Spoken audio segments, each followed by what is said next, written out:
So shut my mouth, you can say these, we should get it all out. Get the big pills around you, maybe you can buy the night. What the other do?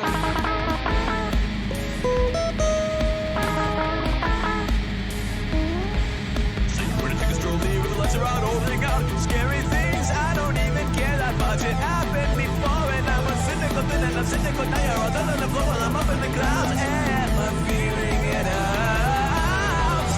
I'm already on the next level. Don't get me wrong, look, I have several. We're so close yet so far away, but this is ridiculous. We ignore the future 'cause it's not today. Next time that you see me, I will struggle for your touch, and we can meet up in each other's dreams, since reality may cost too much. I caged you in, you gave me more. I caged you in, you gave me more.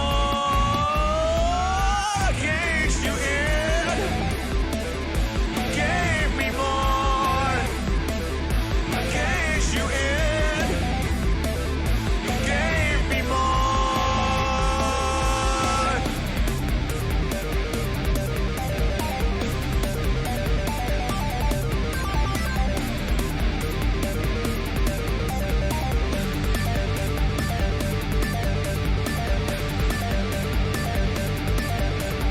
Next time that you see me, I will struggle for your touch, and we can meet up in each other's dreams, since reality may cost too much.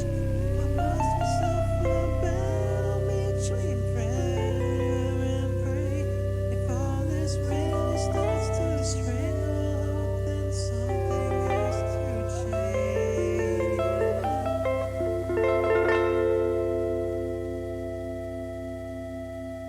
Stepped outside, got a cold, found the sun, but no souls. And I feel that the world may have imploded, but I feel. So I sit on my throne, making noise all alone. Our capacity for social ties only reaches so far, and it seems about time for that rope to rip up into parts. So I can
I did so bad at going that it shut off. Oh, okay. Well, I tried. Let's get this away. I might not go like super fast into the beginning of this, wait for more people to come in. And also I should probably post on Twitter.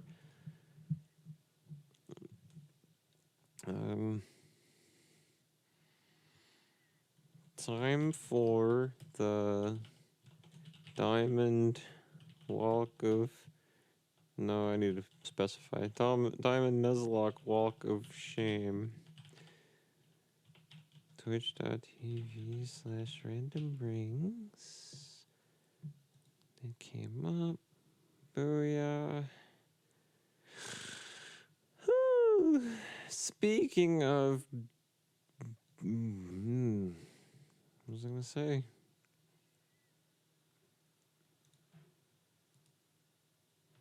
Oh, yeah, speaking of twitch.tv/randomrings.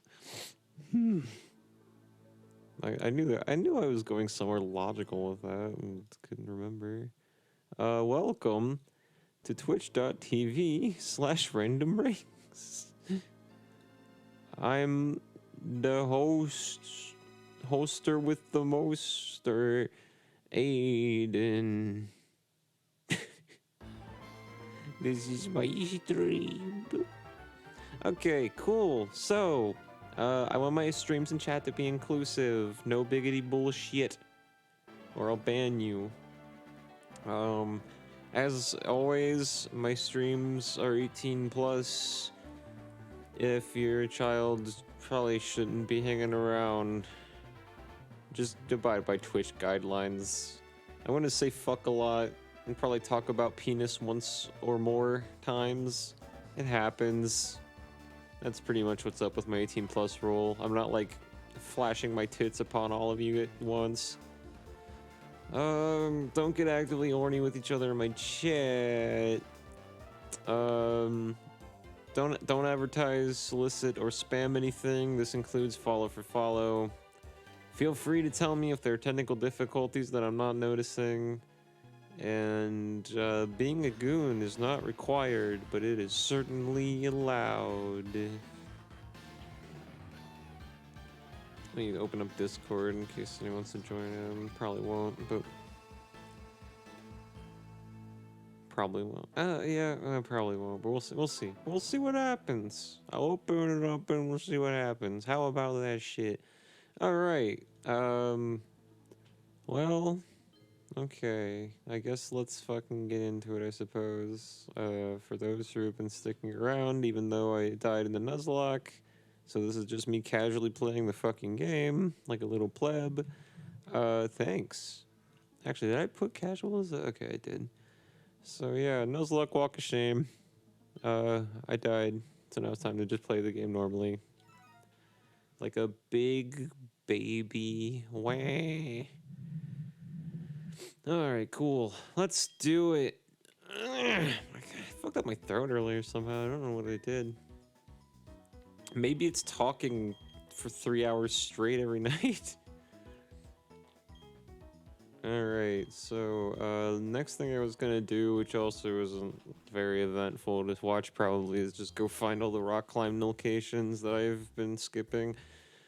I honestly can't remember too many off the top of my head right now. But yeah, we're just gonna go around. We're just gonna hang around and see if we can find those.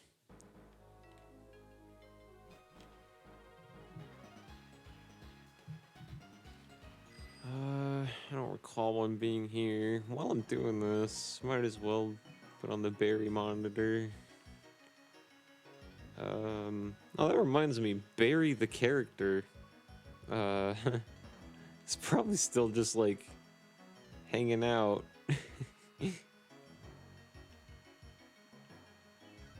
I lost the Cyrus, so... Yeah, poor fucking, little Barry boy's probably just chilling. I got fucking eviscerated and he just is probably still up there being tormented by Team Galactic. I legit almost said Team Plasma. Man, too bad these games take way too fucking long and I don't have that much time, like, devoted to streaming.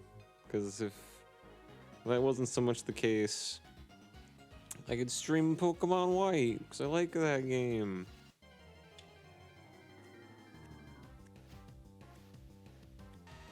So now I don't have to worry about encounters in different areas and all that, because I lost. So everything's fair game. Who cares?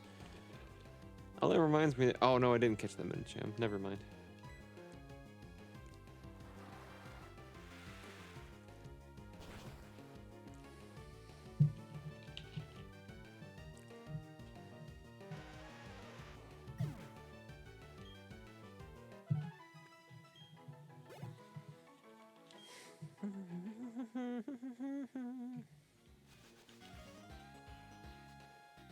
The grass just shookity shook. I don't know what that is supposed to fucking mean.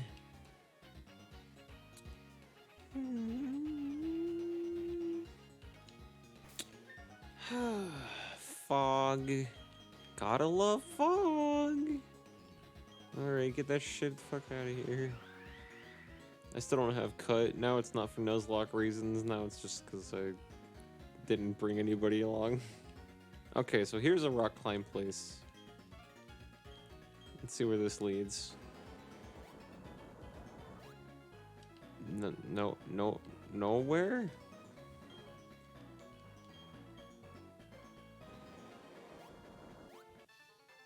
Oh, this is probably a strong trainer then, since you need rock climb to get to them.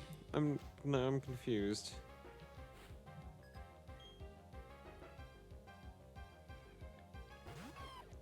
It's the Holy Geibel. Yeah, it's got level 39 Pokemon. So this was probably intended for me to come back and fight. Oh, that does neutral damage, doesn't it? Against Dragon. Against Dragon. Against Geibel. Oh, well, it does pretty good damage from where I'm standing.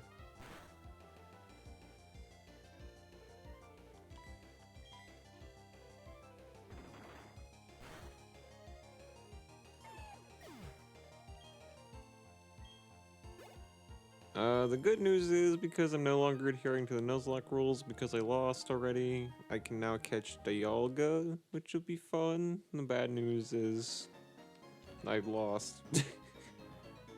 Who the fuck is Grandma Wilma? Have I already seen Grandma Wilma? They call me Grandma Wilma. I came out here by myself from a town of Dragon Tamers. I can teach the strongest of all Dragon type moves to the tough Pokemon of Sinnoh. Would you like me to teach? Okay, I didn't think any of my Pokemon could learn that move. Oh, what? All of a sudden, it got really foggy.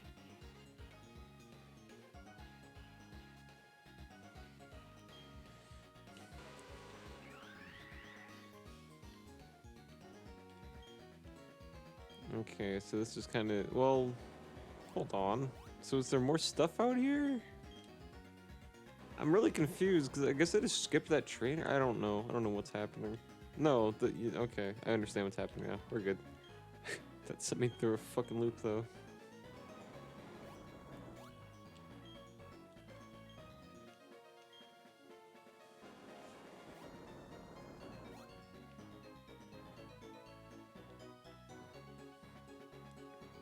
I think there's one more down here somewhere, I think. There's that. I guess you need waterfall to get that one though. I should probably water those, but I'm not going to. So okay, so we can't get that one, that's fine. What else can we get? Could catch a Golduck, but that's not what I meant. Sup? Welcome. No Nuzlocke anymore. I miss you too, but unfortunately I will be back to Hellscape that shall not be named in a couple days. or not a couple, in like 4 days. I don't remember. Yeah, I lost the Nuzlocke, so now we're just chilling and beating the rest of the game casually. I got killed by, I don't know how familiar you are with Gen 4, but Cyrus killed me, so... It was a fucking fun fight, though. It was very good. Yeah. This was more or less my team, though. I only had 5 Pokemon left by the end. Ooh, Psychic. Nice.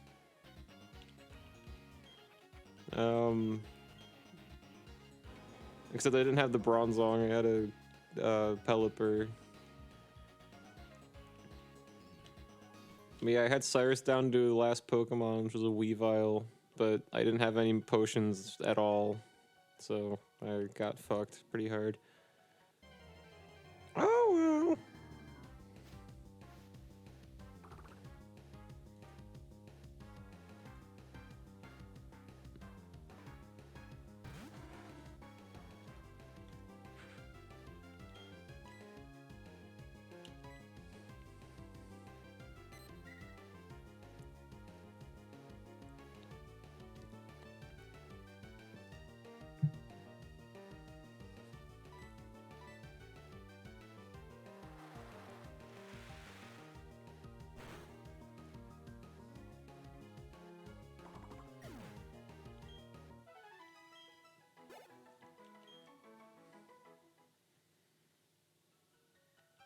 Did I fight this one?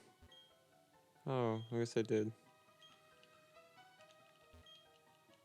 I don't remember what I haven't done. I'm just looking for rock climb spaces now, but can't remember what the fuck is in here. Actually, no, I remember being in here. Oh, that's how you get out the other way. You can't go in that way. God damn it!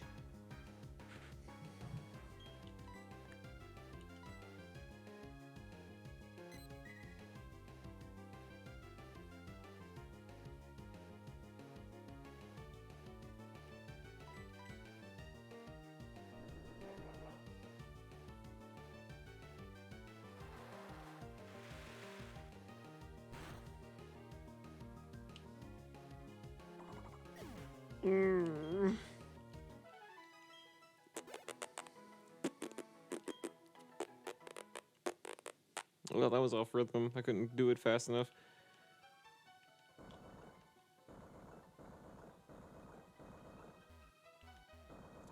Yeah, I remember doing this now, actually. So this is not new territory.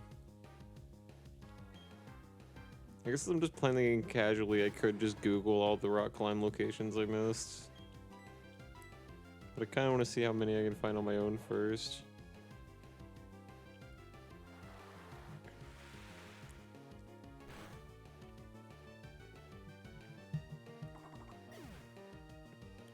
And then at some point before the stream ends, I will at least attempt fighting Cyrus.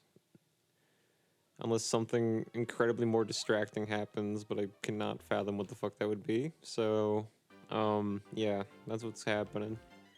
Oh, this is the place I was thinking of. Okay, so I know where the rock climb is. Oh, no, never mind. I'm a liar. I know where I am now. The place I was thinking of was the place I already said. That made it clear. That wasn't confusing as fuck. What's that? I think I've already gone over there too. There's Dialga. Told you all we'd find him.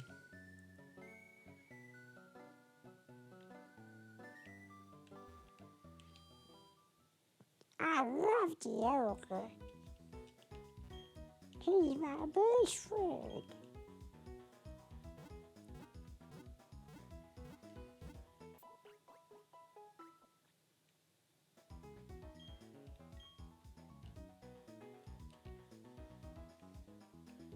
I'm still playing daytime thing. Yeah, Brobert the Bronzong. I usually go for an alliteration theme, and then the rest is just whatever the fuck comes to mind. Now that Nuzlocke's over, I've just been naming them anyway. One of the last Pokemon we caught after I died was a Clefairy, and I named it Clue.com.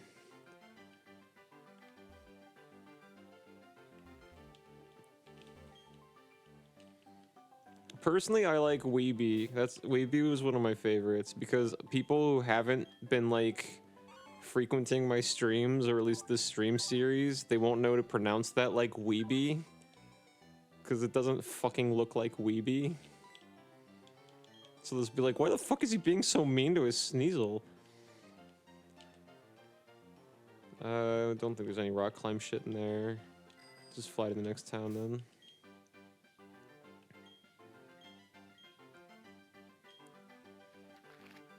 And then some of them, like Kronos the Crobat and Pepis the Pelipper, are recycled names for my Omega Ruby Nuzlocke that I did last year.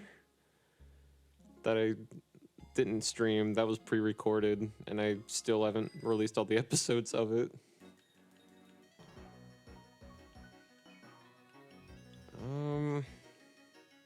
The fuck is my... Where the fuck are all the rocks at now? I feel like I always see one and I'm like, fuck, I can't do that yet. And now that I'm looking for them, I can't find them. If this takes too long, I honestly might just Google it. There should be some up here.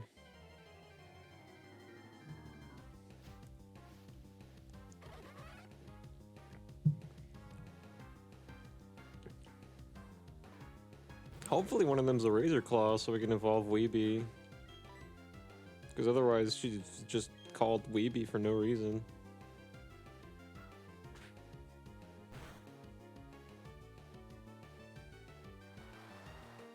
Let's see if this still kills. Yep. Harbinge doesn't fit the alliteration theme because Harbinge is actually a god reincarnated as Quagsire. It doesn't make sense because her true name would probably actually explode your brains.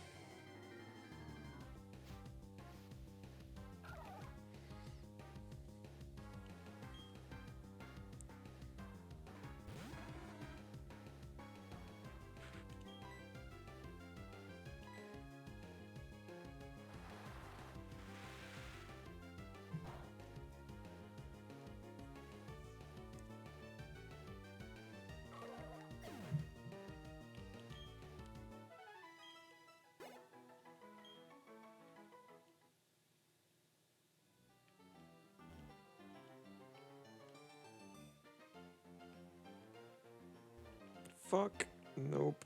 No rocky climb over here. Oh, wait. Is there one over here? No, that's just the cut place that I've already seen. Okay. Fuck.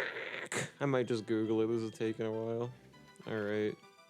Let's cheat. I already lost the Nuzlocke, so there's no real shame left. Might as well, right? Pokemon Diamond. Oh, God. Plus, it should have already walked by, so, like... I've already seen it all, I just don't remember where it is. It's not like I'm uncovering any secrets.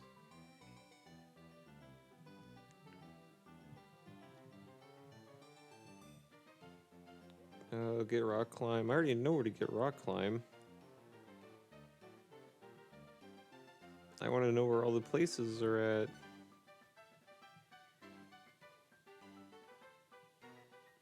Okay, let's look at the map.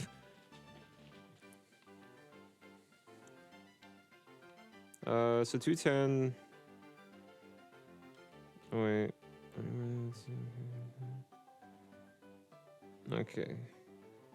There's a weirdly non-official like thing for this. I'm sure somebody's put up a guide that has made this more competent, but I can't find it yet. So there's a place on 210. I think I already got that. Yeah, I did get that.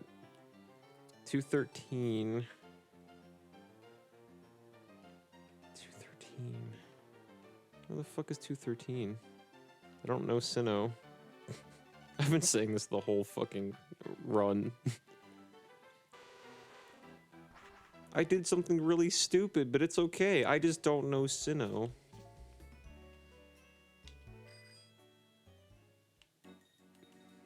There's Kamikaze Graveler Isle. Actually, we also haven't gone out to the surf location since our Blissey died, so, maybe we should go back and see if there's any cool shit out that way, too. At some point. Oh my god. I spent so much time getting Pepis.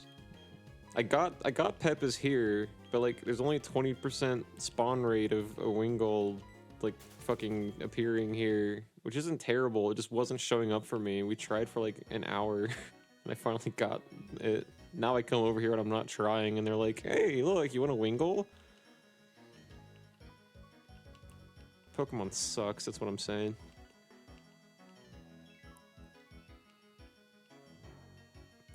That's why I sink fucking like 60 hours into every game multiple times so I can bitch about them more. Oh, I remember the 213 one now. Yeah, there's like 2 over here, I think. They teased the fuck out of it. I don't remember exactly where they are, but I know they're here. There's at least one. Oh, there's like a... Yeah, there's a fuckload. So many tiles that look like rock PNGs. Yes. Oh my god. How do you guys get in and out? What coin toss? The reservations were full up. The reservations were full up. The reservations were full up, but they managed to get us in here. We're finally alone, the two of us. If you'd leave, that is. This is something we need anymore. Will you get the fuck out? If I give you... Oh, there's a coin toss at? Why there's so much fucking... They really expected everybody to just do nothing but, like, take this game everywhere. Like, they wanted this game to be the 2007 Tamagotchi. And add a bunch of Game & Watch shit. And it didn't work. Maybe it did. I don't recall a bunch of people being like, hang on, let me break out my Poketch calculator on my Pokemon Pearl. I don't remember a single kid doing that when this came out. I'm sure there was one. But it wasn't fucking me.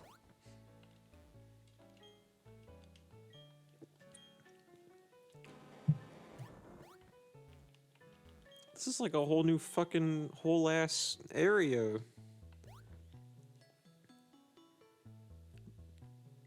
Wow. Banned. How dare you come and talk about fucking butts with 1 T, no less. You fucking slut. I can't. I'm banning all of you. Everybody that's coming to my chat, and you're all banned now. This is an 18+ stream. We're too mature to be talking about fucking butts.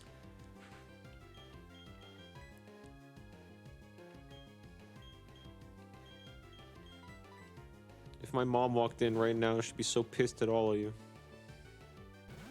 Also, I would be pissed.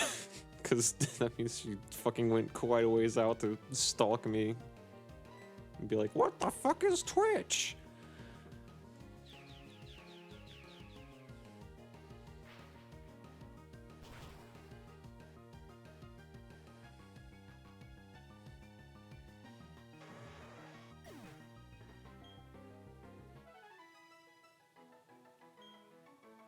Actually, I just did laundry today and I washed my pillowcases. So when you're all under my pillows, it will smell fresh and nice and not have a bunch of dead skin all over it. And like you said, yes, you'll all be very well hidden.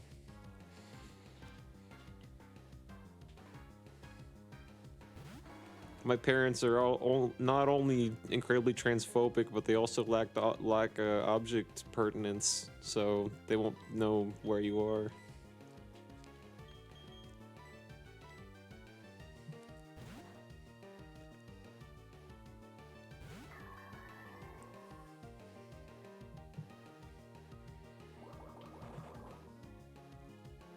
Actually, Brad, did you message me on Discord, or did I just fucking, like, hear a noise earlier?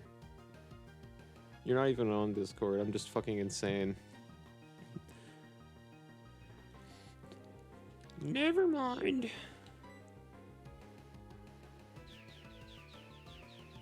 I thought I heard a Discord bleep, like, fucking 8 minutes ago.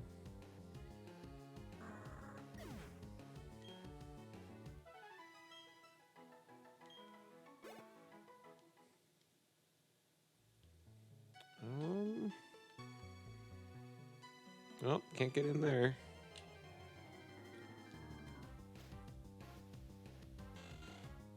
I forgot how fucking slow the surf is in this game.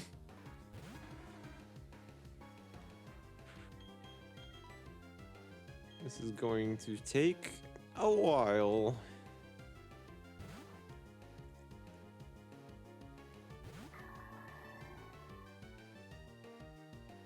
Oh well, it'll be decent-ish experience fodder, and it'll at least get us ready to go vengeance kill Cyrus. I'm very excited to vengeance kill Cyrus.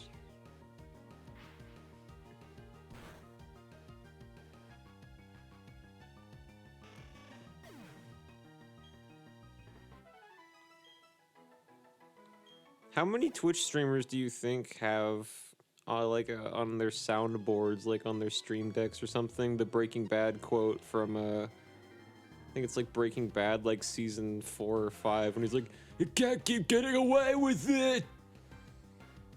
Because I hear that quote flying around a lot more, like, recently, and I feel like it has to be on I feel like with all the, like, people that have bots where you can, like, put an exclamation point, like, butt fart, and it'll play a sound bit, there has to be at least, like, 200 streamers that have one that's, like, exclamation point getting away with it. and it's Jesse Pinkman going, "You can't keep getting away with it."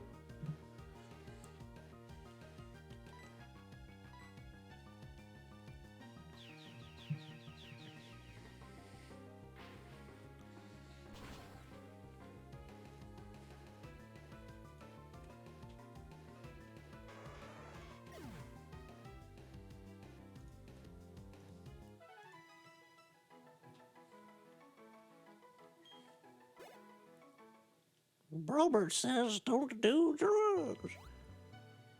Alright, that rock climb place only just, like, leads out to the ocean, so I don't know what the actual purpose of it is. So I'm just going to, not, fuck with that. Oh, hang on. This bastard fucking heals you. Hey, bastard, come here, my fucking Pokemon, anyway, don't you? Thanks, bastard. Alright, cool. On, where do we go? On to be the very best. Except not really, 'cause we lost.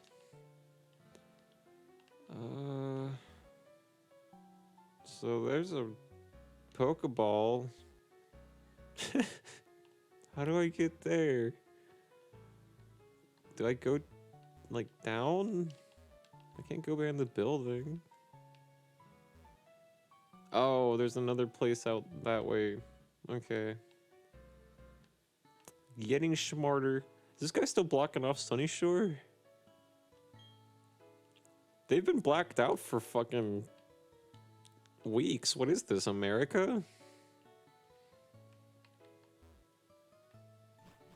Maybe I have to go through the lake? This song's so fucking good.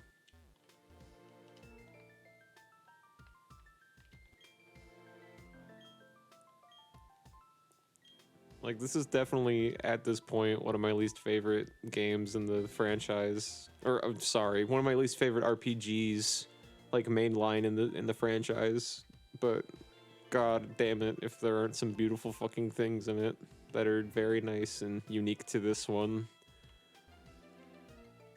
And this song is one of those. Okay, so there's got to be a way up there though. I don't see a rock climb.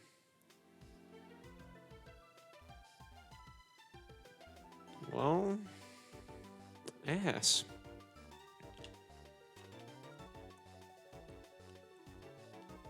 And I can't save the Magikarp, so it's more ass.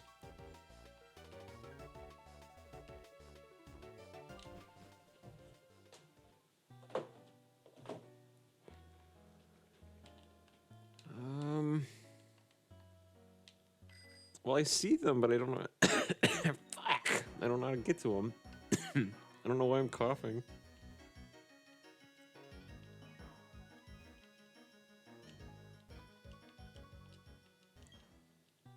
What? That's the... What? There's like no signifier that that's the rock climb trail. Okay, now I can see it. Okay, that's very fucking... It really doesn't look that much different from like anything else. I guess there's like one pebble on the right sticking out. I guess that was supposed to be my signifier that I could rock climb there.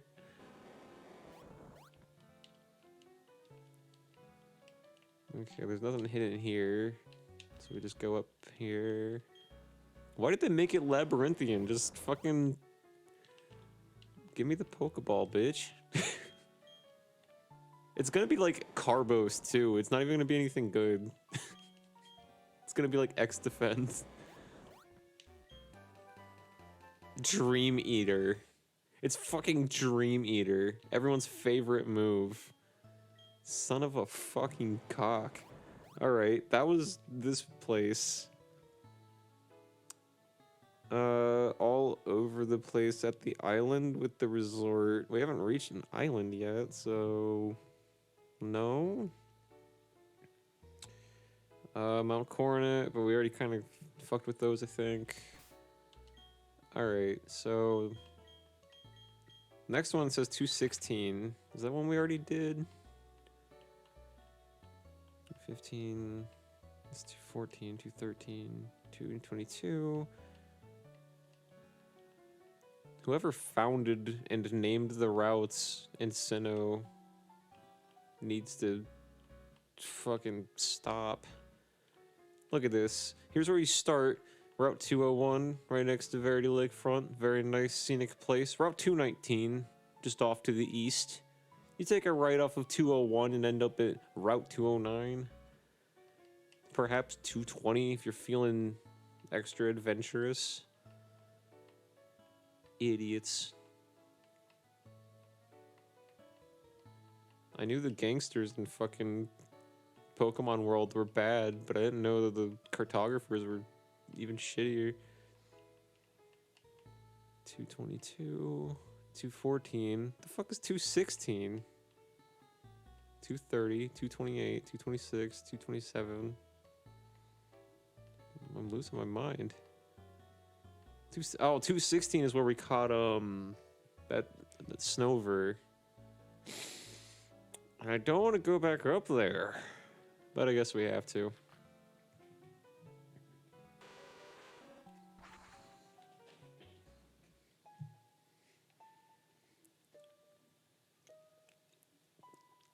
I gotta say, 16 streams in, this speedrun is going really well.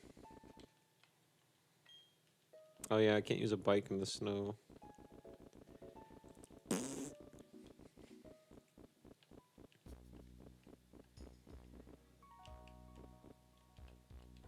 I tried again, that's how desperate I am. Like, please give me my fucking bike. Fuck! Alright, bring it. Who is it? Snover's at the door. Ding dong, Snover.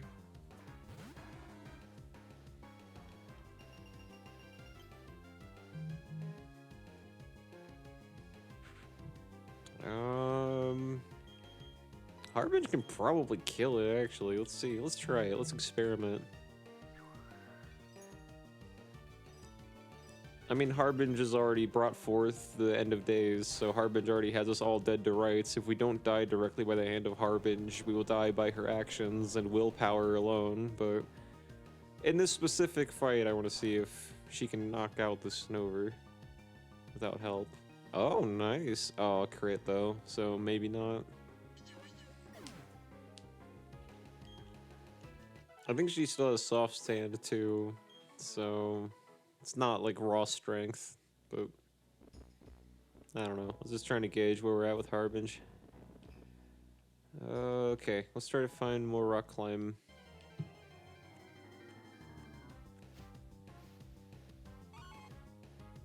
Sneasel. That's not what Sneasel sounds like.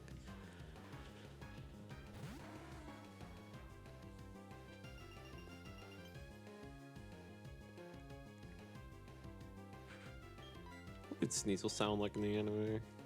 Sneasel. Something like that, right? It was like Sneasel. Snee. it was something, I don't know, like snarky annoying, like it was supposed to be annoying.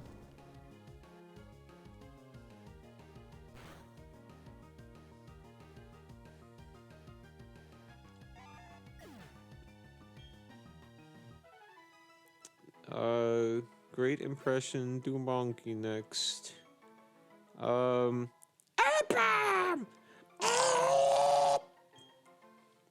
That was Apom in the English dub. Unless they changed, they probably changed Apom's voice actor. But they used to sound like that.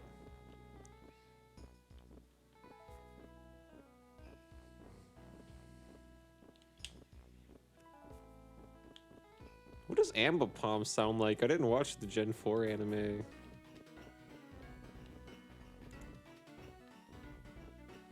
Does Ambipom just have a really articulate voice and he's just like, LOL, fucking lower primate form. Silly Apom.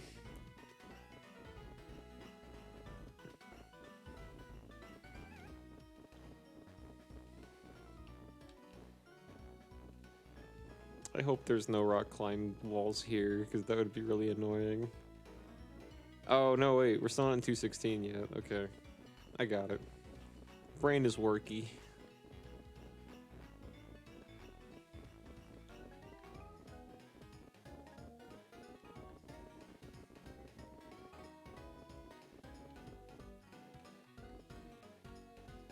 We kind of take it for granted now because there's so many fucking monkey Pokemon, but back in Gen 2, there was only like 6? 6 monkey? So it was Mankey Primate in Gen 1, and Gen 2 had Apom. Yeah, those were the monkeys for a long time. I don't think Gen 3 introduced any monkey.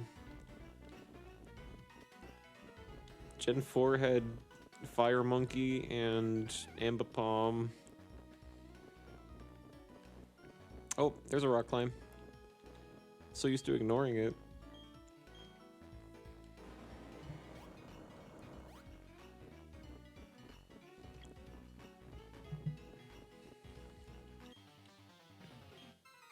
Now we have, I think, 2 starter monkey? Chimchar and Grookey. We got the Gen 5 monkeys. There are like 6 fucking monkeys in Gen 5, actually, now that I think about it. I thought there were none, then I remembered fucking Pansage, Panport, and Pancock. Panseer.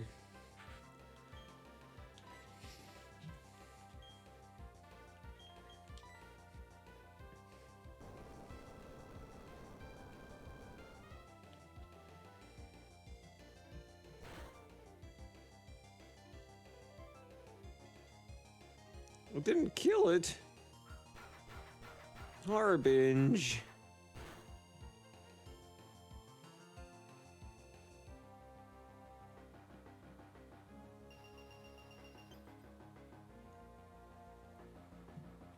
It's okay, Harbinge. You can try again.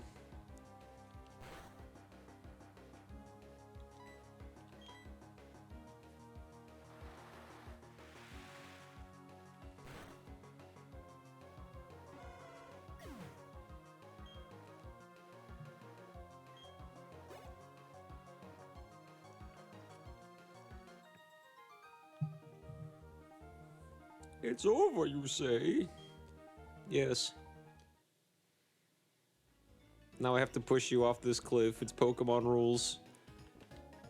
The same guy who wrote the rule that if two trainers lock eyes, we have to engage in combat is the same one that said if you find a karate man on the top of a snowy hill and his back is turned to the cliff and you beat him in battle, you have to push him off.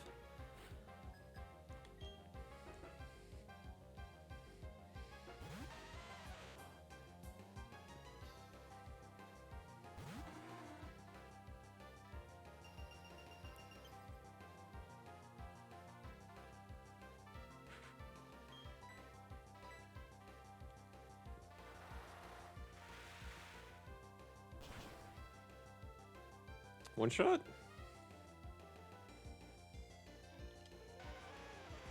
Yee.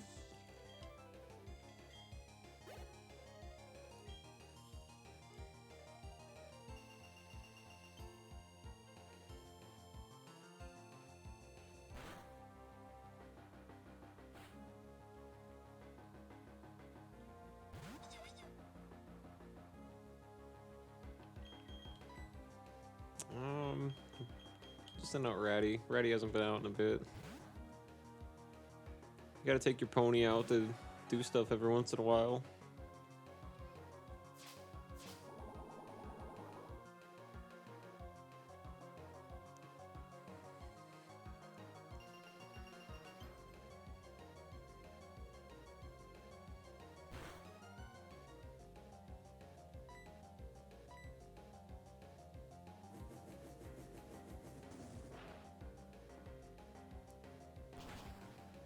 One shot?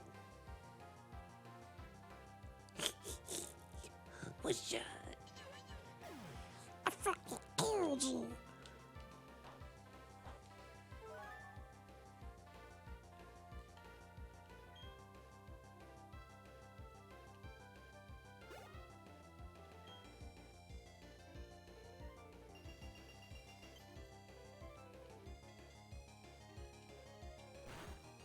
Oh, I forgot they'd have another Pokemon left. Oh, fuck off. Watch that thing self-destruct too, like a big doofus. Alright, Arbin, kick its ass. This is all you, Quaggy.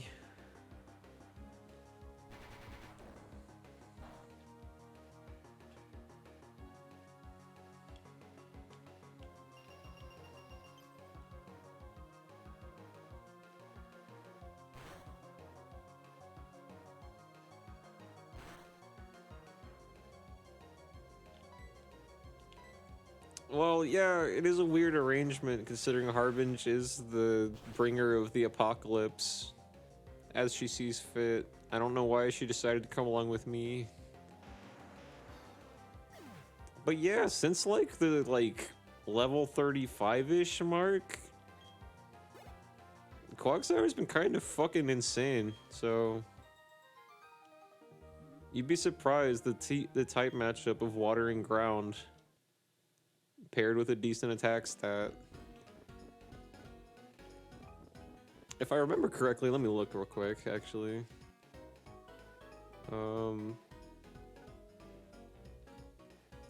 Part of the reason her water attacks are so good too is because her nature is modest, so she gets a special attack boost. So yeah, I mean, she's a pretty fucking good main. I also lost Piplup really fucking early in the run, so now I can use him, but he's level 15. After we beat Cyrus, I'm probably gonna bring the Piplup back into the party and experience share him. Because as much as I don't like most of the Pokemon in Gen 4, I think Piplup's fucking adorable, and I like Empoleon more than half of the Pokemon in Gen 4. So definitely want that one. I picked my starter based on the rule that a lot of people use, where you look at the last number of your trainer ID and that's what you like go by. If it's a 1 through 3, you pick the grass one. If it's a 4 through 6, you pick the fire one. If it's 7 through 9, you pick the water one. If it's 0, you just pick whatever you want. And whatever the fuck I got was Piplup. Otherwise, Gen 4, Turtwig main over here for sure. I like Piplup more than Turtwig, but I like Torterra more than all of them.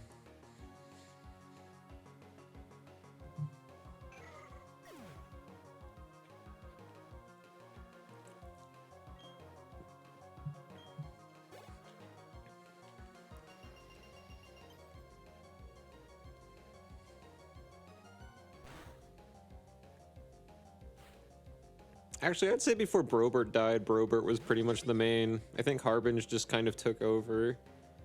Ratty's more of a secret weapon, because Ratty can't take, like, too many hits without dying.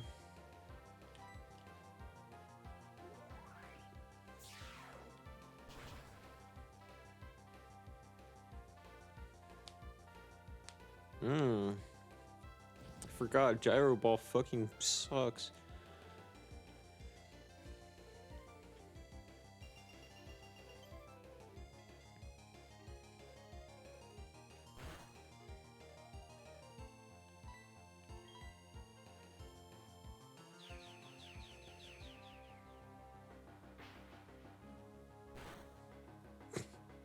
Speed run?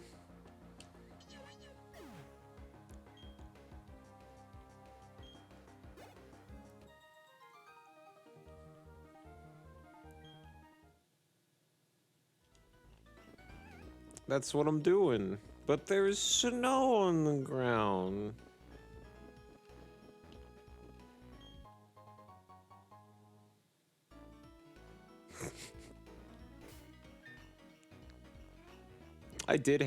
I highly doubt that they're here, so I don't feel too bad talking shit. I usually don't talk shit about people in the chat, but there was one person that was like really insistent that I like go to like a certain place in the game and like wouldn't shut up about it. So I was like, all right, I'll indulge you. Where do you want me to go and why? Like, if there's something there, when I can get there, I'll get there. And it was like at part 6 of the series, so all my Pokemon are like level 22 at most. And the fucker's like, you can get a level 60 like Red Gyarados or some shit. And like, don't worry about it, all the trainers there are level 36. And it's like on the stream, I was like, so you want me to go lose the Nuzlocke then? Because what even... And I don't think they were trolling, I don't understand what the fucking disconnect was. They just kept telling me to go to get Red Gyarados.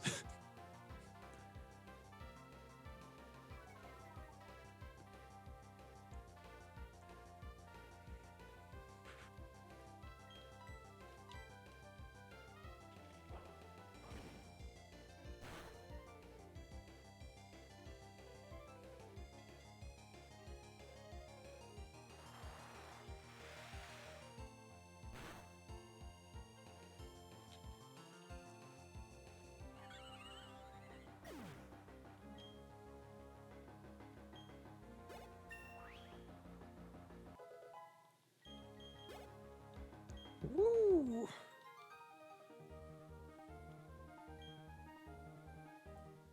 Honestly, if I ever play Pokemon White on here, I'm sure I'll eat my words, but I feel like Pokemon White just runs faster. Like, I'm not even talking speed running, like, I think the game just is faster. I don't know why. It's all the same technology. Should I teach Weeby Ice Beam?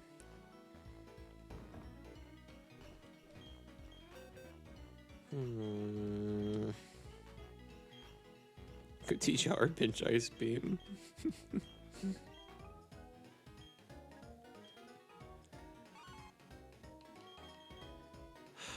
95 can freeze. But Avalanche can do 120. And I don't want her to not have a dark move, because it feels like a waste of type matchup. I'll wait on Ice Beam. I'll teach it to somebody maybe at some point. Oh, whoopsie. Fuck. God damn it. I love Pokemon. Yes. Stop trying to teach. Do you want her to not learn the move? Yes or no?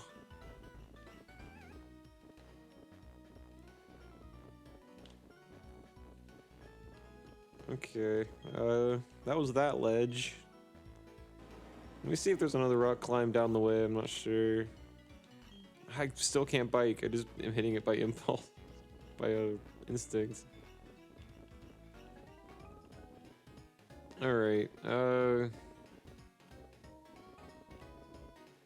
don't see one. Yeah, I think we're maybe good. Let me look. Real quick, hang on. Valor Lakefront Hotel, that's where we just were, I think. And then we're not at Victory Road yet, so okay. I think that's all the backtracking that we're gonna do for now. So I'm gonna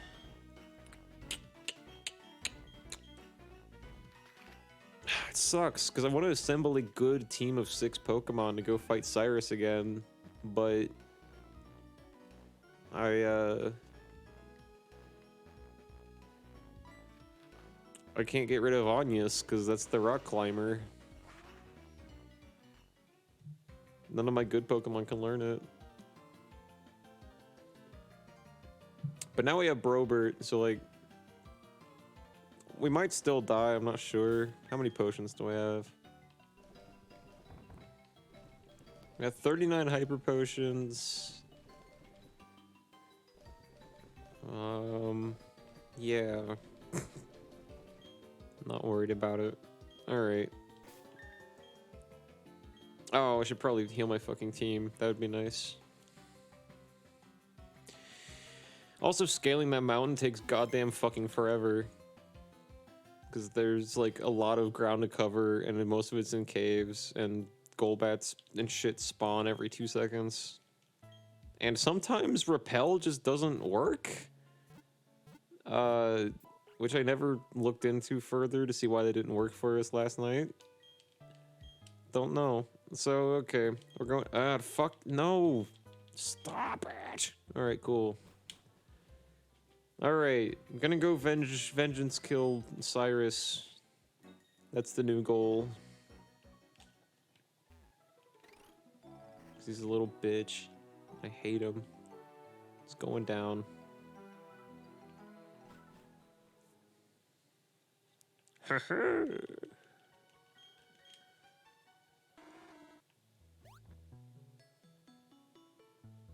Actually, is this even the way to go? This is the way to go. Yeah, even to get back up to Cyrus, if you lose, or even the first time, you need Surf, Defog. I think you need Rock Smash, maybe? And maybe Strength, too, I think. Like, there are Pokemon games with Victory Roads that aren't this fucking bad.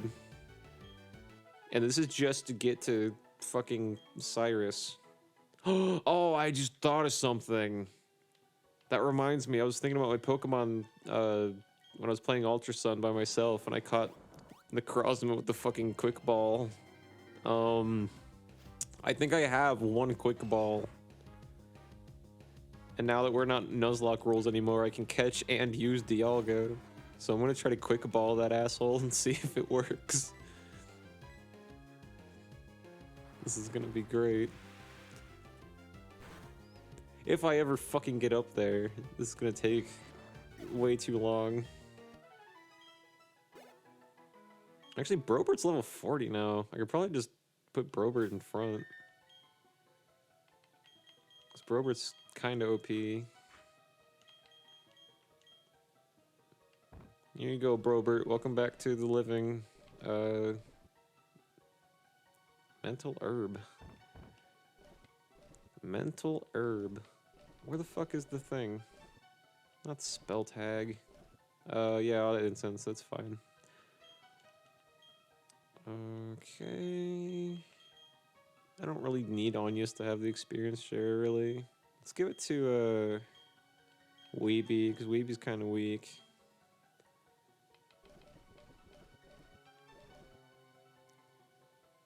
Oh yeah, I took Pelipper out, so Pelipper doesn't have a quick claw anymore.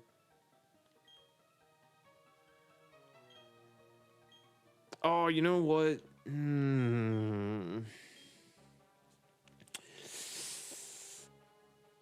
Ratty will be useful in this fight. I need Kronos to like get around, and I need him for defog. Shit. If HMs weren't a thing, I'd bring Blissey along. But HMs are a thing, so we're just gonna go with the party we have. Blissey knows Thunder. That's the main reason I was thinking about that.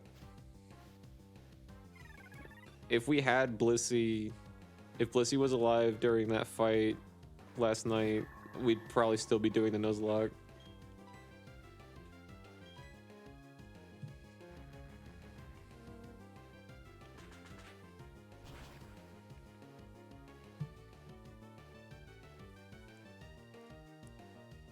So I think in total we've fought like 6 Gyarados in this entire run, and Blissey just annihilates all of them immediately.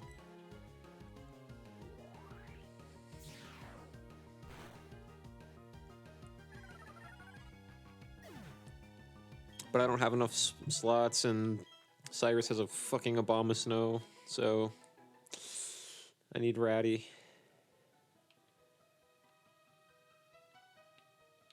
Also, hope I remember which way to go. This is ringing a bell. Maybe this won't take as long this time because I already got like most of the items and whatnot.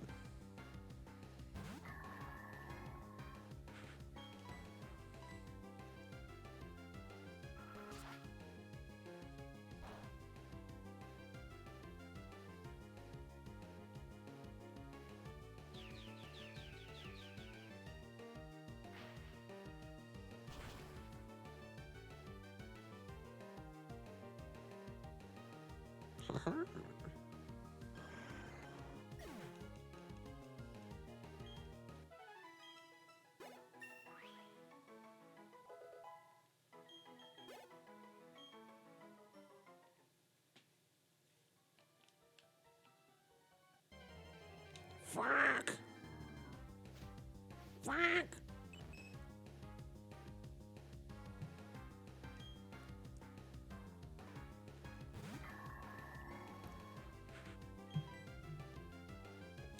Extra sentries to work, right?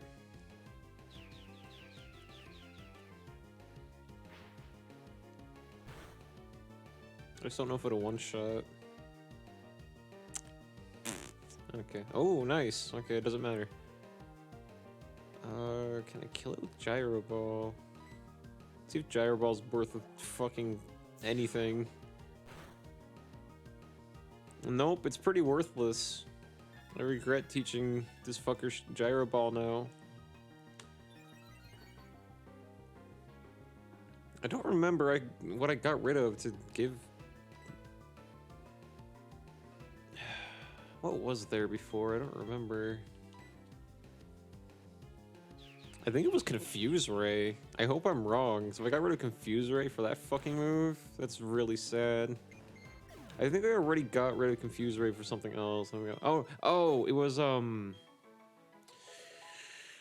not Embargo, Imprison.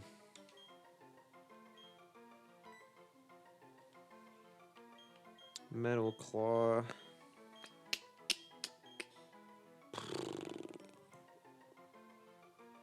How much does it do? Oh, no, fuck that, no. Metal Claw's good, like, early to mid game, but, like, after Gym 7, no one gives a shit about. No, Metal Claw sucks.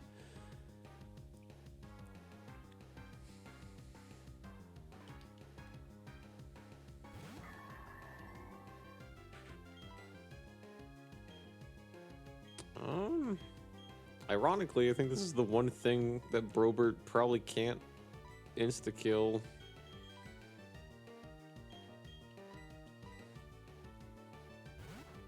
But I know someone who can.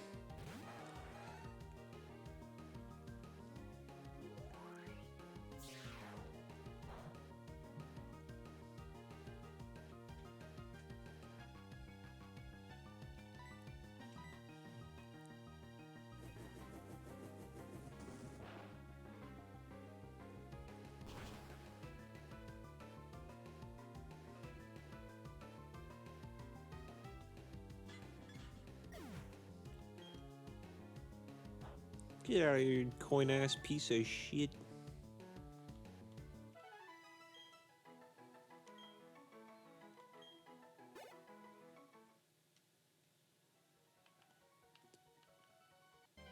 Oh, this cave fucking sucks. I hate the fucking mountain, it's so bad.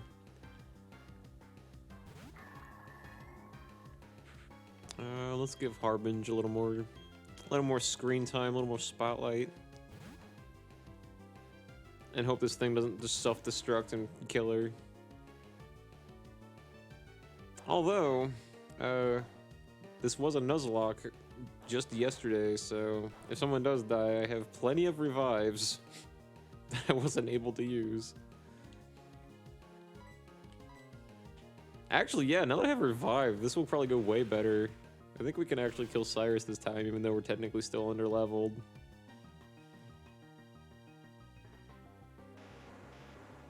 Casualties shouldn't be this big of an issue. If I died to Cyrus this time, I'll actually be embarrassed.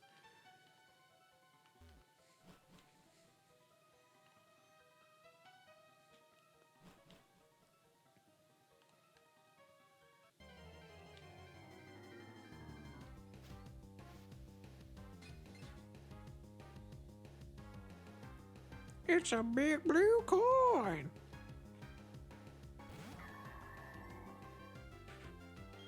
Bells, bells, bells, bells.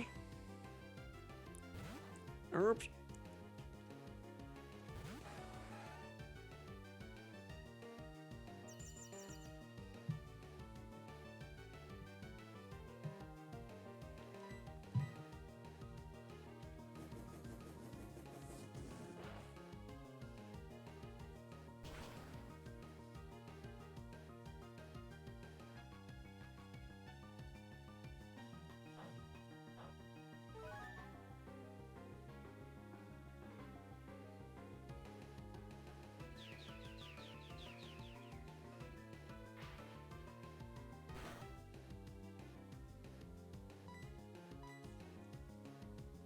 Ah, I thought that one might miss.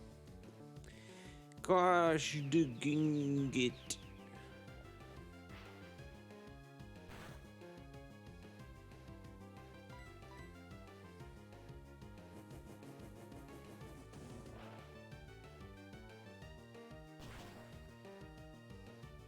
Actually, I didn't even really need Fire Blast to do that. Probably could have Fire Spin and then, like, use Strength and it would have been fine.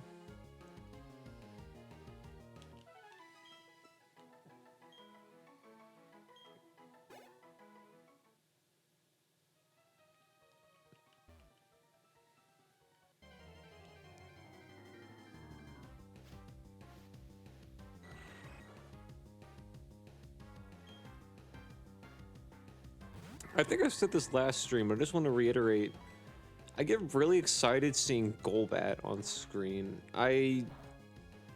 This game in particular just doesn't fucking have enough times in the game where you have to fight Golbat specifically, and I think that's a problem.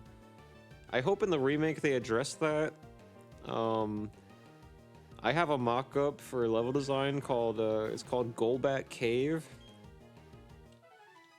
And I'm really debating mailing it into somebody. So if anybody has any connections over at Game Freak, you know, maybe let me know. Emails in the About section, and we'll see if we can have just a little more Golbat, you know? Shit's fucking iconic.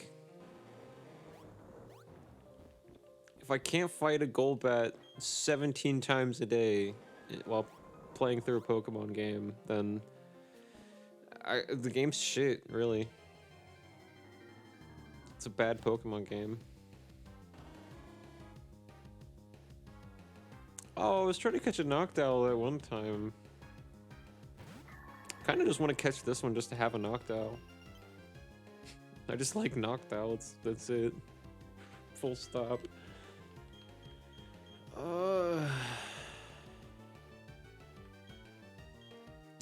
Brobert will fucking annihilate the thing. So, what am I looking at here? What do I have? Yeah, so I have one Quick Ball. Dusk Ball would be okay. Hey, who wants the Master Ball, the Noctowl? Any takers?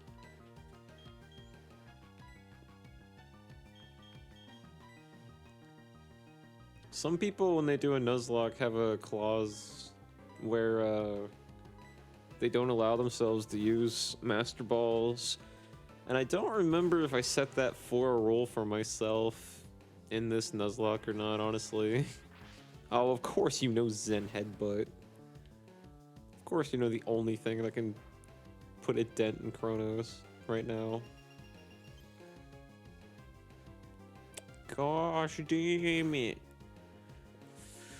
Oh, deity fuck. Let's see how much Poison Fang does. Why am I trying to capture this Noctowl right now? Is the real question. Alright, I was gonna put him to sleep, but that works too. Slash.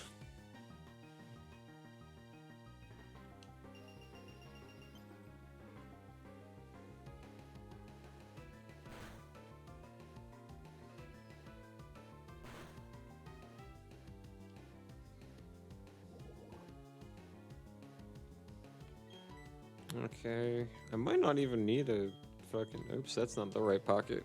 I might not even need an Ultra Ball. I can probably just Great Ball this one. Boop. Come on, pretty birdie, candy ball. Fuck yeah.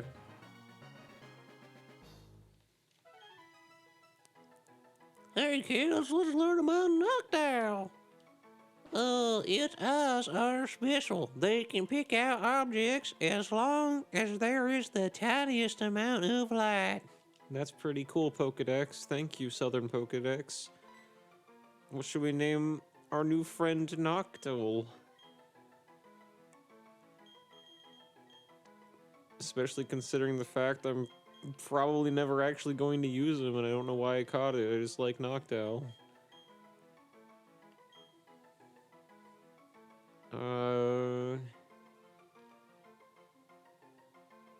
Any suggestions is normal or welcome. I am brainstorming myself. Usually I at least have an idea. The only one that's coming to me right now is Noctowl, spelled N-H-O-C-T-O-W-L, which isn't a great one.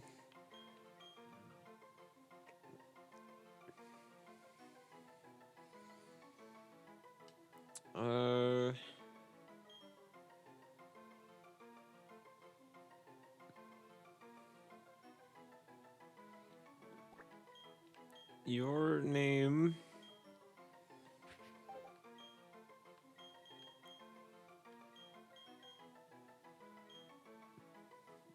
Wouldn't it be so badass if I named him Noctis from Final Fantasy 15?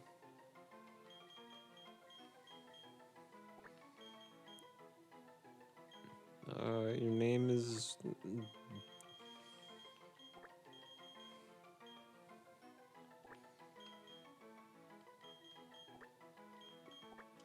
Noctowl.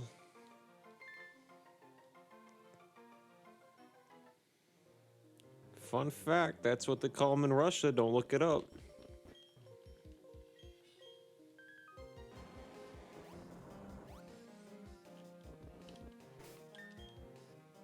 They spell it exactly like that in most European countries. On an unrelated note, don't look up anything like that. I think German Google is down. Don't do it.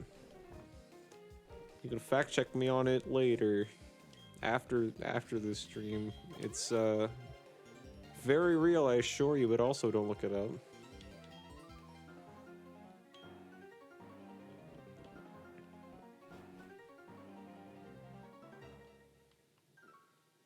Oh, that's not the way to go.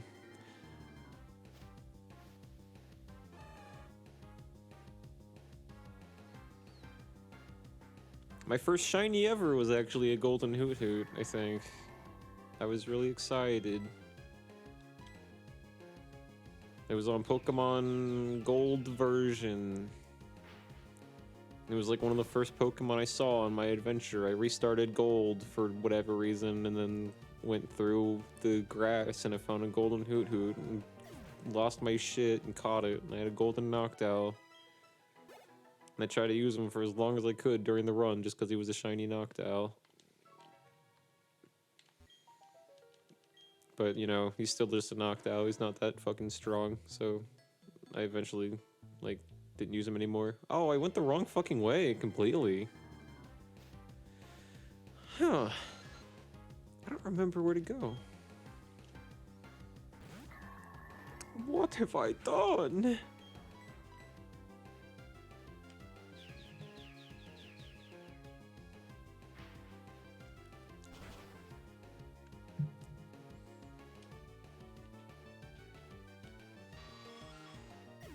Here's one of my many fabled Pokemon hot takes. I think in the next generation of Pokemon, they should make separate shinies, kind of. How do I explain this? So basically, Pokemon Stadium and Pokemon Stadium 2, for example, they had like, if you sent out a Pokemon that was the same species, it would like automatically set it to a different color. So there would be like a green Charmeleon or some shit. They should do shit like that, but like keep the shiny system, so like shinies will still be a thing and it'll work like it does now. But then the other two colors, you have to like do special shit with that Pokemon. So it'd be like a whole fucking challenge mode or something. Like you have to do specific shit with that Pokemon to do. It's doable. It's something they could do. I doubt they ever will, though. But I think it'd be nice to have more than two colors variants of a Pokemon. Oh yeah, I still can't use a fucking bike.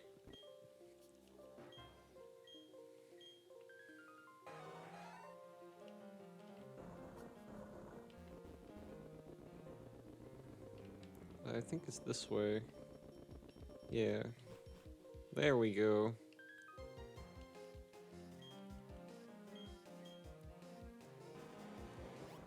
I just realized that waterfall means that I have to fucking come back here for some reason later, and I don't want to. Actually, I wonder if that's where Regigigas lives. Maybe that's what that is. I don't think we're gonna make it that far in this year playthrough. I'm pretty determined to beat the champion and then call it quits on this stream series. This has lasted a fucking month and I'm having a good time, but I'm over it. It's time to stream something else. Time Spinner is next, but I can't imagine that lasting like super crazy long. On the other hand, I suck ass at video games, so it might last another month, which I'm okay with. Oh yeah, I guess I can't use more Fire Blast. I'll fix that in a bit.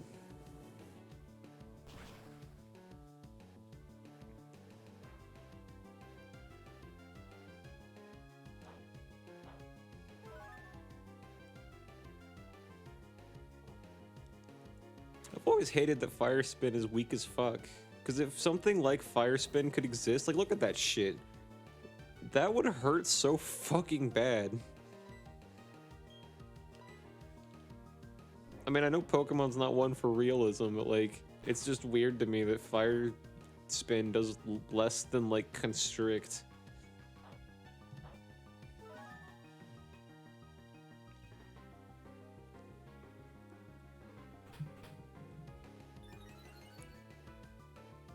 Like, that would cut off your oxygen, I feel like. If that was just constantly around you for, like, a while. For, like, 5 minutes. Some people with respiratory issues would like legit fucking die.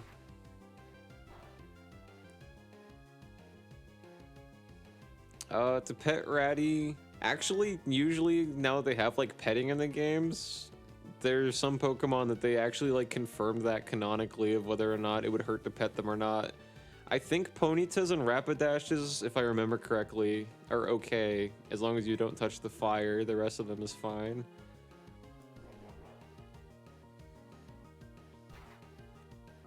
So like the white parts are just like normal fur, the weird like beige fur parts. Then there are some Pokemon like, I think Fennekin, but I could be wrong, or like Fennekin chooses whether or not you can pet the fucking thing. I might be I think I'm thinking of a different Pokemon. It might be Vulpix. But there's one where like if they just don't like you, then it gives you 3rd-degree burns when you touch it. Like Mareep. Mareep is like, Mareep would electrocute you and you die. But for whatever reason, Ampharos I think is fine.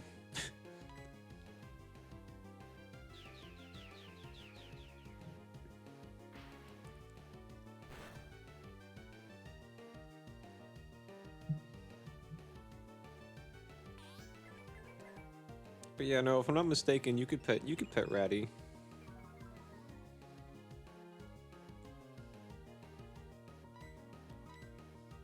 More accurately, you could safely pet a Rapidash. I wouldn't recommend petting Ratty because he's a fucking PTSD-ridden, like, bloodthirsty motherfucker, and he's pretty touchy.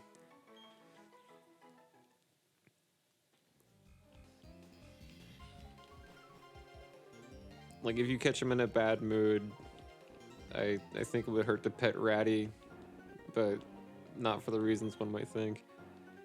I kept him on my team. Ratty was around, I think, longer than most of my team members, so he's seen the fucking brutal emaciation of every, like, other team member I have. Actually, since I lost the Nuzlocke, I think the only team members that Ratty didn't directly watch die were every Pokemon I caught before him, which wasn't much. And if I remember the order correctly... Who was the last to die? It wasn't Ratty, I don't think. Actually, it might have been Ratty. No, Pepis. I think it was literally one other Pokemon that Ratty didn't watch die, which is why he has landed so many Fire Blasts, and a lot of them have been critical hits, because he's just fucking fed up and done. Because I suck at the game, and he's fucking sick of it. He was an innocent little pony, and I warped him.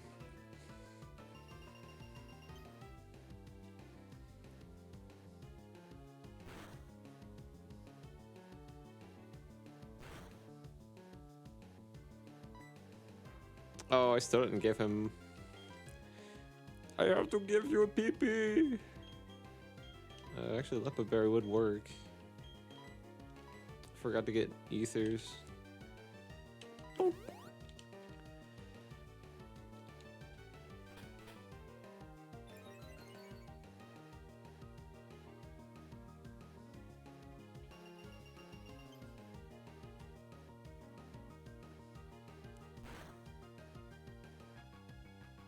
Yeah, now I guess the headcanon is that we're all undead. I don't know what the I don't know the up to viewer interpretation what the logic is of what the rest of this run is.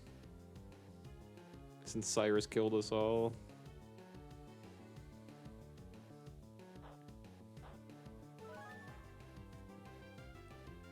Maybe Ratty's over it. Maybe Ratty's okay. The look on his face tells me otherwise, though. He looks pretty pissed off at all times.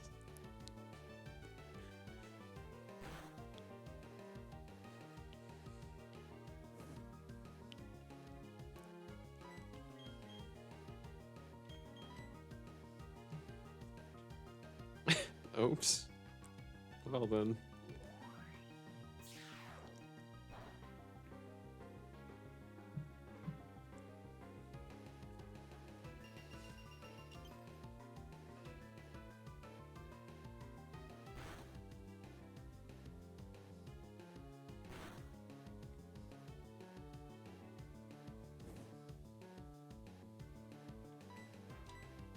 Ratty's like when you watch a shonen anime and they like introduce you to the squad, like either at the end of the first episode or like in episode 2, like you meet the Krillin and the Piccolo and the fucking Master Roshi and all them at once, you know?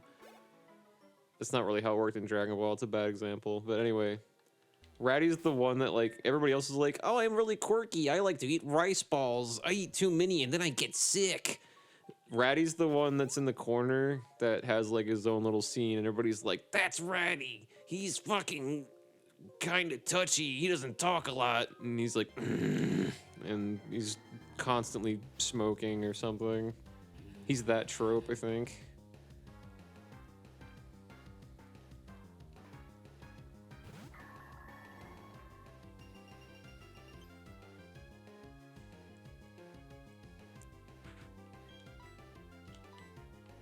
Speaking of Ratty, I got an Obama Snow for you. You like those?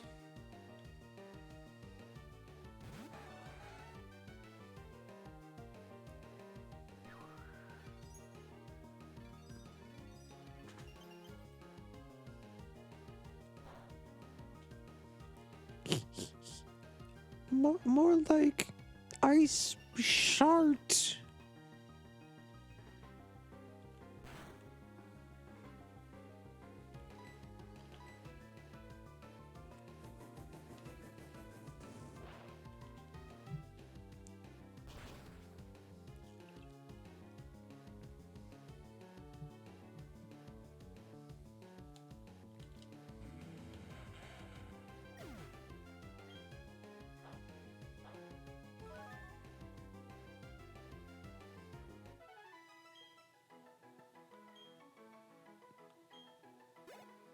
Oh, exquisite.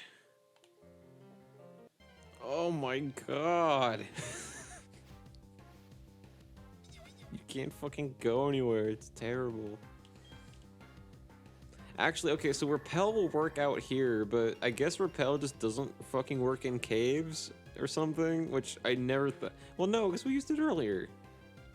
I don't know. Last night, I, like, used a Super Repel, and it worked for, like, 1 minute, and then it was still on. It never went off. And then I went to another floor of the cave, and it was like, nah. You're just gonna fight a million Golbat again now.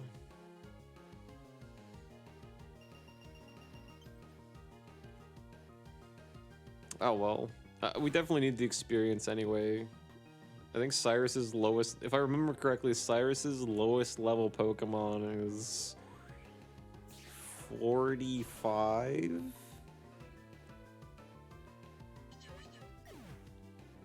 I don't think any of his Pokemon hit level 50. But still, doesn't look good, not good odds. Okay. I'll be right back. This won't take very long. I'll keep the suspense rolling. I'll be back in a minute. Good news though, when I come back, I think we are only like maybe a level or 2 of Mount Coronet away from hitting Cyrus again. So, yeah. Here's my little,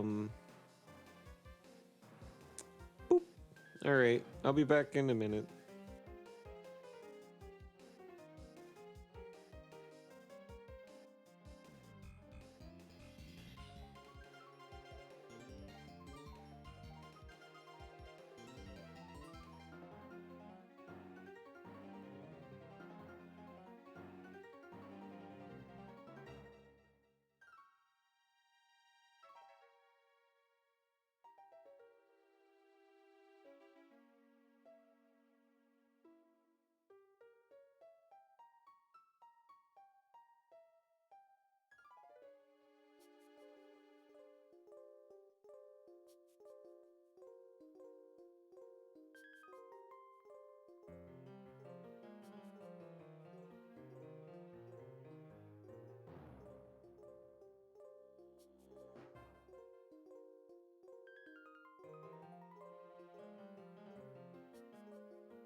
Okay.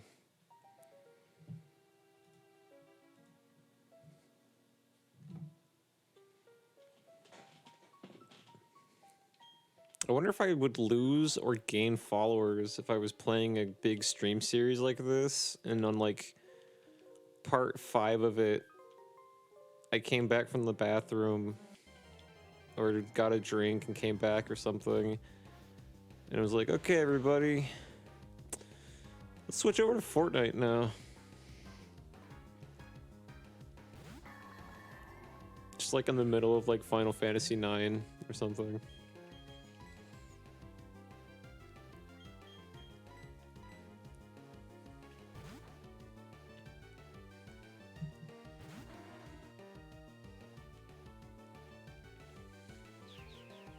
Why does this shit keep happening to me in this fucking playthrough?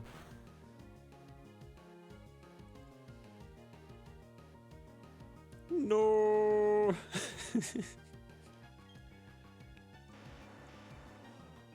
She has survived one of those before, actually. Alright, let's bring her back. Max revive's not really worth it. I have 6 normal revives and a max revive that I didn't even actually know I had. So that's pretty good. Hyper potion. Yeah.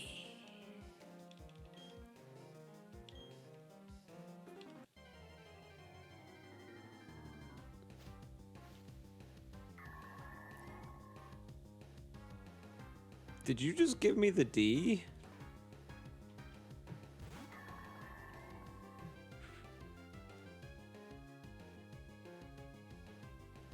Hang on a sec. I said hang on! Okay, now you're good. We go ahead and stream that on Discord. I did. Oh, yeah, no, I didn't. There you go. Hey, everybody, my friend Brad is back. Hi, my name is Brad. Half of that cut out. I forgot. Okay, good. That was almost entirely unintelligible. I hope so. That makes it better. It's what she just put in the chat. That is pretty much kind of what it sounded like you said. It was just fucking alphabet soup. So yeah, Sweet. I already texted Brad last night when I lost the Nuzlocke, so he already knows that I fucked up. He didn't see it though. Yes. I'm assuming, right? I didn't know anything. Yeah, I didn't see it happen. It was a fucking amazing fight.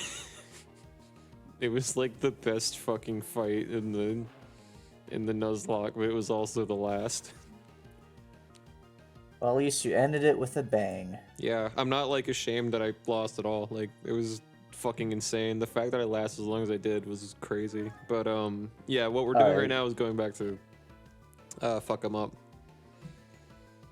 You're going back to fuck them up? Yeah. I'm still gonna beat the game, but I've lost the Nuzlocke. That's why the stream title is Walk of Shame. It should be called Nuzlocke Balls of Shame. Nuzlocke Falls. I don't know why. It should be called Nutslock Balls of Shame. Nutslock with the Z. Yeah. So just for the one person that goes on Twitch is like, I've been searching for weeks, but I've yet to find anybody who's been streaming Balls of Shame. Let me see. Here's one. So where are you? At what point in the game did you lose?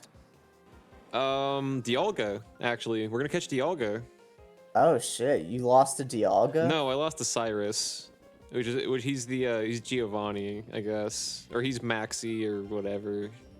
I feel like calling him. Wait, this is backtracking. This is backwards. How the fuck did I get turned around? What the fuck? Oh yeah, anyway, Cyrus is like the villain. Does he have a Dialga? No, it's right before. So in this game, right before the way they bring like Dialga like physically in, like Dialga is there and he has like his own little cutscene and shit. You have to fight 2 of his like head crony people. Like, you know how Gen 3 has the other people, like not Maxie and Archie, but the people like below them, like they have names, but they're still just like Magma and Aqua grunts. Yeah. So there's 2 of those, one of which offed 3 of my Pokemon earlier in the series, so I fucked her up real good.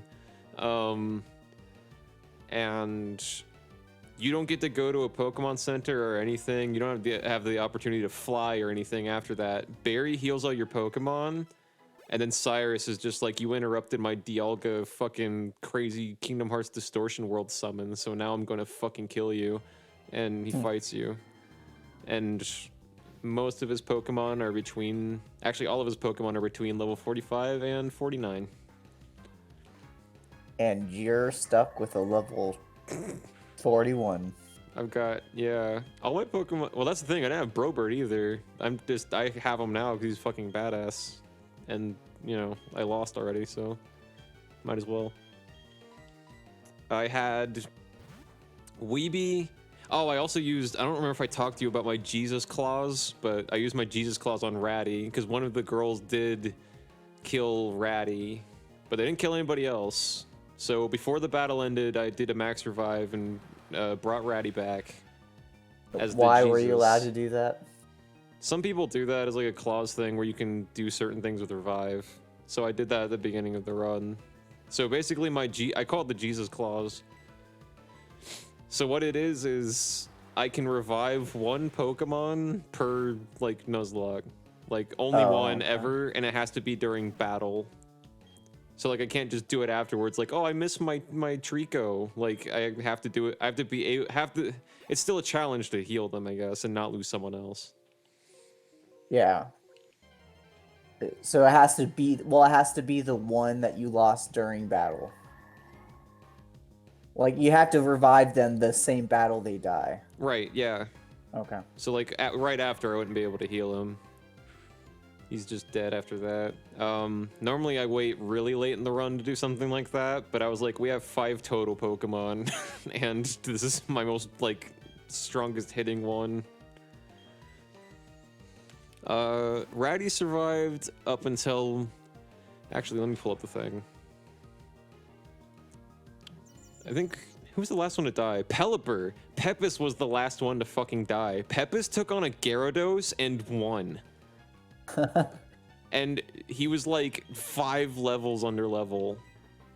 Sorry for anyone else who is here and watched last night. I'm not sure, but for the play-by-play. Yeah, you need to make a highlight of that.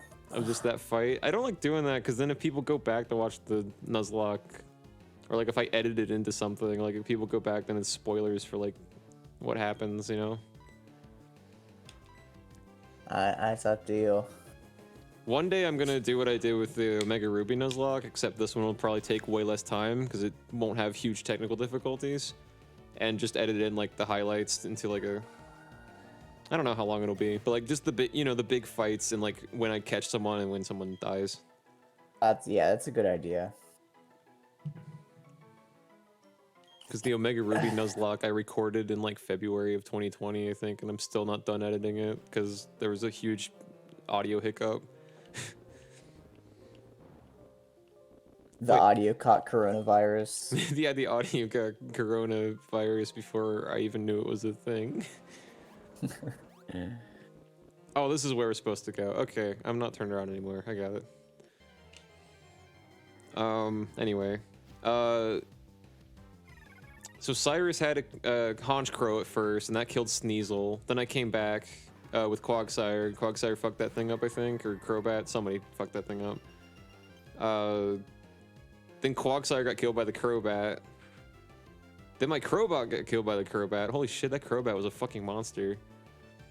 I don't remember if that was before or after the Gyarados, though, which would explain why.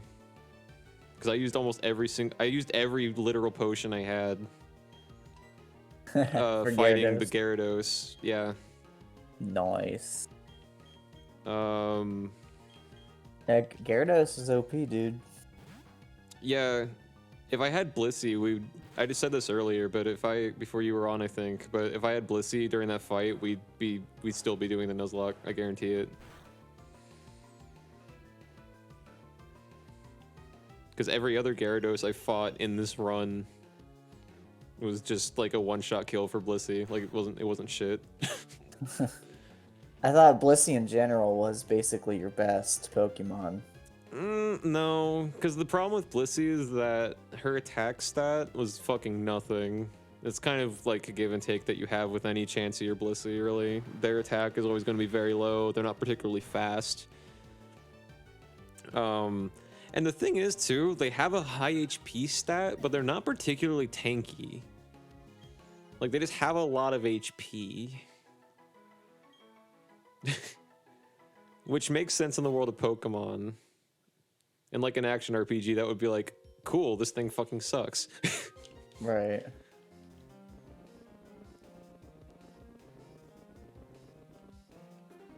Well, I'm glad that you got your nuts locked finally, and I got them locked off. Cyrus has my testicle sack. I need to go grab it. Wait, is this the way to go even? No, it's not. what the fuck's up there? What's the point of going up there? To smash that rock to get a potion? I probably already did this yesterday. And have just forgotten entirely. Oh, also, I have to keep my weak-ass Onyx. I also had Onyx here with me during that, even though he's dead. Because I didn't have anyone to learn Rock Climb. And you need, like, 8 HMs to do this fucking shit for no reason. Where the fuck is the way to go? So you're allowed to break the rules of the Nuzlocke if you have to use an HM.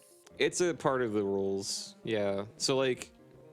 Wait, I've already been here. Where the fuck do I go? What the fuck? I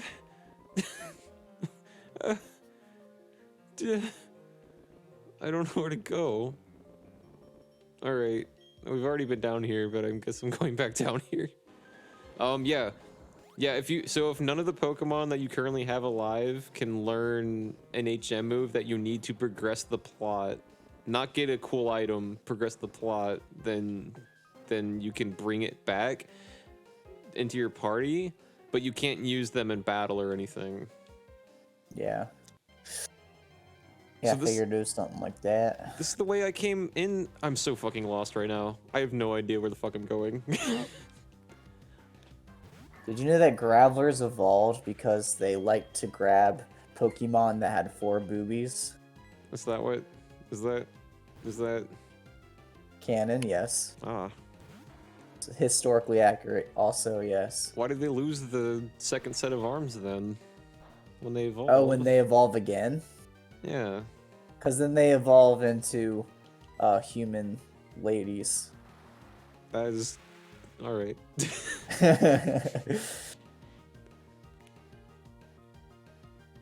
I can't Google that to fact check it right now. I'm in the middle of this Pokemon run, so... The 4-boobied creature that it once groped all the time went extinct. Okay.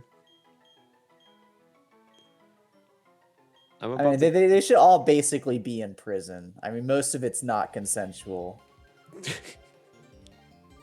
There's like a whole feud on Twitter where there's like a lot of people being like hashtag not all Gravelers and just being like, they don't know any better. They're animals.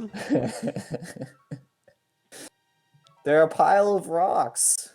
And then a bunch of other people being like, they're a pile of rocks. They're sentient enough to understand what boobs are enough to grab them just to be a bitch. Oh damn, that would be an interesting development to the culture war. There's probably a manga episode. There's probably a manga spin-off about it. Did you say there's an Among Us episode about There's it? probably an Among Us episode about it. There's probably an Among Us map that's called Grabbler. Yeah. I'm looking up a map for this because I genuinely don't know where the fuck I'm going. Sorry, everybody. I'm very lost.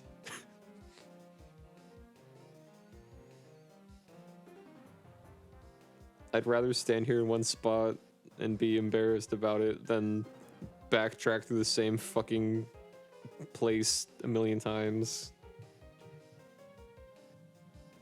and bore the fuck out of everyone. Alright, so I don't recognize this shit. What the fuck? Where do you come in? It's a pretty dank song, though, I gotta say. I was just talking about some of that earlier. Diamond's got some good fucking tracks on it. What the fuck? Okay, that's the peak. Okay, so that's like where we kind of are now.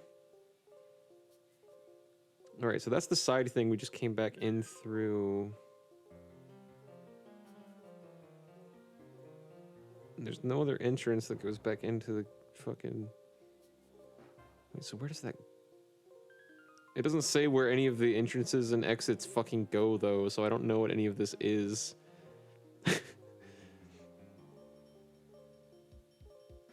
This doesn't help. This isn't helpful. Alright, I can see where we are right now. But it's not a whole lot of help. Not a whole lot of help. Yeah? That just sounded like some butt rock song. Ah. I have a neighbor that blasts, like, really bad, like, how do I put this? Today he was listening to, like, Godsmack, and I'm pretty sure he was, like, unironically listening to Let the Bodies Hit the Floor, like, just presumably on his own. It's not all the time, it's just every once in a while he'll be listening to something fucking horrible, and it's strange.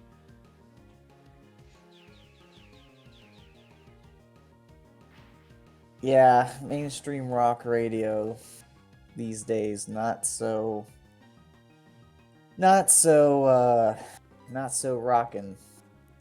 I'd argue it hasn't been good since the 90s, and even that's a stretch. Even then, it's just like there are select bands that were popular in the 90s that I like. Right. Most of the shit that wasn't Soundgarden, Tool, Alice in Chains, as to a lesser extent Stone Temple Pilots, like, was probably all fucking terrible.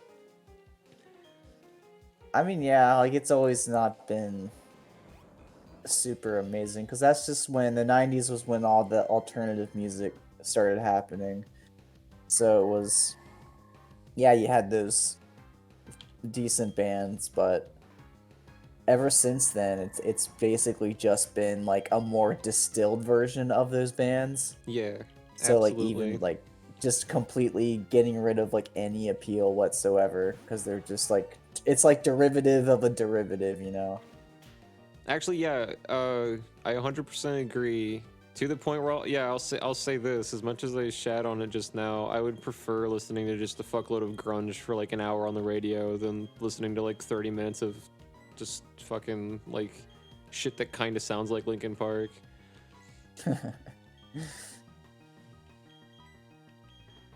Yeah, there's a lot of that.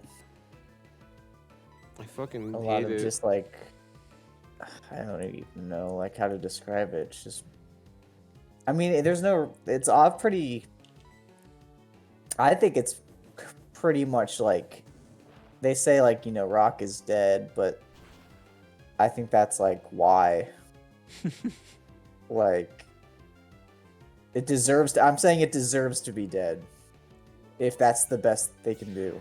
Well, that's the thing, yeah. I'll talk to a bunch of people that'll be into, like, hip-hop or, like, electronic stuff, and they'll be like, this thing, that thing, the other, this artist, this band, you might like this, that, the other, and I'm like, cool, these are cool recommendations, and I listen to some of it, and some of it I fucking love, and some of it I'm like, I wouldn't go out of my way to listen to the whole thing again, but it was, you know, I don't have anything bad, really, to say about it either, you know what I mean? Yeah. But, like, when people are like, cool, you like metal stuff? I'm like, don't listen to any of it. I'm like, because the metal I listen to is, like, a select 1 in 100 chance that, like, it's good. which is why I've been Yeah, telling more. and- Which is why I've been telling more and more people about Haken. But that's a huge asterisk side note that I'm not even gonna get into right now. I mean, correct me if I'm wrong, what like your experience was, but I feel like we had like a similar experience growing up where like we were really into rock and metal, or at least the idea of it. So me and you particularly looked up a lot of different metal bands and really paid attention to like that kind of specific. I mean, that was my experience. I don't know if that was your experience. Oh yeah, I but watched. I listened to a bunch of like behind the scenes stuff just because I was so interested in the source material. yeah, so it's like we have like we've really like dived deep into that. Yeah. So we're like extra critical of like the shit that's on the radio now that sucks ass, because it's like we know that it could be a lot better. Even then, I think the one difference between our metal experiences as like children, as teenagers, is that like even kind of the stuff that like you were familiar with that was like more new metal-y was stuff that I already at that age was like, ugh. I don't want anything to do with any of this. Except System of a Down. System of a Down was the only one that like grabbed me for some reason. Just because they were fucking weird in comparison. Yeah. Yeah, no. I basically feel the same way now. I mean, I know you never really liked Korn. No. I still tried like to. a few. Yeah, you tried to. I still like a few Korn songs, but I mean, even back then though, I was making fun of their lesser good songs, to put it lightly, and had a great grand old time laughing, just literally just like for entertainment purposes, we're just playing bad Korn songs and laughing at it. So I listened to a song by them the other day called Hater, just because I was like, am I being too hard on Korn? Am I being too hard? Am I being a hater? Am I being a hater? And I think the song Hater by Korn justifies Korn haters. Let's just put it that way. Okay. Wait, so this is the room I just came from. So that way out has to be the way, because I don't know where else to fucking go. Unless this whole thing is a secret way. But that doesn't make any fucking sense either. I'm really confused. Sorry, everybody watching this. I swear to God, I'm trying. But yeah,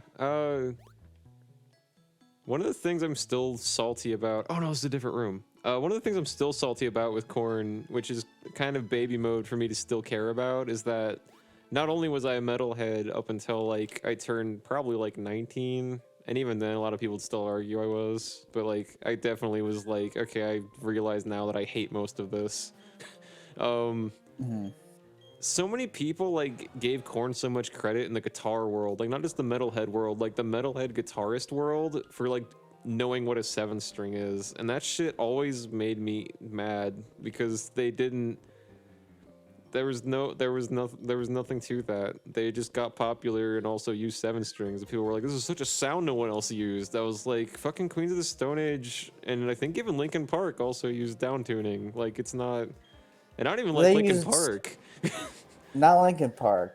I don't know about Queens of the Stone Age. Oh, Queens of the Stone Age for sure was doing. Yeah, Caius. Like I don't even know if you're familiar with Caius or Kias. No. That was basically pre-Queens of the Stone Age. That's where they got all the money and notoriety to make Queens of the Stone Age a thing, which is why. By the way, Grabbler, that Grabbler right there. Grabbler? That's who I imagine the like generic mainstream rock fan to be. Godsmack's actually pretty amazing if you only listen to their old albums. When their new stuff's got some okay stuff. I saw them shine down. No, if you like that stuff, that's great. You know, I'm yeah, happy I guess I for should. you. Yeah, I guess we should preface that. If you like new metal stuff, that's cool. I like some too. but I just don't like most of it, and that's I'm okay. just I guess like this comes up a lot when we talk about it because I feel like we specifically are very hypercritical of it because we have such a like when we grew up like that was like what we wanted to listen to and we just wanted it to be better. Well, and the metal scene, quote unquote, at the time, I can't think of a better term. It was very elitist. Like you like my subgenre of metal, or you're wrong, and that was very fucking common. If you didn't like these bands, you didn't understand real grindcore. Like it's. Yeah, that there is like a huge elitism problem. I don't know if that exists in other music communities. I haven't seen it as much Me neither. as metal. Like I really haven't. That's a huge reason why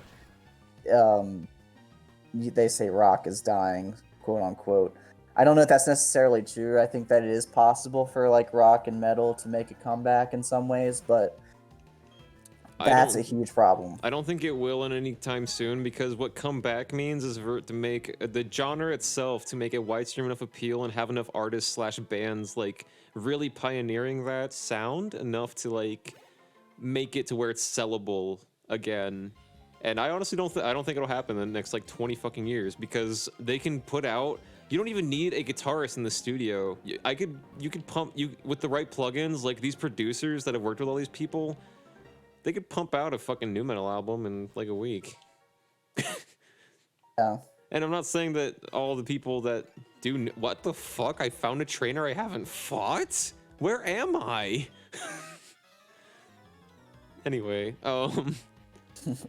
yeah, I'm not saying that anybody makes that kind of music, or especially nu metal, is like talentless or anything. It's just like guitar plugins have come a long way, is what I'm saying, and that a lot of that shit just sounds the fucking same. A lot of stuff you can't tell if the guitar's real or not. Yeah. I've heard guitar solos that are fucking synthetic, and I could barely tell. Yeah, I mean, the technology has definitely changed quite a bit since metal and rock was in its heyday. Yeah. Well, now I'm saying, like, okay, so in the 90s, like, you couldn't pump out a Soundgarden or Stone Temple Pilot song. You couldn't. You just couldn't. You had to get somebody with the talent Right, you had to know to how get to do like that. a huge $1 million studio to get it to sound good. Oh, yeah. Is that what you're saying? No, but that is true too. I was saying on a purely compositional level, even, like, but that's also a point that I will add, is what you said. Yes. But like, yeah, beyond that, like, yeah, you need a bunch of fucking drugged out kids to come in and do that. Now you don't need it anymore. Like, so now that all the shit that sounds like Volbeat and like Godsmack and everything, like, you can just. The only thing that really stands out is the vocals, and even then, they're putting the same effects on all these kids, and they all sound the same. And some of them aren't even kids. Like, I think Five Finger Death Punch got popular when they were like in their 40s. So like, anybody can just come in and do this now. It's just a matter of who you know. There's no fucking magic to it, and that's what's popular. So yeah, I don't think the rock and metal world will come back, quote unquote. And what I mean by that is, again, I come back to Haken. Haken's making a fucking living, but they're prog metal and their shortest songs are 4 minutes long. So they're never going to get airplay. Yeah, and also, and that's like, fine well, too. the industry is way different. So, like, you know, how important is airplay these days? And Right. that's very. Sorry, go ahead. It's just a very complicated question, and there is like basically. Generally speaking, not everyone, I'm just saying, generally speaking, I see more metal and rock bands stick way more to traditional methods of approaching all of this. Mm-hmm. Like, that's one thing, and I shout out this guy like every time we stream, but that is what like Punk Rock MBA talks about a lot on his channel. And he's like, these guys do not know how to use social media.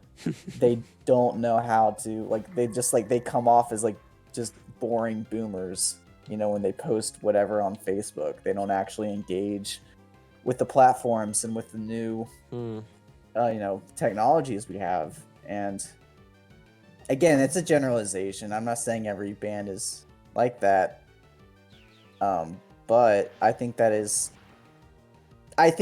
something that is probably more prevalent in the rock and metal community, because I just feel like rock and metal in general, they're just more, like I said, there's that elitism attitude, and there's that whole like sticking to tradition, staying in the past kind of mentality. Oh yeah, absolutely. So I think that carries over into that when it comes to marketing and stuff. Yeah, because of how technology's gone, now you have a nostalgia factor that like pop doesn't really have, or at least not as much. Like shit like Steel Panther, you know? Like Steel Panther's not bad, but Steel Panther's part of their gimmick is being like old hair metal shit. Yeah. And there's nothing wrong with that, but I think that's part of the reason why I know who Steel Panther is, is because they got popular off of it, of doing that specific like gimmick, but still making something their own. There was some other band I found. I think you showed them to me ironically, so I'm not going to name them because I don't remember their name anyway, but it was somebody like their gimmick was just sounding like they would like just take old like AC/DC Metallica songs and fuck with them.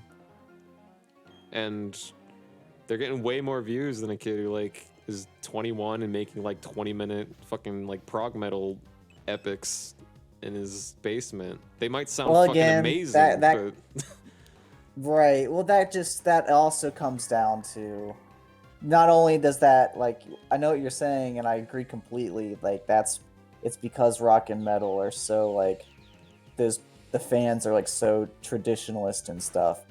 But that's also, I would say, a byproduct of how social media works and the algorithm. It's the same reason. It's the same reason why Slenderman Let's Play Part 7 gets more views than just you making a song and calling it a title. And there's no other context for like what people like. No one's gonna search specifically for the title of your song that they don't even know exists. Speaking of which, do you want to start an indie rock band called Clefairy Good Boy? Let's call it the Clefairy Boys. The Clefairy Boys? Yeah. I'll take mandolin. This isn't a way to go either. I'm incredibly fucking lost. I'm so fucking lost. Brad, help me. I don't know. I can't help you. I know you can't. I'm helping you by talking about early 2000s butt rock. This is true, That's how actually. I'm helping you. But also, like, simply go the other way. Every way is the other way. There are like 5 ways, and they all circle back to... I need a guide. I need an actual guide. Fuck the map. Okay. I need an actual fucking map. Pokemon Diamond, Mount Coronet guide. I need it so fucking bad. Do it. I have no idea where the fuck I'm going. Return to Mount Coronet. I hope to fucking Christ this is it. Looks like it because there's Snovers mentioned. Now you have Rock Climb and Surf. You can go here. Oh, there's no fucking pictures. Alright. Let me see if I can find another one. Because that's going to be a slog for everyone involved. This is a different link to the exact same guide.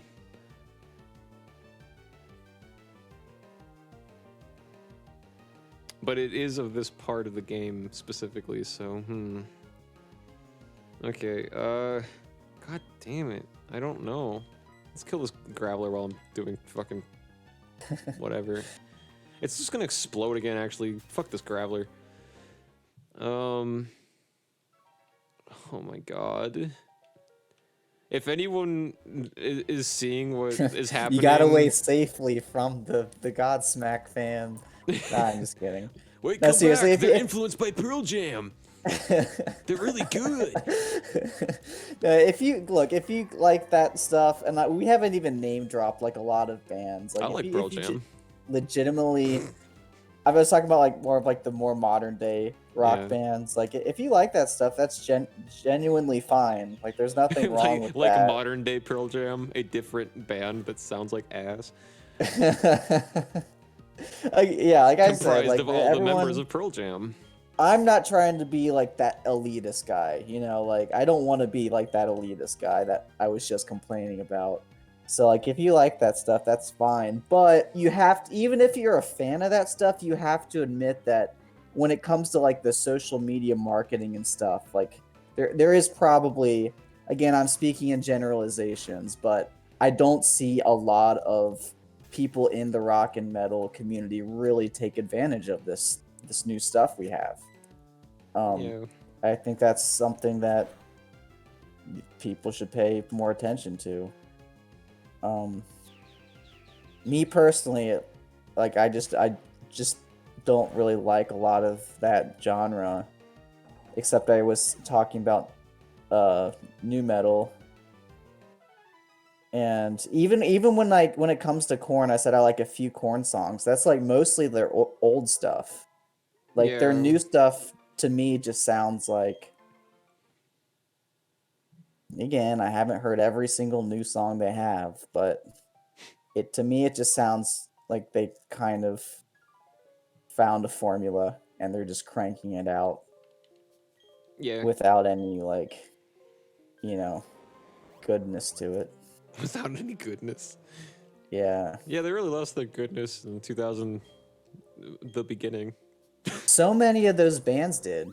Like, so many of those old bands, even those, like, I know you don't really like a lot of this stuff, but, like, even, like, the few exceptions that you would like, or that I would like, they're mostly, like, it's always, like, on their early albums.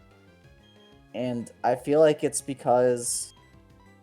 I feel like it's a lot of different reasons why that happened. Yeah, there's a lot of factors. But it's just kind of funny how it's all across the board. I can't really think of any, like, let's say new metal band that's better now than ever. You know, like maybe there is one. I mean, but I can't really think of any. I can't think of. I do not like the new System of a Down songs. Oh my god, we haven't talked about how shitty the new System of a Down songs are. I listened to like 3 of them and I was like, oh my god. And it sucks because they're like, we have all this popularity and there's actually a fucking cause that like, and we have this like charity link to it that directly supports it.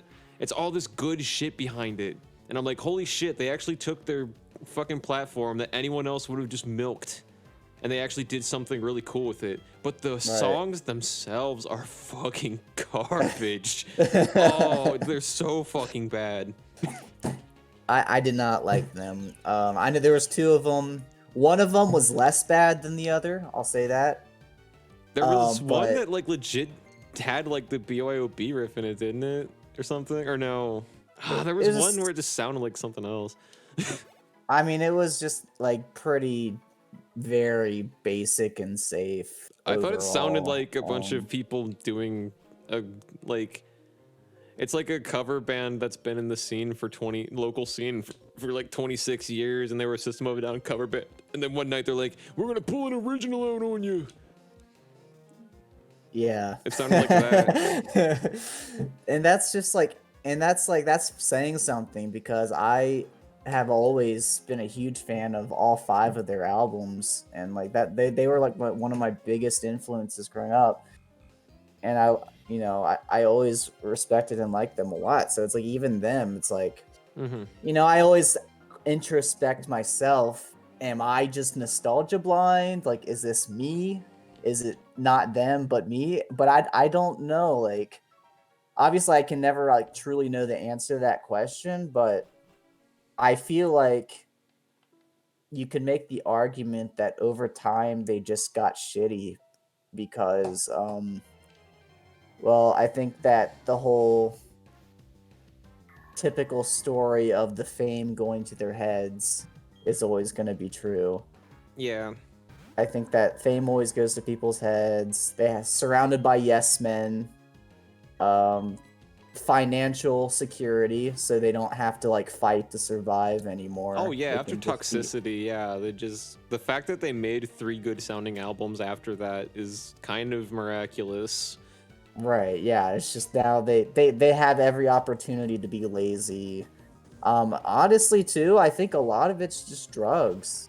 Like, so many of those bands just did drugs all the time, you know?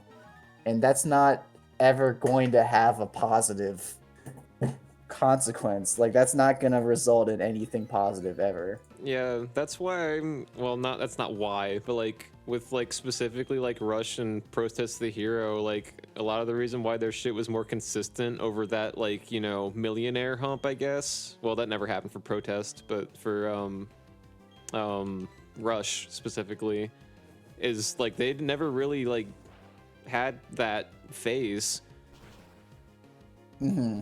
Like they had problems and shit, but like they weren't like, yeah, like drug addict. Actually, Faith No More. Faith No More is a great example. A bunch of people thought Mike Patton was a huge cokehead just because that scene in that genre.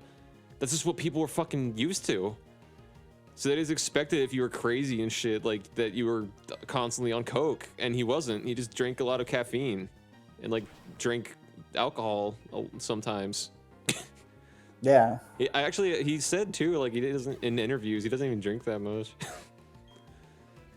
But like Yeah. but then like after the fact they were like, cool, let's continue to make creative shit, and they did, as opposed to, oh, we don't know what the fuck we're doing anymore because now we've sobered up and have 2 kids.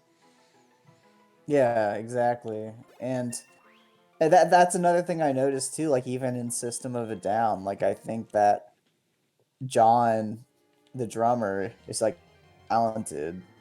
And he's always been the one who's been consistently talented, and he's the one who's also never like done drugs a lot. He's I think he, also the like, one that when drinks drama occasionally, shit but- happens, like he just like is like, it's like whatever I see it, and you can correct me if I'm wrong because I don't dig that deep into it, because like I don't give a fuck if System like comes back, quote unquote, and makes more shit. I don't give a fuck. I never have. But like, fucking, if like every time I see it, it's Serge and Darren being pissy babies, and then John is like, Shava won't say anything for the most part, other than like maybe new things will come, and then like if they specifically ask like John about something, he either won't comment or he'll be like, yeah, they're being pissy babies, and that's why we're not doing anything. Pretty much. I mean, yeah, like John doesn't really have any like get involved in like the drama and stuff. I mean, when the drama is centered around only 2 members of your wildly popular band, and they're both the ones who do vocals in a vocal-centric like genre, I feel like, right. yeah, you can kind of get away with that. For sure, yeah. I mean, a lot of the only reason there's like any fight within the band is because it's basically Serge saying, "I want to write songs," and Darren saying no. Like that's Yeah. basically like the whole thing. Yeah, that seems to And be the consensus. I'm gonna be honest, like I've heard the new Scars on Broadway album, right? Mhm. I actually respect Serge's songwriting more than Darren's now. I in haven't the even modern listened to all of day. Surge's shit, and I already do, just from what I've heard, because Surge, It sounds like I don't really like a lot of Surge's stuff, except for Elect the Dead. Elect the Dead's pretty good. But I just feel like Surge like tries. Like Right, it just yeah. sounds like he's actually like he has like a lot more influences too, I feel like. yeah, he Whereas- also wants to always go down a different avenue. Darren doesn't do that. Maybe he wants to, but I feel like he never does. Darren just like plays a few power chords and goes like, oh, oh, He and does then that that's too, the yeah. song. And that's always like the song that happens as a result of that. Yeah. It for some reason it worked between 1996 and 2006, but after that, actually the first Scars on Broadway album was all right, but That's what I do when I make a music. yeah, I mean, that's just. And I know we're talking about like really specific bands here, but I do feel like it's kind of like something that I see across the board, especially in rock and metal. No, I And agree. I think it is a lot of it is like cultural, within the scene. Like you were saying, like it was so common in that scene just to like be a drug addict. Yeah, people were just And used to it, yeah. one thing I will say, like I don't really See, I've already been watch there. let's plays or anything like that. I just don't enjoy uh generally speaking, I don't really enjoy let's plays. Never really have, except for like when there's more than one person. But Yeah, actually me too for the most part. like one thing I will say, like as I was growing up and I saw people like PewDiePie and Markiplier like get popular, like one thing I will give them credit for is that they genuinely just seemed like happy, positive people. And I get that that sounds like or I get that that could have obviously just been like more manufactured for the performance, right? Yeah. Of the let's play, but I do think it in general it is genuine. And for me, like that was like actually pretty important for me to see that, because like all of the Good fucking lord with musicians, these fucking gravelers. yeah, they're just fucking dicks. I mean, what do you expect from fucking whatever? I don't know. Yeah. By the way, What yeah, do you- I do remember, Junie, I remember you telling me about the glammed up rock star you lived with, and it's funny. The what? She used to live with a fucking nut job. Who? Oh, sorry. I'm not looking at the chat. What the fuck? She's someone I actually know in real life. That's cool. A washed-up glam rock star in 2020. I mean, That's kind of sad. I mean, they're all still alive. They just we don't. They're still alive. Well, I don't know how old these people are. If You I don't have remember to the say, story, I'm the just- person she's talking about is probably like in his 60s, I think. Actually, maybe 70s now. Oh, damn. Because he was 80s, I think, right? 50s? I thought you said he was from like the 80s doing stupid bullshit. That's even more sad, to be that much of an asshole and come from the era where like we were probably born. But that exactly like is what I was the point I was going to make is like all of like the musicians and like celebrities that I looked up to growing up, like all of them like had a chip on their shoulder. It was always like, yeah, they're rich and successful, but like they're fucked up. You know, that was like always the thing. Which isn't inherently it's bad, like, but there's ones that are like lean into it, yeah, for sure. and that shit blows. And the whole culture around that like lifestyle enabled them to do that. Yeah, I think Um, the drug shit and that specific aspect, I think Motley Crue was a big factor of, because they were all kind of like that, and it was something that people were like, I think people just used fucking fallible logic of just like, oh, do that, and you put these two things together and it equals success. right, exactly. And By the way, I did purposefully go out of the cave because I need to fucking retrace my steps. I have no idea where the fuck I'm going. But now I have a guide, so I'm gonna heal and come back, and then we're gonna fucking finally fight Cyrus. Holy shit, we should have been done by now. took forever. But yeah, what I was gonna say was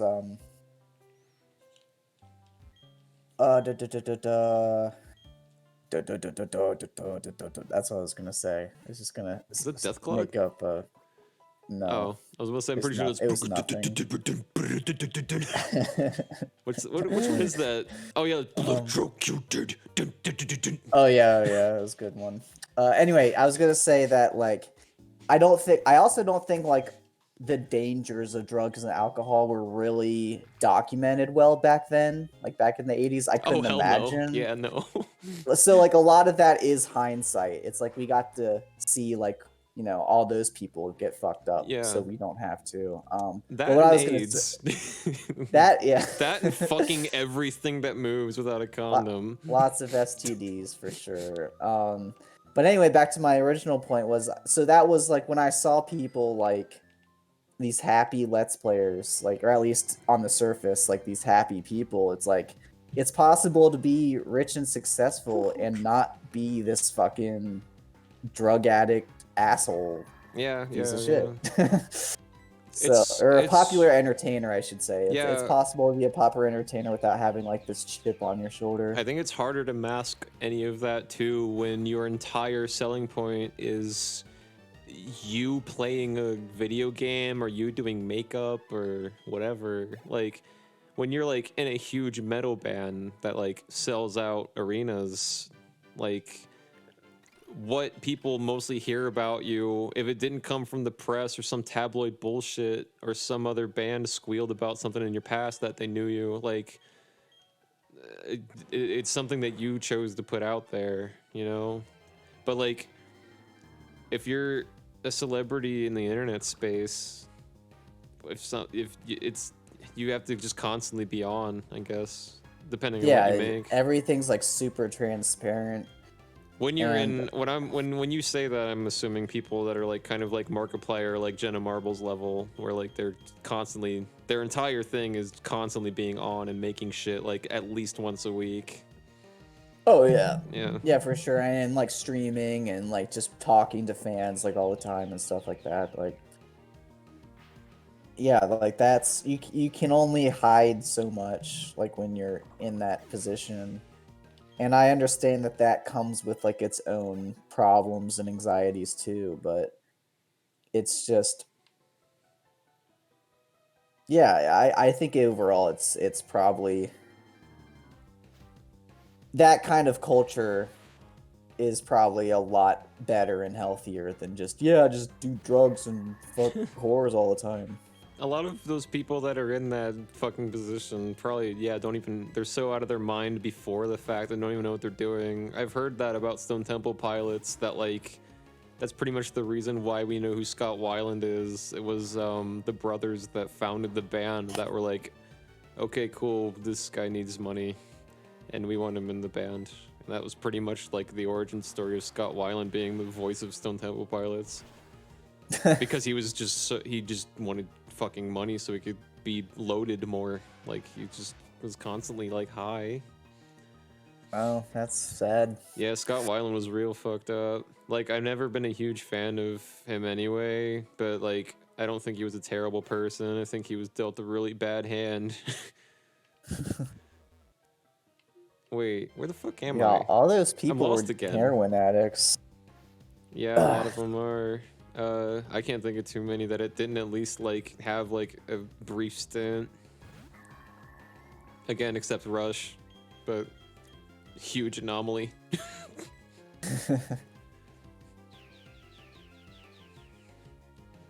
So yeah, that's my and your essay on why fucking butt rock on the radio sounds like butt. I think a lot of it comes from, because you mentioned earlier, kind of like a ratio of like, you know, a kind of like a perspective point of like shit you've already been listening to, and like, I think about that a lot. Fantastic. You mean how it's like a I'm glad you derivative? enjoyed our presentation. Now everybody leave. No, no. I'm sorry if anything got too specific for anyone watching. That we like lost you at any given point. But what I was going to say was, it's something I think about a lot with Coheed and Cambria, because Claudio Sanchez started out really fucking young writing music, and I think they were all like freshly fucking like 18 or 19 when they released that first album, and it just happened to really take off for what it was at the time, and then their second album just blew up, and then the third one was the one with Welcome Home on it, so, you know. Yeah. But like, he was so fucking young when he made all that shit, and he had this whole big story because his brain is just this constant galaxy of fucking nuts, so shit that just is sci-fi gold. But like, for me personally, after the 6th album,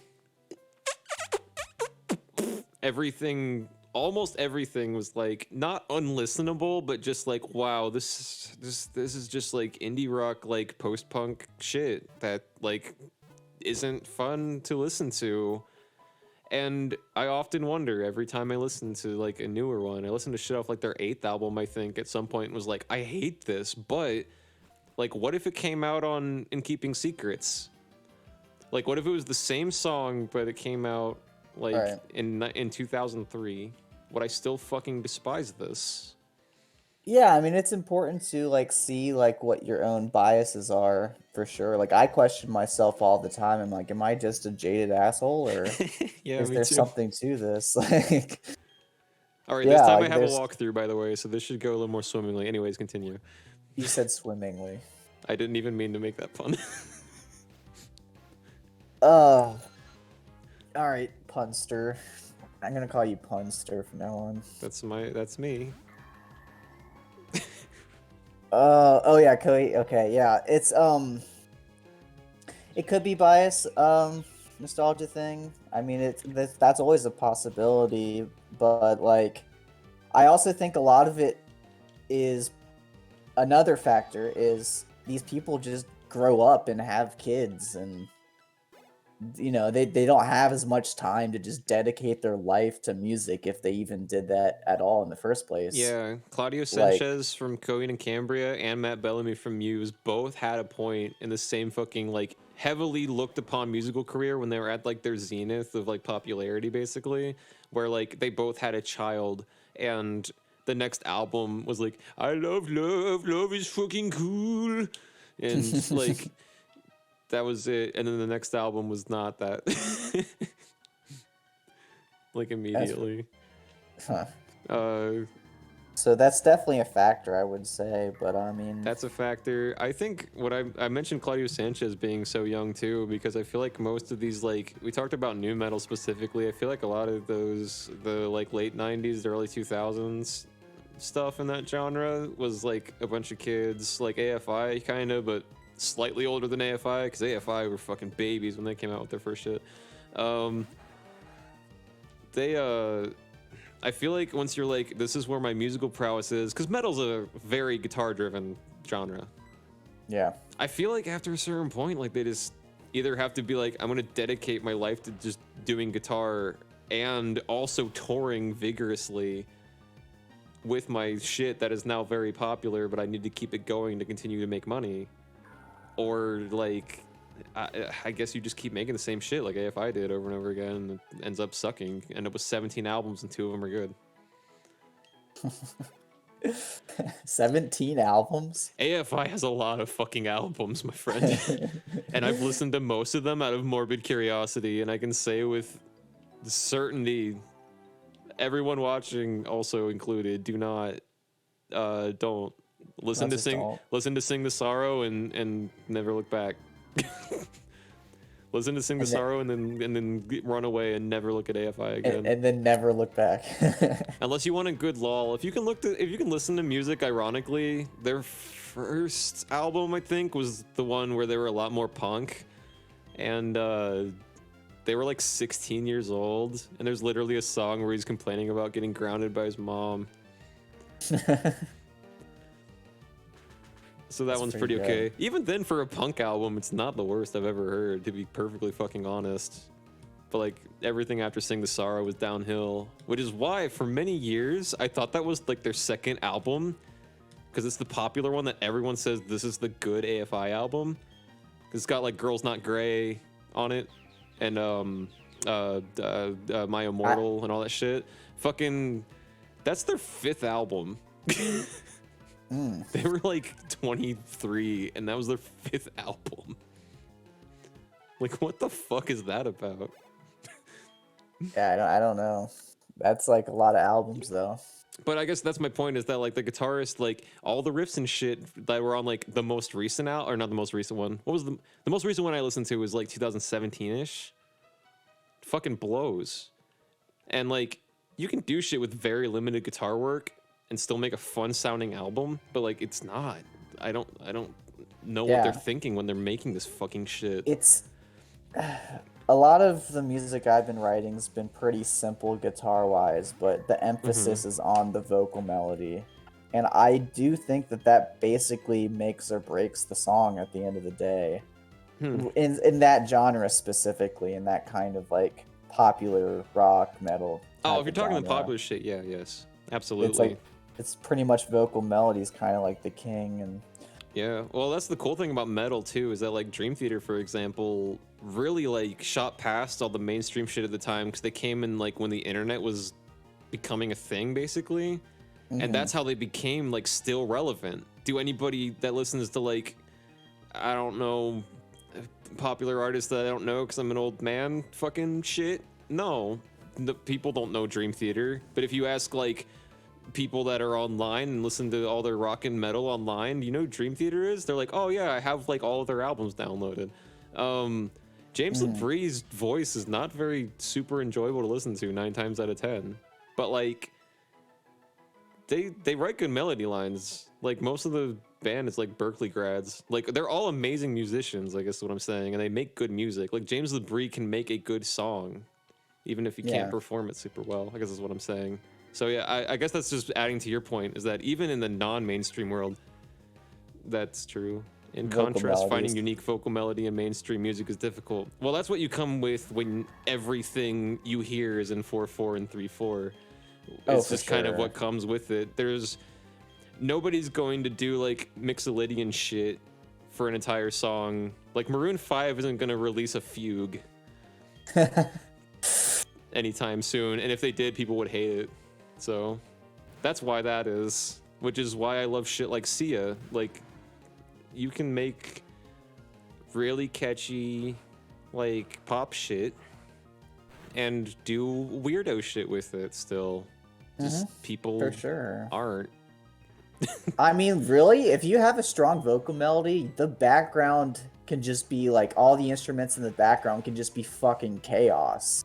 Like theoretically, like you could just like literally just play like diminished chords and have a drum play in like a polyrhythm, and it'll sound fine, because as long as they're familiar with like, especially if you have, let's say you have a chorus and it just plays normally the first time, when you play the chorus the second time, you can do whatever the fuck you want, because like the listener's already familiar with it.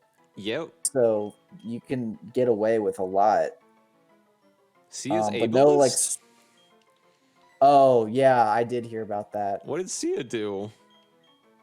Okay, so don't make me hate Sia. What did Sia do? I did hear about this. Last I heard, she just showed her ass to a bunch of people. Correct me if I get any of these details wrong. She spent 5 years making this movie about autism. Oh, what's that fucking called? I think it's called Music. Music, yeah. Okay, so what's wrong with music? It's about autism. It's about autism. From what I hear, it's extremely like tone deaf, like how they portray autism. It's really tone deaf, and it's also sponsored by Autism Speaks, which is a hate group. Whoa, what the fuck? Also, fucking Automod. What is Automod? That's not Nightbot even. Yes, you can talk about autism here. I don't care. She directed a movie about a kid with autism, but it's literally so tone deaf. Oh, okay, yeah, okay. And so it's like, yeah, I don't know like how much of that was intentional. To me, it just seems like it was really, really poorly researched, and it just was a failure. Like it just it only takes like a couple minutes of Googling to find out like Autism Speaks is like a hate group. Ooh, that's not good either. And that's not good either what you said. Oh no. I didn't know that. Okay, here's my take on that, and if anybody knows any detail, I don't know anything about that. Let me know if I'm wrong. there are movies that feature like big names like that, and like, I'm not saying that she's innocent. I'm not trying to defend her. Like, she should have seen the project at a certain point and been like, oh, but like, there's some shit where I think they just put a big name on it and pay them a bunch of money. I mean, And I think, it was like, even if they're tricked written. into... Sorry, I didn't mean to interrupt. Sometimes they just like, sometimes they'll give a big Hollywood like somebody something to work with, and they'll tell them it's a certain way, and then they'll start creating it, and then like it'll be fucking not what they thought it was at all, then they'll be fucked. Well, like I then- understand that aspect, but I don't know if directed that's by how this worked. directed by Sia, produced by Sia, screenplay by Sia, story by Sia. Screenplay by Sia? Yep, Okay, and someone never mind. else. No, she did it. She fucking sucks. Fucking idiot. It was her and another person, to be fair, but yeah. For all of those roles?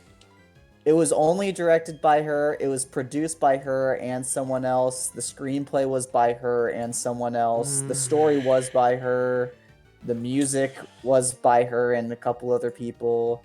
The poster literally says a film by Sia. I mean, I don't know. Like, I understand your point. That can mean a lot of things. That Yeah, I specific understand aspect your could mean a point. lot of things. The rest of it, she had to have known. I mean, I really don't know a lot of the details. I don't know how much like she knew what was going on or like what the whole like process was. It was in development hell for like a long time. It was like it took a long time for it to actually come out apparently. But yeah, like it offended a lot of people, and like I said, they just did shit Well, yeah, where no they shit. they just clearly did not like do their research for something about a topic that was, you know, obviously extremely sensitive, and you know, Yeah, that was I don't like, know. The likelihood of what I was suggesting is significantly lower now that I know all those details. I think at some point she had to fucking have known. It seems a lot less likely that it's like she made a bunch of accident. shit, put it together, and then like you said, development hell, and then someone else came in and was like, all right, let's finish this thing and make a bunch of money. Because that shit will happen, and then a huge shit pile comes out of it at the other end. But I don't think this was the case. I think she knew what she was doing already, and what came out of it might have been a little different from her vision, but still. Okay, because now you mentioned there's a minstrel show at the beginning. How in the fuck do you mess that up? As like how was that transformative? How was that ironic? How did she put that in her movie and then be like, oh well, you guys didn't get it? Like, yeah, I didn't even hear about that aspect of it. I don't even didn't know if I want to anything hate about watch that. That just sounds fucking sad. By the way, I do still have the guide open. There's a million encounters and it's fucking annoying. Shit. God, that fucking But yeah, sucks. that's I still that, love her man. old music though. But fuck, that sucks.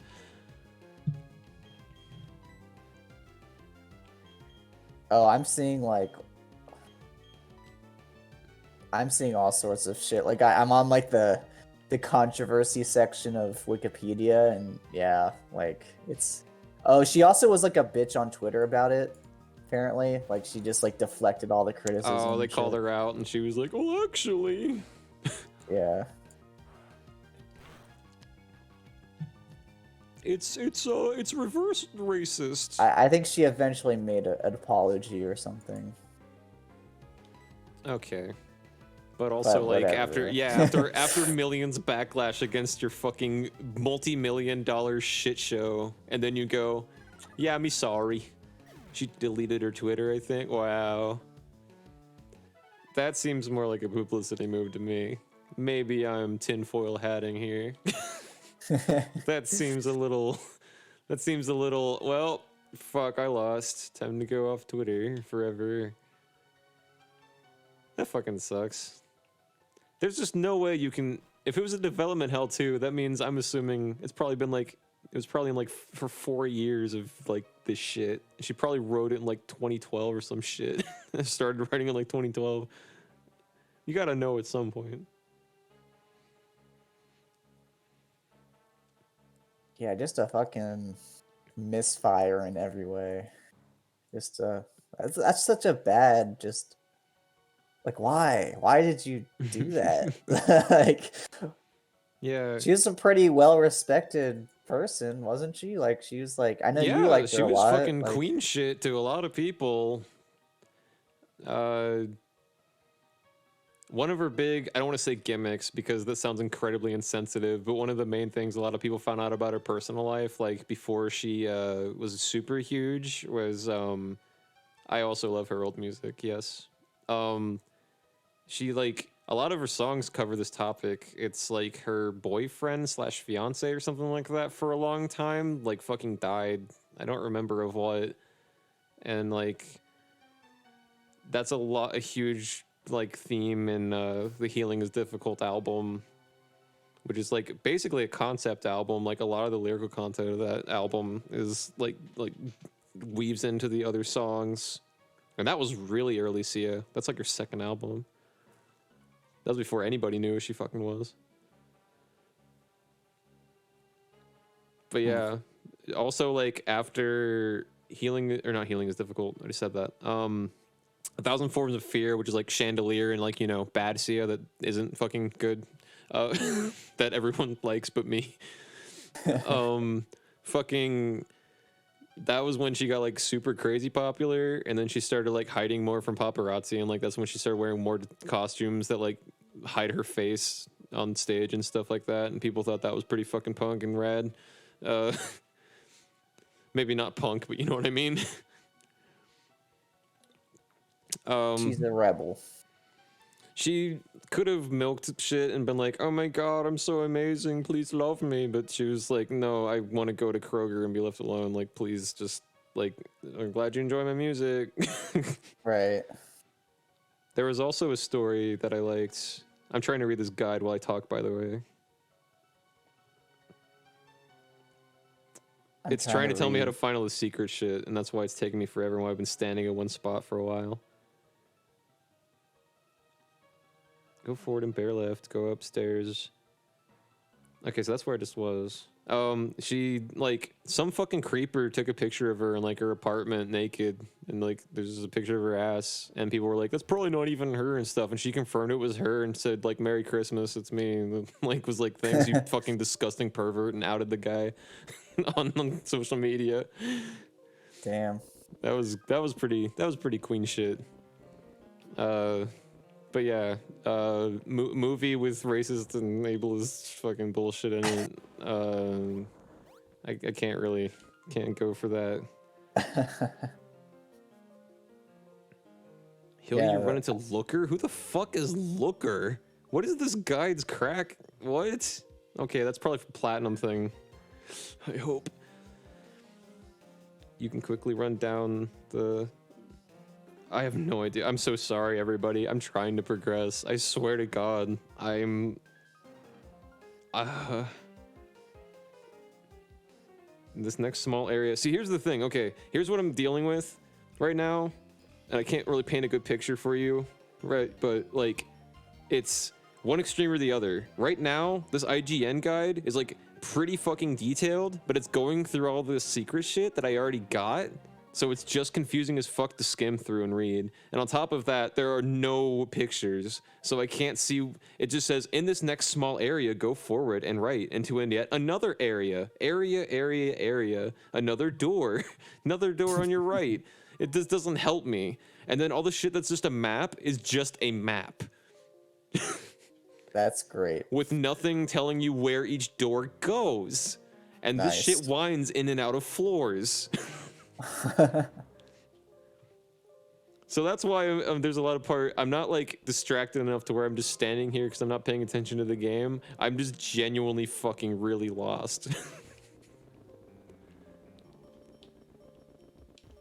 Okay, so that's the hole I came out of. There has to be someone that's made a fucking thing. Because I know I'm not the only one that's been, like, lost here, and have been like, what the fuck?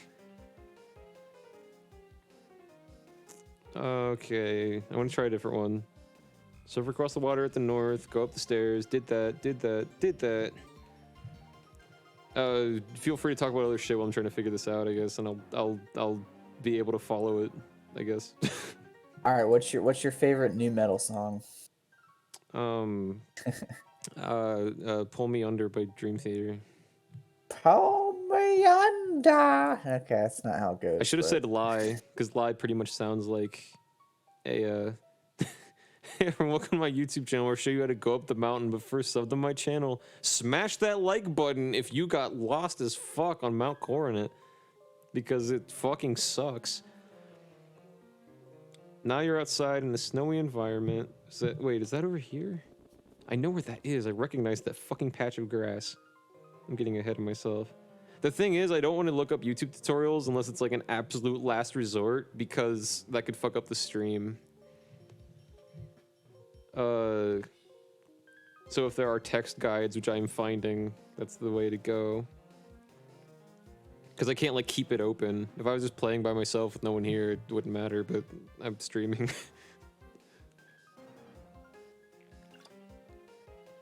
God, this is such a clusterfuck. See, I hate it because it's doing it based on this one is doing it too. This guide is like doing it based on like the thought process that this is your first go through. Yeah. So it's like, you'll find this hidden ether and all this shit. And I'm like, yeah, but I already found like all of that. So now it's just a fucking maze. I need to figure out how to get to that. There is a picture and I recognize the area, but I don't remember how to get there. And that's what I'm trying to figure out right now. Is this called Wayward Cave? No, this is Mount Coronet. And this is like the return to Mount Coronet, I guess, because like you go through Mount Coronet like 4 fucking times by this point in the game. It's one of those. Now you're outside in a snowy environment. Okay, so this is the first time that we've done this. So this is where it's at. The goal now is to climb the top of Mount Coronet. No fucking shit. Go east, north. Okay, well, wait, what? Okay, but also, huh? So we go out here. Is that the right place? Yes. Fight the grunt and exit through the south. Okay, so there's no way to fuck up past this point in the guide. Now you're outside the snowy environment. The goal now is to climb the top of Mount Coronet. Go east, go north. That's not a real place you can go. You fucking animal. Go east? East? East is a cliff. Dawn will break her fucking legs. I'm not doing that to her. Can you go down? I'm trying to go down. And maybe there's a way east that I've forgotten about. No, nothing goes east.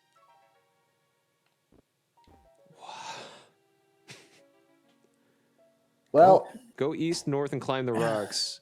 If you go east into the cave opening, you can go straight up the steps for a hidden Ultra Ball. That's just where I came from, right? Maybe this wheels around to somewhere else.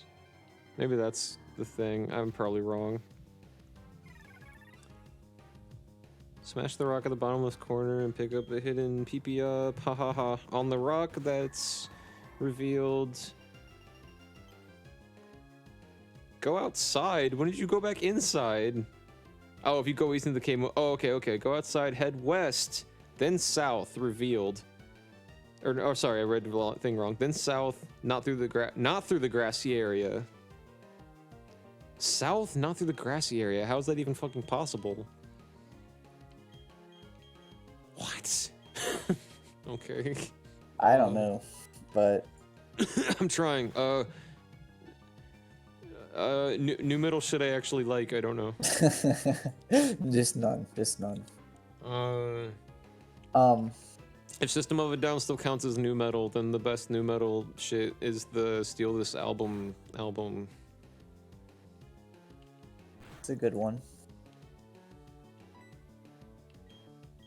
Why do you have 0 Fire Blast? Have I already fought that many fucking people? Jesus Christ. Oh, Cornet fucking sucks. How did I get through this last time?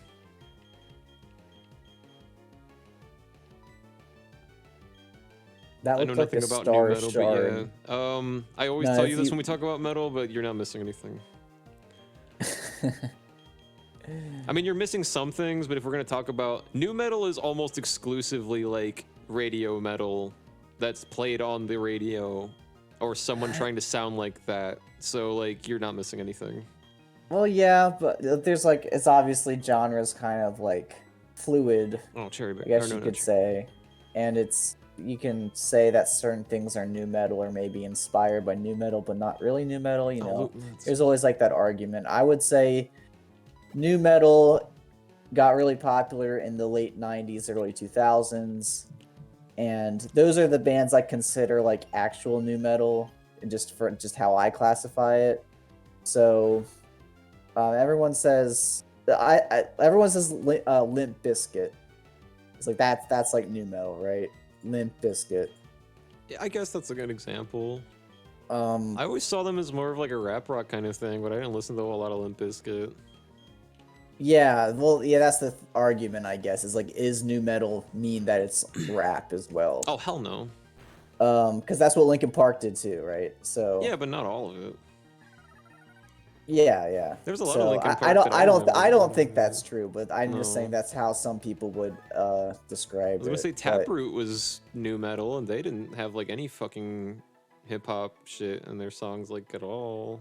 Hoobastank is technically new metal, I think. Interesting.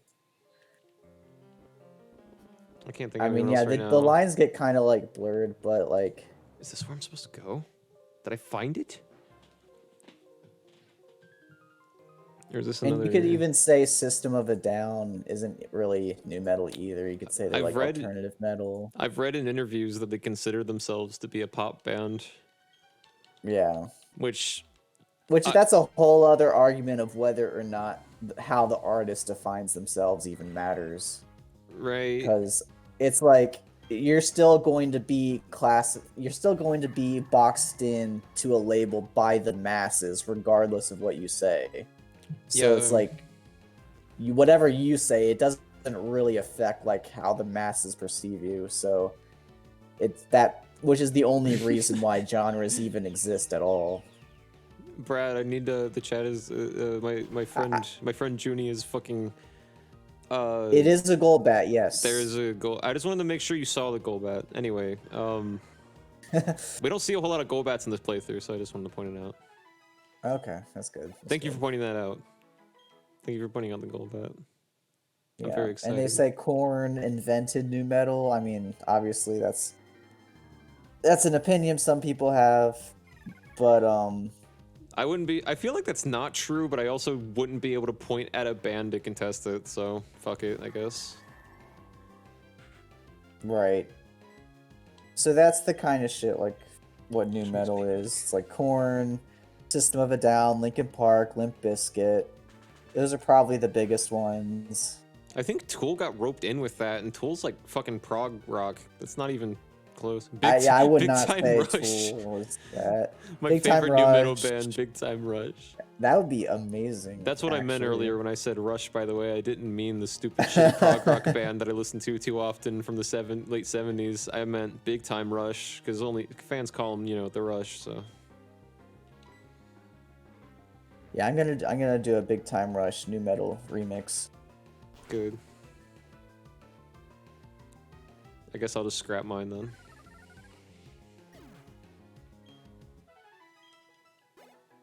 There's like new metal-y shit in a lot of Dream Theater songs too, but I've never heard one fucking soul be like Dream Theater's a new metal.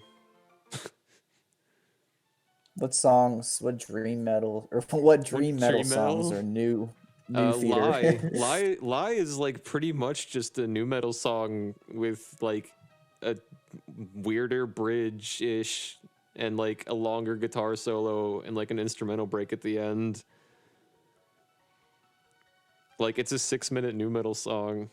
Like if it wasn't 6 minutes and John Petrucci wasn't the guitarist on it, it would be a new metal song.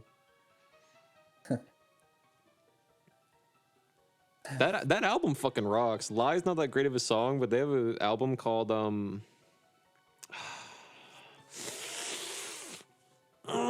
I've listened to it fucking like 10 times. Whatever. It's the one after Pull Me Under. It's the one after Images and Words, which had Pull Me Under on it. Whatever one is after that, That album is very interesting and actually really fun. And new metal, you said?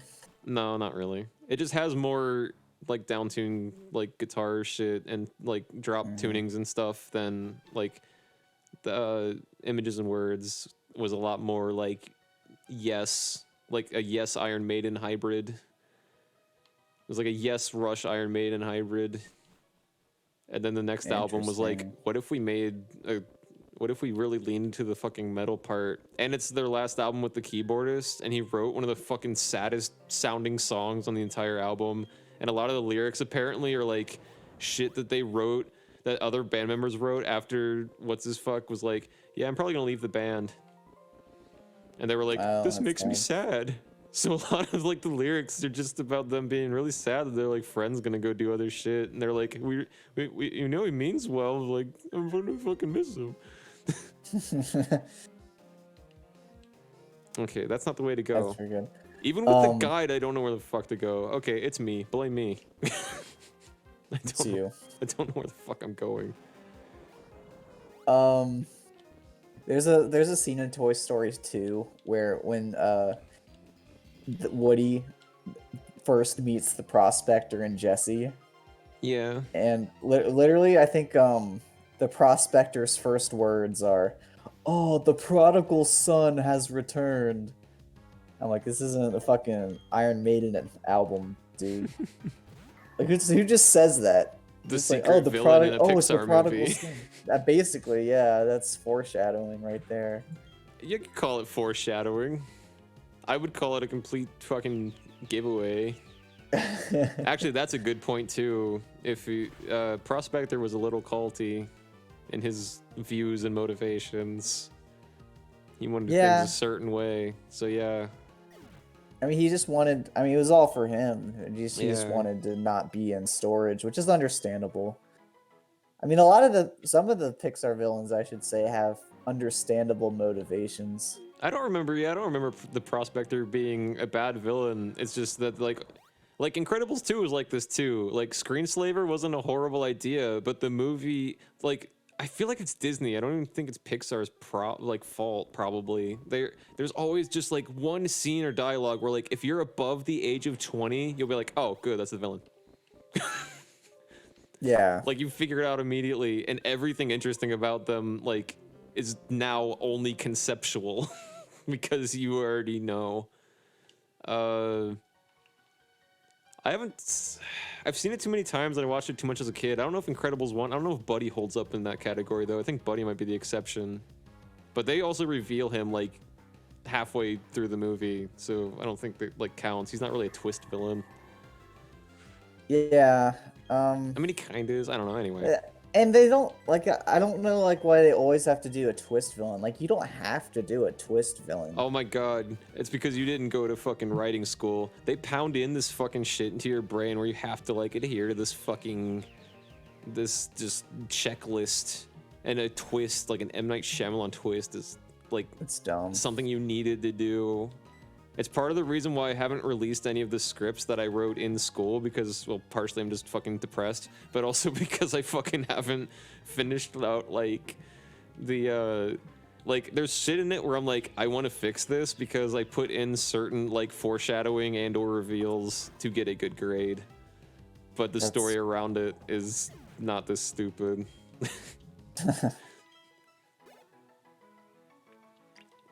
I feel like when you're working for a multi-billion-dollar company, right, that it's probably harder to pull off cool shit like that. Which is why I like Gravity Falls, because somehow they didn't police them on that, and they made a good show. Because even like in Monsters Inc., like I don't think Randall was a twist villain, wasn't he? He was just Randall was pretty built up. The twist the twist. Yeah, that's the thing. You don't need a twist villain to have a good twist, and that's why Monsters Inc. twist is really good. Like, because it's not super hammed up. Like, you know Randall hates Mike and Sully.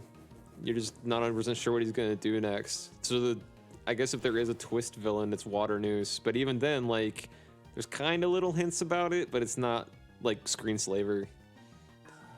Mm-hmm. I'll say this: in Incredibles 2, the best scene was when Elastigirl was on the bike. That was a really cool scene. Not just because of the butt. Not just because of the. Not just because my dick was hard the whole time. Thick It's butt not the cheeks. reason. I only noticed that your dick was hard when we saw it in theaters together because my dick was harder. So I guess I can't judge. I'd like to think that Frozen and all those other twist villains were written at the same time. Like they were like, yeah, I've got a drawer over there. James, get the twist villain drawer. And just pull out pieces of paper, and they're like, yeah, that one's the one. Put that in Ice Lady.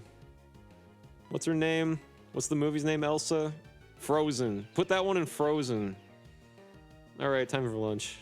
I just like the idea of when we watched Incredibles 2 in theaters, which did happen, for the record. Yeah. That I just like the idea that during that scene, you were so insecure about your boner that you had to check to make sure I also had a boner, just to be like, oh, okay, this is good now.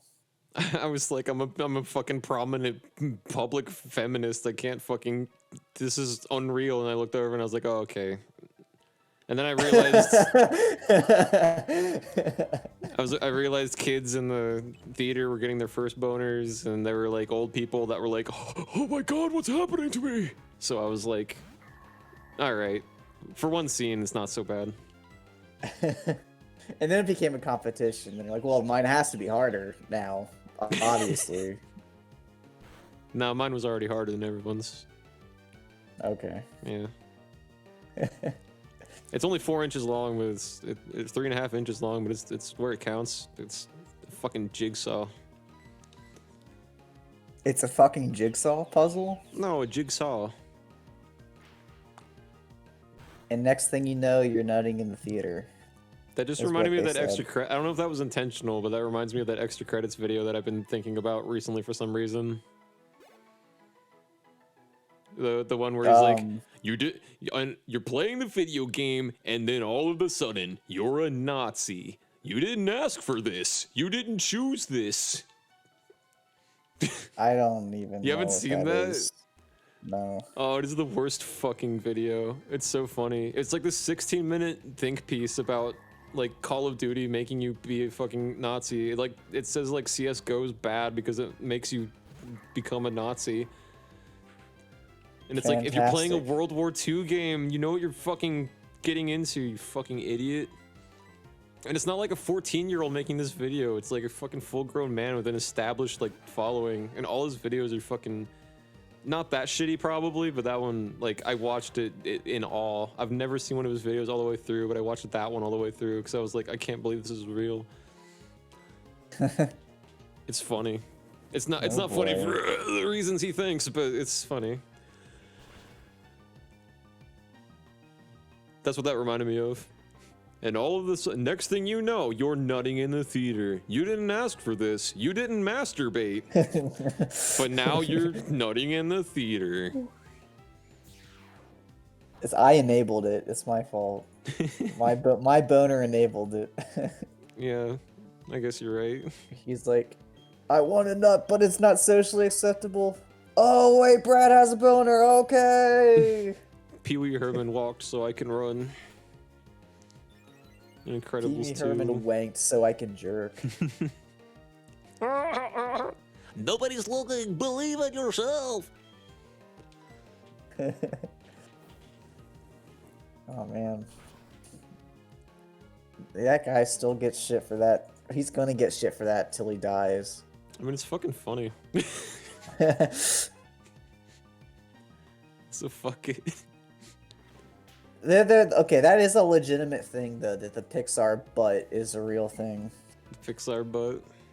All the Pixar moms have like huge asses, Yeah. almost without exception. Hell yeah. I don't think anyone ever had a problem with that. Yeah, I don't have a problem with it.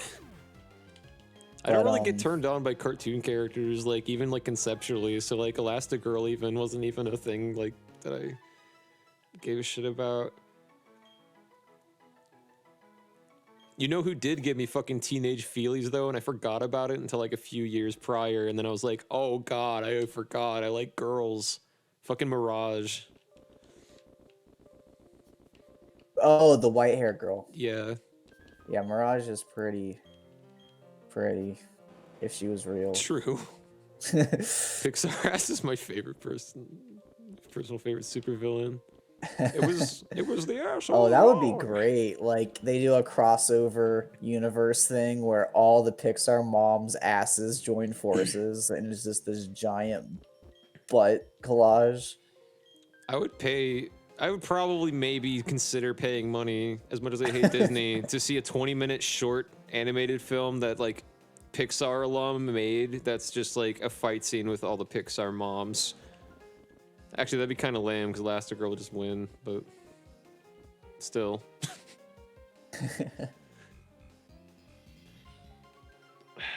I'm still confused. It says don't go through the grassy area, but there's nowhere else to go. And what it suggests is the way that doesn't go anywhere. Head out again by going east. Go all the way north for hidden candy on a rock. From the outside, climb the rocks westward. I didn't see fucking west rocks. What? So I think here, where I was getting lost before, is the right way? Oh, this has to be. Yeah. Okay, so this is the right way, and then from here on, I got really lost. So there's only one way out here. So this has to be the way to go. What is Onward? Tom, fucking stupid. Tom Holland is Tom Holland and Chris Pratt. Ew. That's what it says. It is the other guy. It says Tom Holland, Chris Pratt, Oh, I forgot about that. Then. and some other people. I heard that Onward is tolerable. I haven't seen it and I don't want to. I don't care. That's the Brad, that's the movie that has the first lesbian outed lesbian character in a Disney movie. She's such positive representation Is for the it? LGBTQ community. Everyone loves that fucking character that has one line. Yeah, I wasn't sure like where you were going with that. I'm like, is it? No, I didn't she's know fucking- anything about It's that. a cop. It's a fucking cop. It's the one thing that no queer person wants to see when they go to a fucking theater to watch a fucking Pixar movie and escape from reality, is to see a one-eyed purple butch cop with one line. And what? So and what is her one line? I'm a lesbian. Like, how did you even know she's a lesbian? I fucking, you know what? It might as well be because I don't remember. But it's like, it's basically just like license and registration or something like that. I think. Like it's nothing clever. She basically doesn't have a character. Like she just is there, has one eye, adds to the world that like she's a monster and everyone else is, and like is a cop. She pulls over the main characters, and like plot happens, and she's just kind of there. But before the movie came out, Disney made such a huge fucking stink about it that everyone immediately was like, wow, so this is gonna be fucking terrible and she's gonna have one line, right? And instead of seeing that and fixing it, Disney was just like, yeah. Well, they I guess like, yeah, like people did not like extremely racist, or not racist, but extremely like non-progressive countries did not like that, even that one line apparently. Oh, that's true. Yeah, they probably did it for China. Because Yeah, China, I and not think to say that Chinese people are fucking like all homophobes. Obviously, that's clearly not true. But like, there's a huge fucking hurdle in the way of Chinese theater. It's very strange. shit you would Yeah. not think would be like thrown out gets thrown out. Well, China is like one of their biggest markets. So like everything, anytime you see Disney do something weird, it's like, why did Disney do that? It's because China. It's because they weren't allowed to air it in foreign countries, and It's like that one character in Rogue One who was Chinese. Oh yeah, or no, that was a different character. Oh yeah, I but forget yeah, his name. I know what you're talking about. Oh, I wouldn't Okay. know a name. Probably, I mean, I'd like to think that Disney would have added a Chinese character in one of their movies regardless, but probably only did it because they want to make that China money. Yeah. It's like anytime Well, it's that happens, it's like, what I think is stupid about it, other than everything, the obvious, is that there's shit I remember hearing about with like the Transformers movies that would get cut anyway. So they would cater to this fucking market, and then other stuff gets cut after the fact that like whoever the fuck's in charge of that over there is like, well, this can't go. We can't show this in theaters. Nobody will want to come and see it if they hear this is in the movie. So like, what's even the point of fucking making the final product worse for that reason if shit's just gonna get cut anyway? yeah, like this for example, where it says, so this quote in question is where she says, "It's not easy being what?" The girl from Onward? Yes. Okay. She says, "It's not easy being a new parent. My girlfriend's daughter got me pulling my hair out, okay?" That's it. That's the entire thing. Okay, and then everyone was like, "Oh, what the fuck?" Like in Russia, they changed it to like my partner's daughter. I don't see how that's much of a difference at all. It's not. Yeah, it's not. What else would partner imply? Oh, my fucking yoga instructor is pulling my hair. Like, no. Well, it's like a cop, I guess, but yeah. Oh, well, okay. Wow. I can see that. Yeah. I guess I can see that, but that's kind of like that's a funny way to censor it. Yeah, that's such a fucking workaround. God damn the it. Russian dub also avoid referring to her with gender-specific pronouns. So they accidentally made her non-binary, the first NB rep in Russian Pixar. The scene was changed in Poland.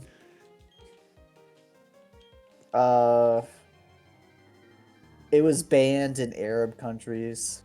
Just the film was just banned just for that one thing. For the one character that the LGBTQ community of like Western culture doesn't even fucking like. Disney fucking sucks.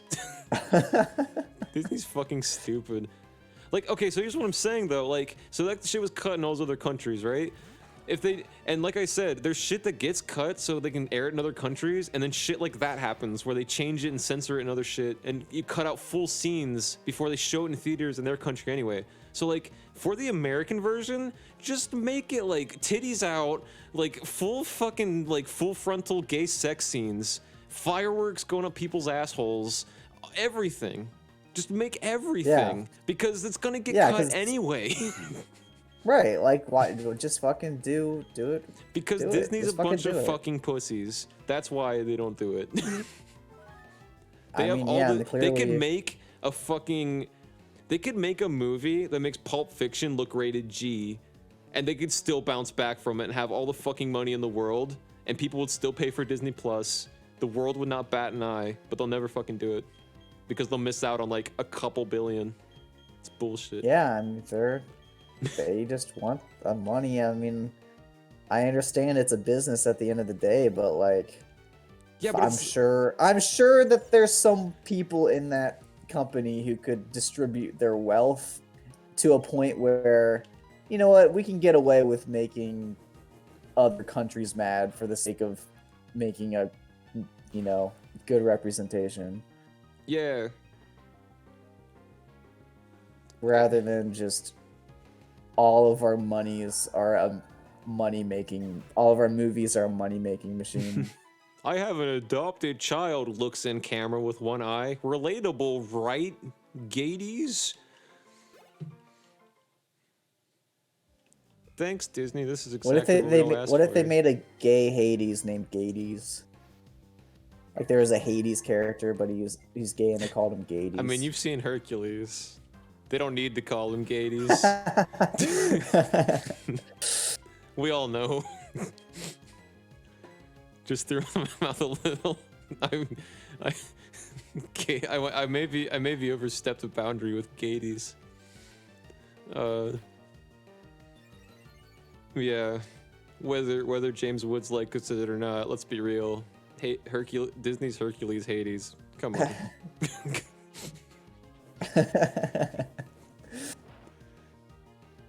See, that's a good villain. That didn't need to be a twist villain. It's like that's just a good villain. Yeah. I think there's something to be said about just an established villain that is just good to watch. Yeah, he's like really like one of the most entertaining things about the movie. Hades is very entertaining. His motives are clarified in the first like 2 minutes of the film. The way they introduce it is fun. The way they introduce his relationship to Hercules takes a bit, but it's not slow. It doesn't feel slow. And it's satisfying to watch him get fucking defeated. Because he's a big asshole. It's great. I love that movie.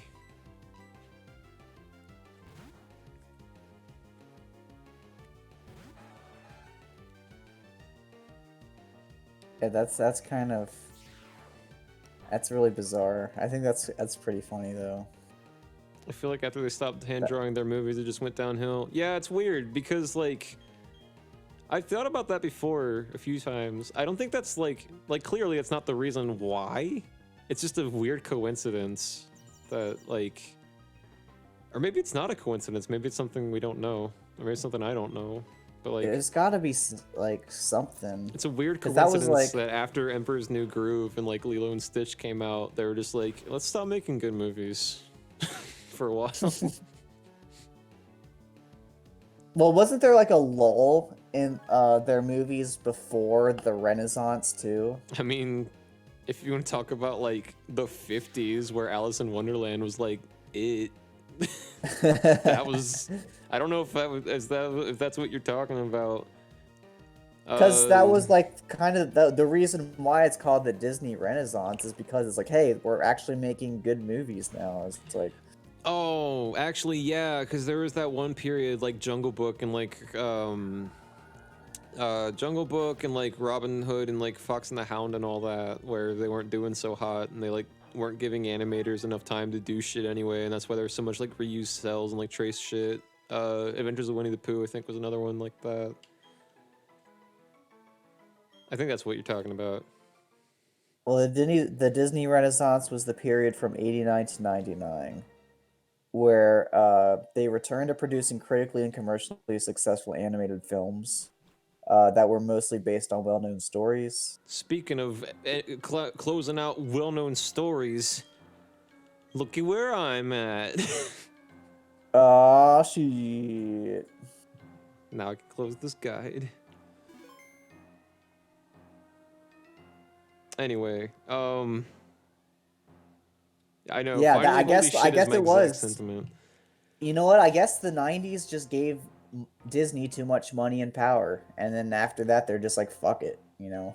I think Let's that's I just think that's shit. mostly Disney just Let's being fucking just stupid. shit out shit. It's a shut up with your shit. Okay, so here for those who weren't here last night and aren't familiar with Diamond, and to Brad, here's so you would come up here, you're fucking beleaguered and exhausted from the cave because it's fucking annoying as shit. You have to fight these two in a double battle. These two galactic goons. And then You call them galactic goons. oh, sorry. Yeah, galactic. Wait. Yeah, galactic. I just thought it was funny. I got them confused with the Gen 5 rocket team earlier, so. Then you have to fight Mars and Jupiter. Oh, and if I walk in that square, apparently Cyrus goes. Dut, dut, dut. What was the voice I gave him? Also, just a quick thing. So the Disney CEO was replaced in 2005. I don't know how much influence that would have on like the actual art itself, but that's That's important to note. That would be like right after Treasure Planet, I think. So yeah, that makes sense. Well, Anyway. right after that was Chicken Little, which was their first 3D movie. Then like immediately after that, Disney bought Pixar. Oh. Okay. So He does this again? This is weirdly anticlimactic that he resummons Dialga. So Dialga just like went away? And then he's like, I summon you again. And the Dialga's like, fine, fine. God damn it. I'm here again.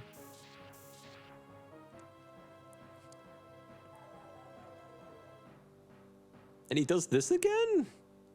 Was Princess and the Frog the last hand-drawn Disney film? Probably. I can't think of another one. With everything gone, there will be no fighting and no strife. Can you feel time distorting? Only I can choose to stop it. This was probably dialogue I read last night and have already forgotten. Oh yes, I actually remember making a 90s aesthetic joke here. This is something I already did. God damn, what a shit show. Even when the Nuzlocke's over, I'm still fucking everything up.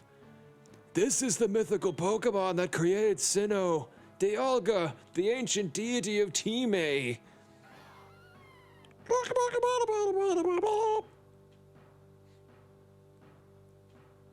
This world cannot be molded like Play-Doh. It's far easier to create an entirely new world than to change this one.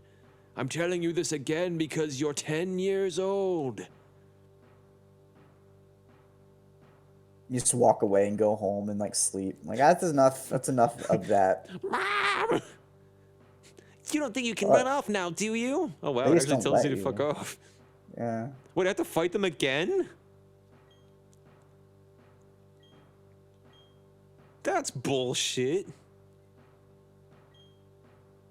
What? Gloves coming. Oh no, Wait. they're gonna. No, that's complete bullshit, because Barry heals you after this fight anyway. So this is just experience fodder or a waste of your time depending on how well you do. What the fuck? That's bullshit. Alright, well feel free to talk about fucking Disney or dicks or whatever the fuck during this, because this is not the fight that I was planning. Sorry everybody. At least this is Diamond's fault.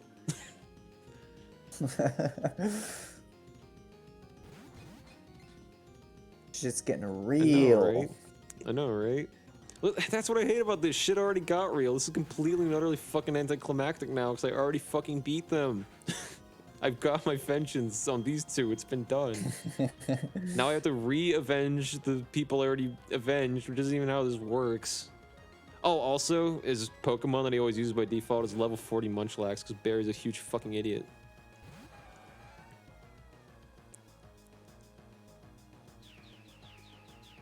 By the way, the Entei, Suicune, Raikou song from Pokemon Crystal is really cool.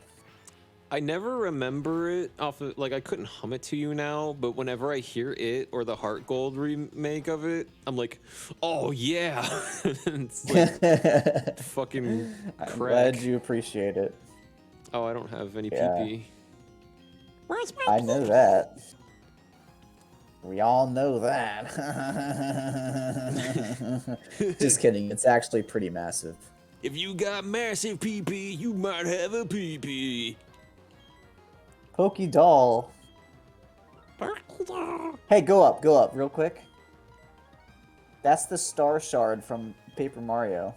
Revive. Yeah. Yeah, I have 4 star shards. So I don't have Fire Blast, so we're probably gonna lose.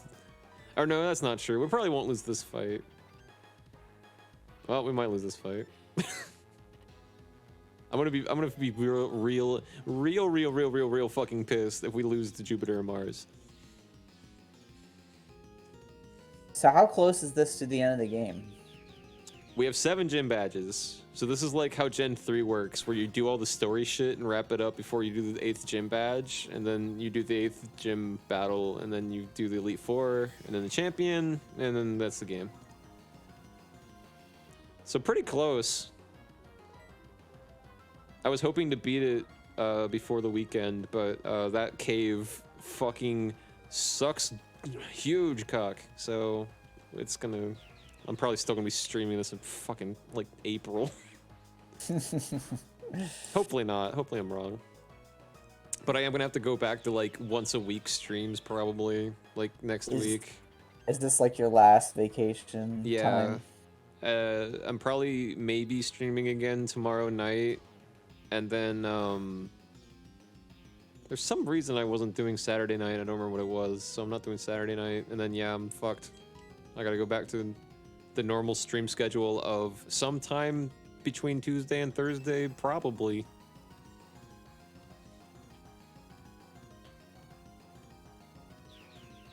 Just fucking kill him, guys. I think I've missed Fire Spin like 4 times. What if, like, Dawn was just like, just fucking kill him, and then they just, like, murder the trainers? Just fucking maul them. I'd be okay with killing Jupiter, given the context of what happened during the Nuzlocke. I would push her off Mount Coronet. Mars, I would do that. I would push Jupiter off. And then, like, look at Mars immediately.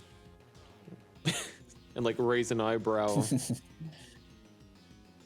And I think that would be enough to, like, get the hint that, like, I have respect for you enough to not shove you off this cliff, but also don't fuck with me right now. And then she'd probably leave.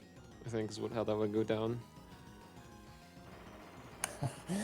On the Discord, there was, like, a weird, like, laggy thing where, like, it sped up for a second.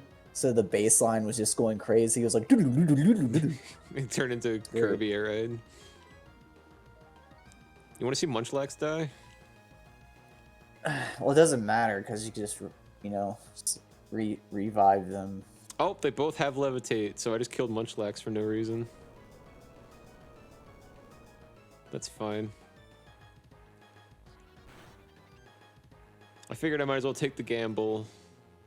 Oh my god, I didn't kill the Munchlax, though. Well, now he's dead. I don't have anything good to fight these fuckers with. If Ratty's out of fucking moves. I'm trying to think of what else I have. I have nothing. I guess I'll just, like, use Surf. I don't fucking know. When in doubt, just use Surf. I have Rock Smash, but Rock Smash is fucking weak as shit, and it'll only do normal damage to Bronzor. Oh, also, fuck, I can't use Surf either, because it hurts Munchlax, so... Well, he's gonna die anyway. Actually, that's a good point. I just don't have anything else. Alright, but I can't use it again, so... I think he sends out Heracross next, which is better than Munchlax anyway.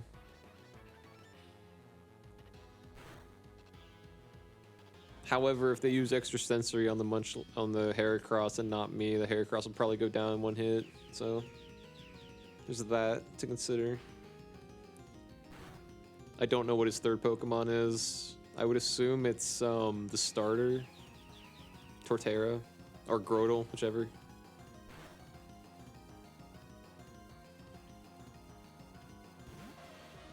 Oh, nope, it's not. It's a Ponyta. Hopefully he uses, I don't know, any fire move, and then we'll be fine.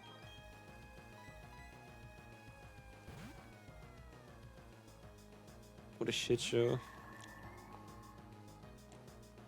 You're a shit show. Yeah, But that's in why a I'm good streaming way. Pokemon Diamond on Twitch after losing the Nuzlocke. It's okay. I think so. I just don't know if it's a common thing people do. I don't think it matters as long as you're having fun.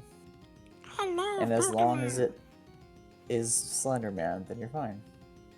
Oh no. That fucking bass just fucking going crazy, dude. I know. It's pretty good. Even at normal tempo, like without the glitch.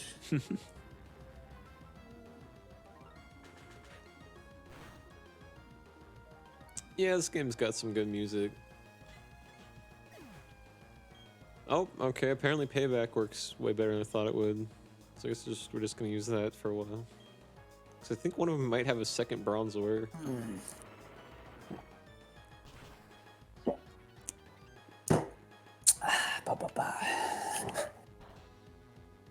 But yeah, if we win this, Barry will heal everybody. So we'll have Ratty at full fire blasts. But then I'll only have 5 fire blasts, so I gotta kind of be careful. I don't remember what type this fucker is, actually. Let's just go with it.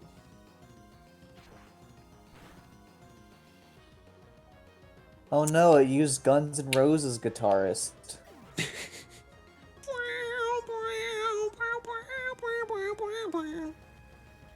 He just comes in and he's just like, hey, I'm Slash. And everyone's just like, go away.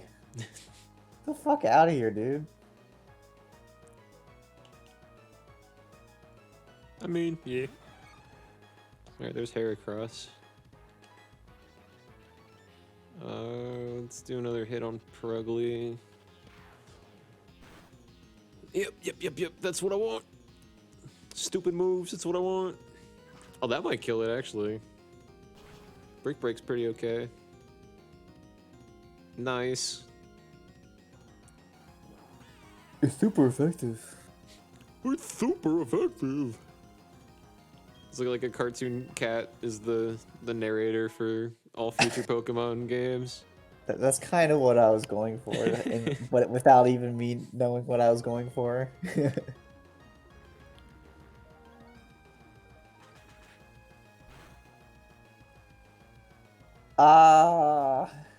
Imagine if after Gen 3 they used the announcer from Pokemon Stadium in like just every game from Gen 4 and on. A critical hit. Be like, oh! That's all he says on that one. Most of them are all cheeky. He's just like, ride that surf! And then there's one where just like, Jesus fuck! Oh my... Oh! He's like trembling. It's like a minute-long soundbite where he's like... God, what the fuck? They saw me and he's like, what the fuck is that? Get that out of my face. I don't get paid enough for this shit. Have a good night. Thank you for coming to stream and hanging out with me. Night. Yeah, fucking... I just like full stop him just being like, get out of my face!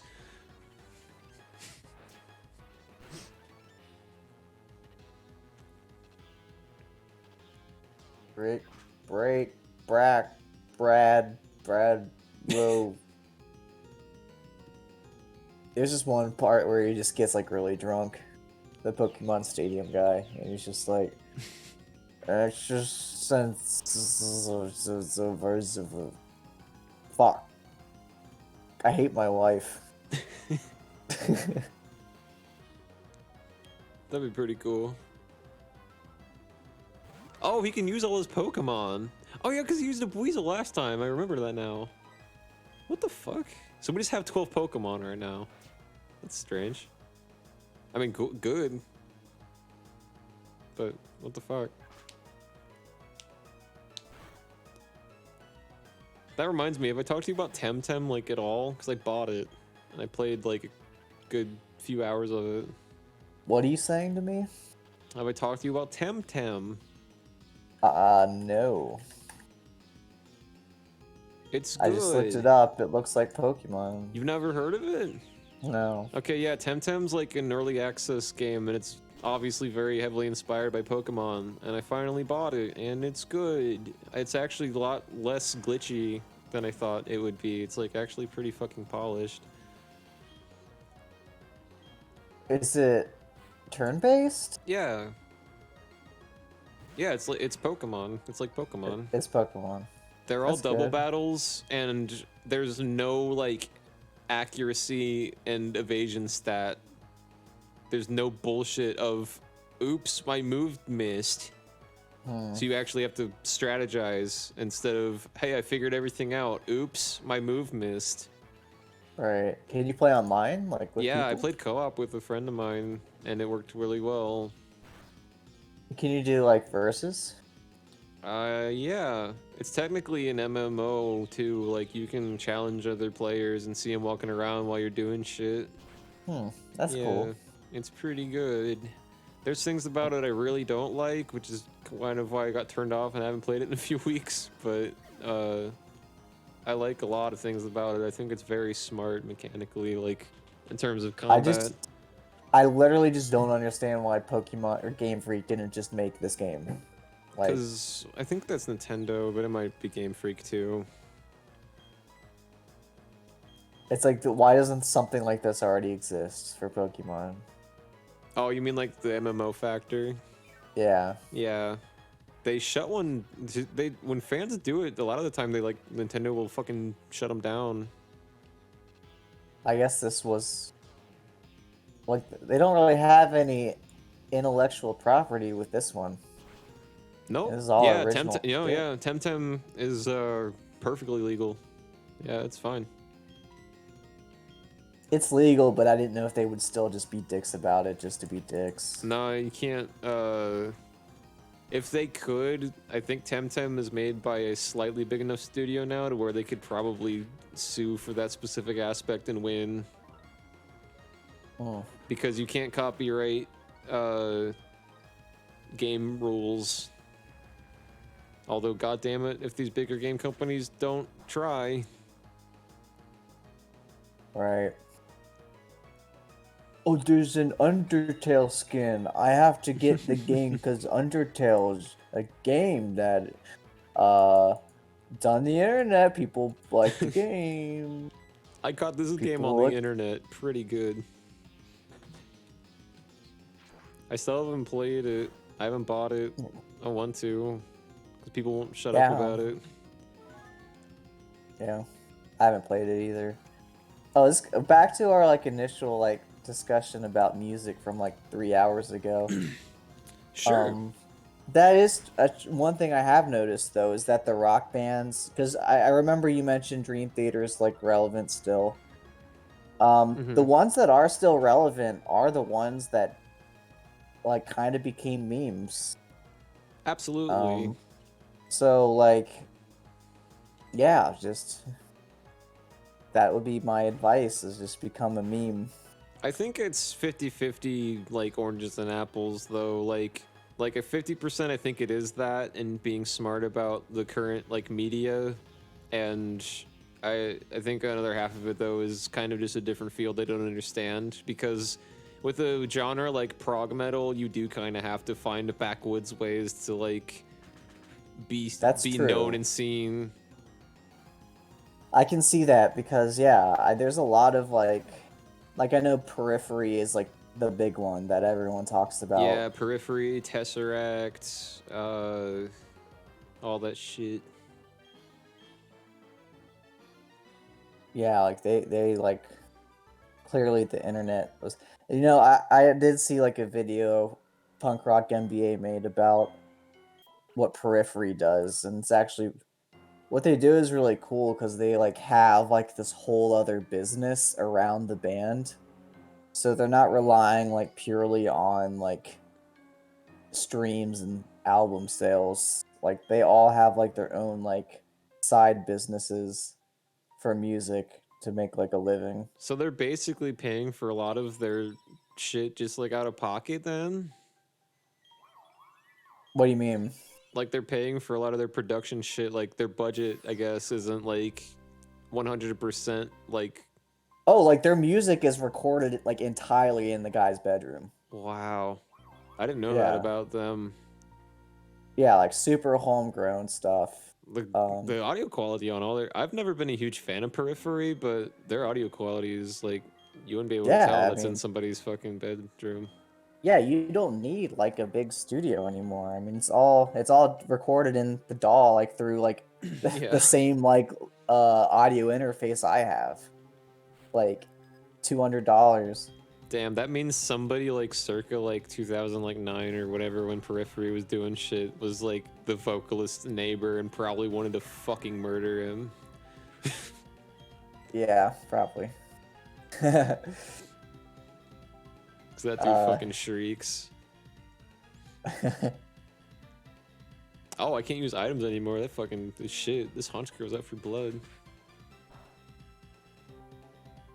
Like, I don't even know if they have like. I think he just uses like BFD or something even for the drums. That's cool. Like, Their I real don't even drummer think is it's- super good though. Yeah, because I saw like a tutorial video he made, and he's just like, I try to write the drum parts to be something that like the drummer could actually play. Yeah. But I don't think he records any drums. I think it's just it's the main guy, because there's like a guy who like writes everything, and he just he just fucking records the guitars, programs the drums, Periphery album. Hell yeah. Fucking But they all have like these. They all have like these side businesses where they like teach music theory, and one of them like made like a drum sampler program. Oh. Huh. But yeah, I mean they're like generally like they just have like a really good business sense. Oh yeah, can't heal. So that's cool about them. That is neat.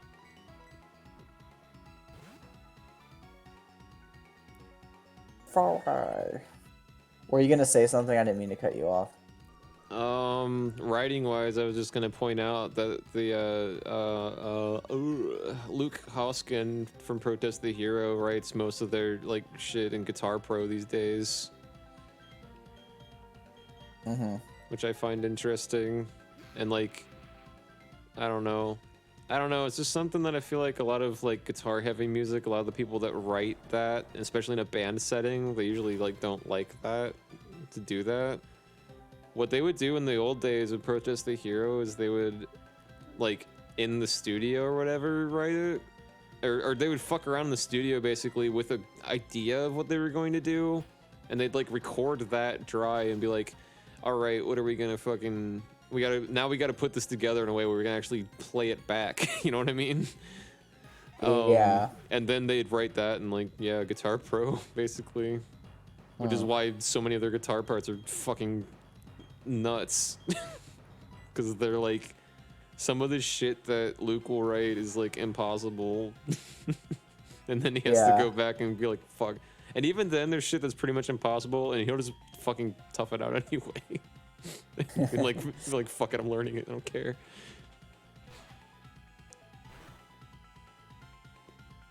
Did you finally beat the people? Yeah, this is Cyrus. Yeah, I was kind of distracted. I wasn't looking at the stream for a while. That was the Haunch Crow that killed Weeby, but again killed Weeby now, so Alright, I can see. This is the big one. this is the bitch Gyarados. But now I have potions, so like he's probably still gonna be a pain in the ass. Oh fuck, actually I am in a fucking pickle, aren't I? I guess I could sacrifice Anyas. It's not a Nuzlocke anymore. I can send a bait. Let's see what he does. Let's see if that kills the Onyx. I'm actually very curious. It probably will. Yeah. Damn it. All right. But they're both big snakes. Yeah. You think you'd have a Batman v Superman revelation and not kill him? Okay, what I was going to do, if that worked, which I kind of thought it didn't, what was I gonna do? Oh yeah, heal Brobert. I might res Weeby though at some point. Yeah, Haunch Crow used embargo on Brobert, which is the only reason I switched him out.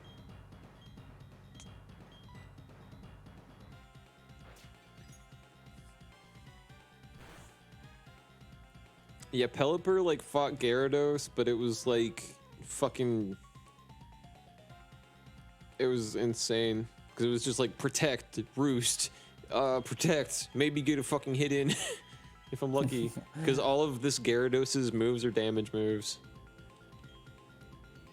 But one of them is Giga Impact, which needs a recharge turn. That's the only fucking, like, has his guard down moment. Fucking sucks.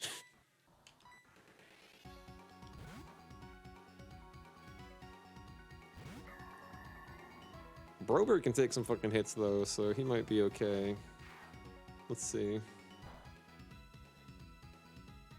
Yeah, that's his most powerful move, and that did like 40-ish damage. Oh, you got this in the bag. Yeah, usually. Oh, and I have Future Sight now. This is new, so I'm definitely using that. Future Sight is just unfair.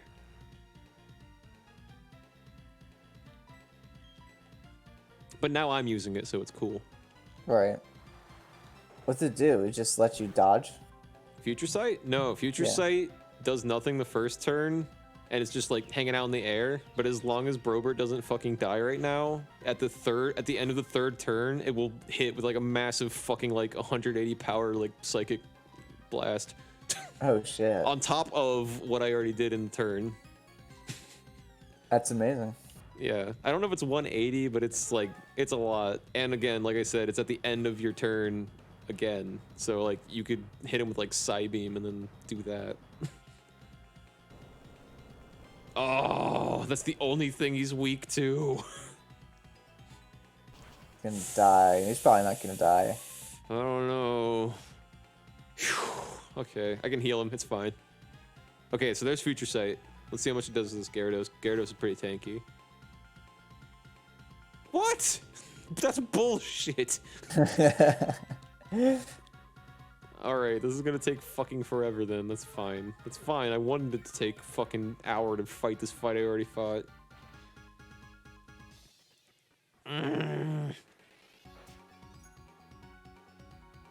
So after this he has... Oh, my doctor's waiting for there. What? What song was that? I don't know. What the fuck just happened? Don't worry about it. Oh, missed with Giga Impact. What a loser. And I wasted Hypnosis, but that's okay.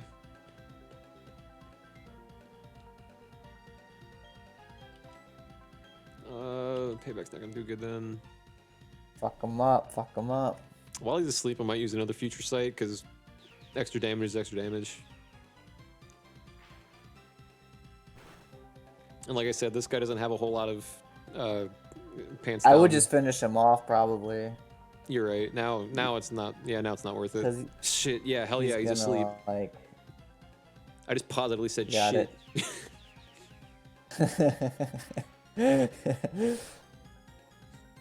Yeah, that's it for Gyarados. That took so fucking long last time. I'm still under leveled if you didn't notice too. Like this is probably not smart, but I think now that I have a bunch of heals I can use, I'm pretty confident. Oh, that Weevil's gonna fuck you up though. Yeah, this I thought it was Weedle. Weedle? Yeah. The Cyrus just sends out a Weedle. He's like, That's now what I you was gonna think. There's a literal text line he did last time he sent out Weavile where he was like, just so you know, you pushed me to this. That'd be great if it was it's level 100, but it's a Weedle. Like, just so you know, He also you has pushed Shadow me to the this. Hedgehog's voice. Yeah, right now it's just Shadow's voice. I don't know why, but for the rest of the playthrough, Cyrus's voice has been like, yeah, pretty much just higher pitched Shadow. His point is that he's supposed to be like emotionless, but I thought that would be boring to play too close to that for an entire like stream series and him like being around a lot. Alright, as long as he doesn't kill Ratty here, should be fine. The big insult to injury too is that Weavile killed Ratty with X Scissor. Like He just got him with in a bad place at a bad time and killed him with a not very effective move because I couldn't heal him. Depressing. It was. But yeah, Pelipper was like the fucking MVP. Pelipper went down like a fucking champ.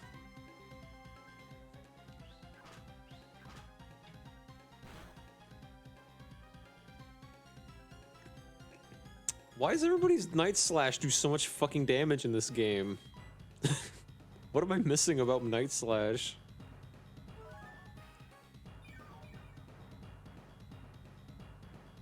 You know what I'm talking about when you play Pokemon, like just a casual playthrough of Pokemon, and like a gym leader uses a move that wipes out your entire fucking team in like one swipe, but then when you learn it later and you use it, it does like 12 damage.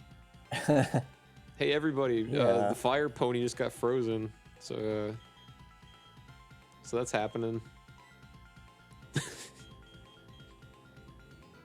It's fine. We don't, unless he heals, we don't really need Fire Blast right now anyway, so let's just send out Brobert for a bit.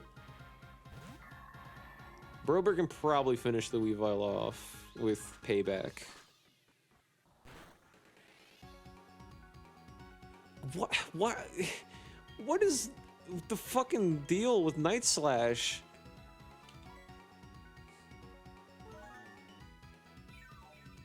Good fucking lord.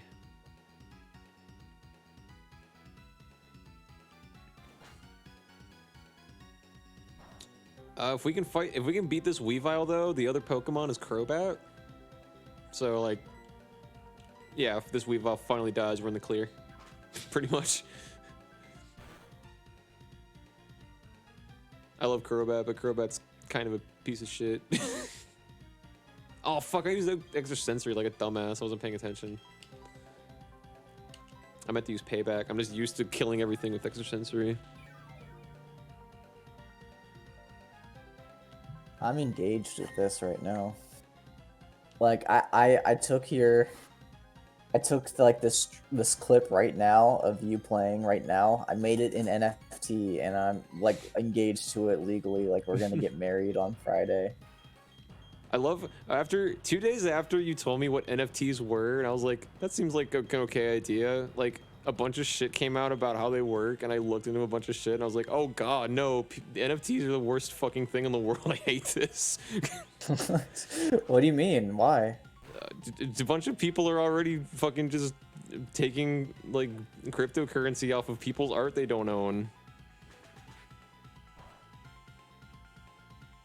So it's just another fucking cryptocurrency gambling ring. What do you mean? Like they're just like. You don't need like copyright shit because the cryptocurrency is unregulated for the most part by like actual US law. So you can just take whatever the fuck because it's linked to the metadata, not the art itself. So you can just say like, yeah, that's mine, mint the coin off of it. Like that's your song, right? Like a picture, like, oh yeah, I did the Mona Lisa. Like this is the Mona Lisa token. Is that what you're saying? Yeah, it doesn't even matter if you say you did it or not. It's just like I own the NFT of this and no one else can. That's not really how it works, though. It is. If I make art right now and someone puts an NFT off of it, I can't tell them to stop doing it. They own the NFT. The only way I can get them to do it. That's 100% fine. No, it's not. The value isn't that it's your art. The value is that it came from you. Well, you told me the reason you sold it to me was because artists could take their own shit and make an NFT and make money off of it, like before someone else did. That's what I thought the premise was. It doesn't matter if someone else makes an NFT of your shit. It doesn't have any value if it didn't actually come from you. Like if it's just some guy just like, oh, here's Brad's NFT or here's Aiden's fucking NFT of a song, no one's gonna give a fuck. I mean, if someone decides that has value, like fucking fine, you know, whatever. But obviously, that's not where like I would say most reasonable people aren't gonna like look at that and say, oh yeah, this definitely has more value from a bootleg source. Because the thing is, on the blockchain, you can see that it didn't come from you. So yeah, but it doesn't matter on the fucking blockchain. If you have your like blockchain address like public, Well, that's the thing. None of these fucking independent artists that people are banking off of are going to be doing that shit. Or, I mean, like, some of them are, but, like, I don't know. By the way, I just beat Cyrus, now we're talking about NFTs. It only has value if it comes from the actual artist. So, like, people can pay whatever the fuck they want for whatever they want. That doesn't matter. Yeah, Like, but then all it is just a bidding war with shit they didn't make. That's fucking stupid. Also, big asterisk that I found out that I didn't know about cryptocurrency at all. Because before we had that conversation, I didn't really have a huge opinion on cryptocurrency. I just didn't want to deal with it personally, because I thought it was kind of shady, the whole thing. But specifically with crypto art too. Well, apparently all cryptocurrency that has minting, which is I think is all of it, or at least most of it. Non-fungible tokens, the amount of like computing power it takes to fucking create it. For crypto art specifically, for NFT specifically, it takes up more power than the entire fucking output of Argentina. An entire country, and it's all, and the reason they say it's not that bad is because they're like, it's 70% like fucking not shit energy. It's like, great, but if you're putting out the entirety, if you're putting out more things, like if you're putting out more watts a day than like a fucking entire country, then 70% of it not being that bad is still 30% of fucking horrible shit that's just pumping out all the time. And I literally go ahead. It doesn't serve a purpose. It just gets more people money, because let's be honest, with all cryptocurrency, the people that are making consistent money off of it are already fucking rich. Yeah. So it doesn't really help anyone that isn't already fucking filthy. I mean, it's not always gonna be like that, but the whole power thing, I literally just learned about that like after we had that conversation. That's kind of what I figured, because a lot of people weren't talking about it until like that day. Like weirdly coincidentally, like a day or two after you talked to me about it, and I was like, well, that doesn't sound so bad. Well, and I had also heard somebody mention that was actually misinformation. I don't know. It's I don't not. really know if it's okay. I looked into it. It's not. The misinformation that they're talking about is like gray area bullshit. That's like I said, the main argument is like, well, 70% of it's not.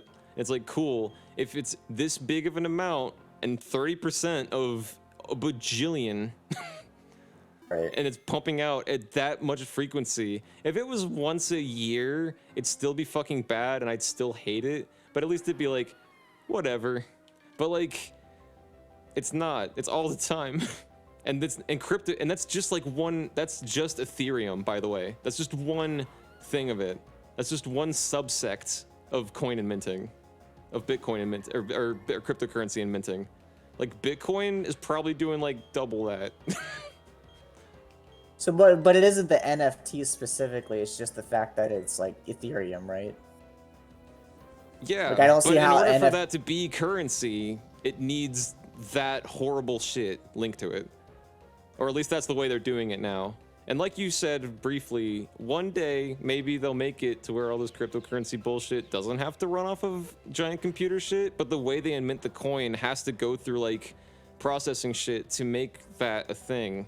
So I actually wasn't referring to that when I said that, but that is true too, though. I think maybe one day it won't be like that. I think that they're gonna keep, yeah, but for them to like research that, they could shut it all down now and then research it and then make it clean, but they're not gonna do that because they're making money off of it.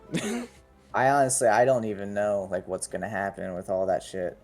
I hope it all goes to shit, because like I said, like maybe 2 or 3 weeks ago, I was like, I feel iffy about this and I don't like it for myself, but not enough for me to be like, this shit's bad. Now I'm like, oh, this is fucking the worst.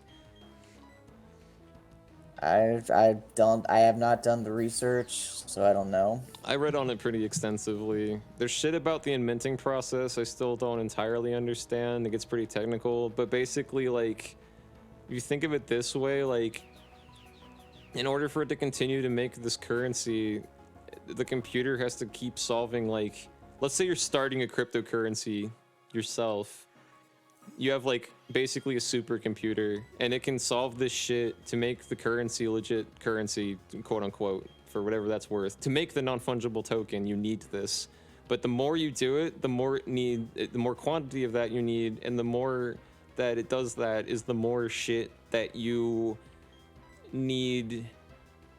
I get it. You need like all the processing power to do it. I get it. Well, you need that, but because you need more of it because it's not one captcha anymore. It's not a captcha, but think of it that way basically. Now it has to solve that captcha and a virtual Rubik's cube, and now it has to solve 1,000 of those after you've done like, I don't know, probably not even a whole week of like of starting your cryptocurrency chain. See what I'm getting at? Yeah, but it's like. Oh, I should have saved It's before like- this. I'm gonna kill with the algo. But like, who's fucking gonna do anything about that? Right, like, exactly. whose responsibility is it? Like, it's not. I don't have fucking control over that Yeah, shit. the people who fucking made the cryptocurrency shouldn't do it. So the ideal solution would be the only reason they're still making money off of. Well, actually, even then, billionaires are the people that are mostly making the money off of it anyway. So like, they're gonna keep doing it. So. Unfortunately, not to be a nihilist, but there's kind of no stopping it at this point, which fucking sucks. But yeah, I that's part of the reason I am never gonna touch it. I haven't touched cryptocurrency anyway because I always thought it was weird. But now that I know more about its environmental impact, yeah. Again, I'd really have to look into it myself. It's bad. But I don't even like know like. Oh, I how was so they're gonna fix distracted by. something like that. I was so distracted by us talking about NFTs that I forgot. I was also gonna use a quick ball.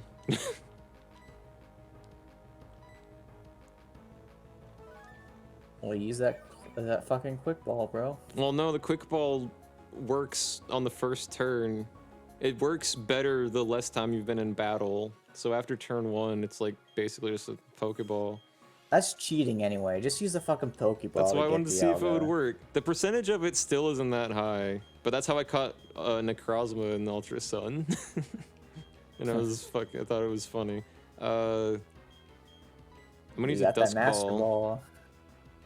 I could use the Master Ball since I'm probably not gonna be playing too much post-game content anyway, but I don't know. I wanna use a Dusk Ball. It's about principle. It's the principle of the thing. Even though I'm not a Nuzlocke anymore, I could totally just do that. It wouldn't matter. I'm just afraid to hit it too much because I forgot to save. So like, this is it. Well, that makes it even more exciting. Yeah. Wowee. I don't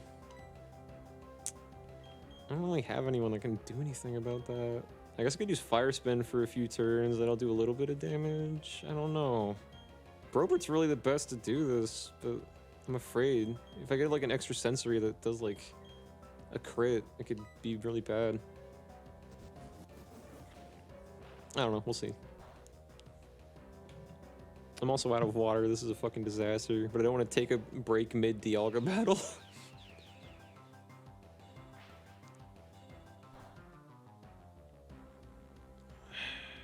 I fucking hate it because I know that's not good enough. I would use another extra sensory and then throw another ball. I'm gonna put it to sleep before I throw another ball, but yeah, that's exactly what I was thinking. I mean, obviously it's not. I was gonna use Hypnosis after, but it was almost exactly what I was thinking. If this crits, this is gonna be scary though. It probably. Okay, we're good. Yeah, I didn't think it would die anyway, even if it was crit. It would have been real close, probably though. I'm gonna heal Brobert as well.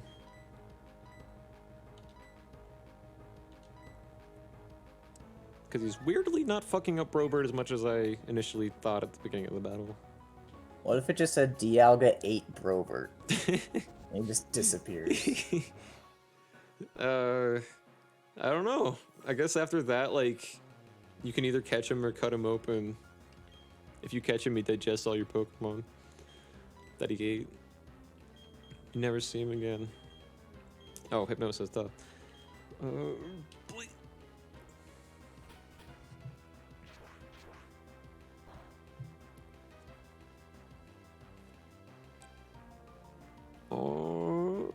of course. What a bitch.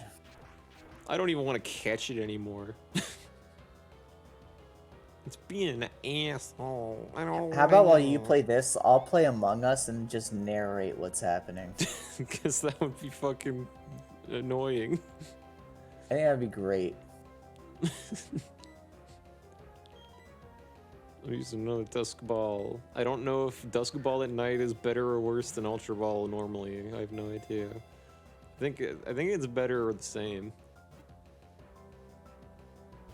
Ah, fuck What the fuck, you. dude? It's a legendary, of course. I know, but still, like, you did a lot of work for that. I fucking tried.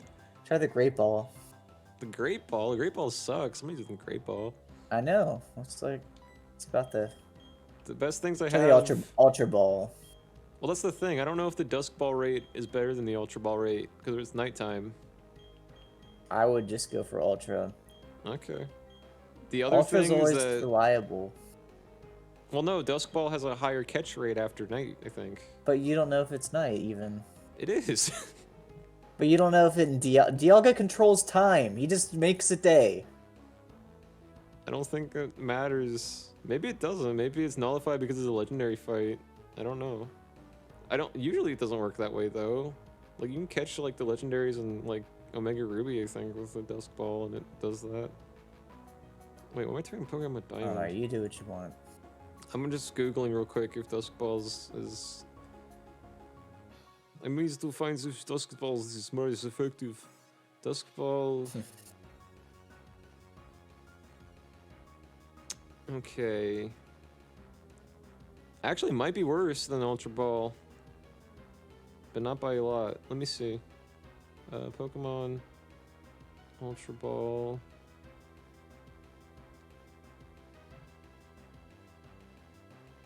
Is Ultra Ball's 4x? Oh no, actually, yeah, Dusk Ball's better. Ultra Balls is 2x, and Dusk Balls at night is 3.5x. Okay, it's up to you.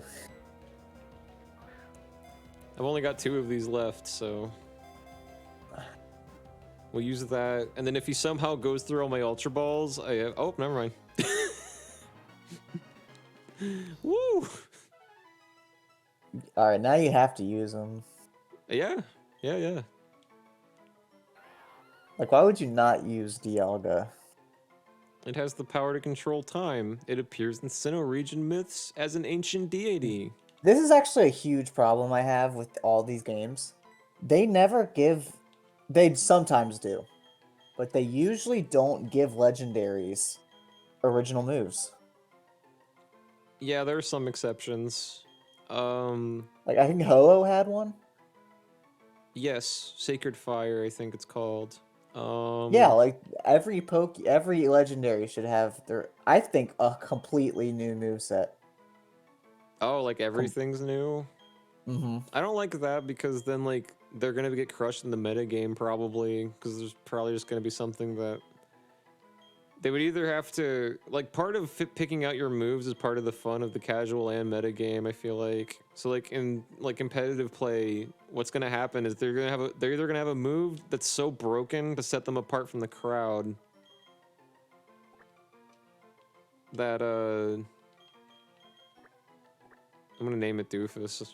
That's the Dialga's name. I just think it makes it a lot more interesting. If they had an entirely different moveset, that would stink. Because they'd have to balance it out to that, and there's not much you can do in that situation.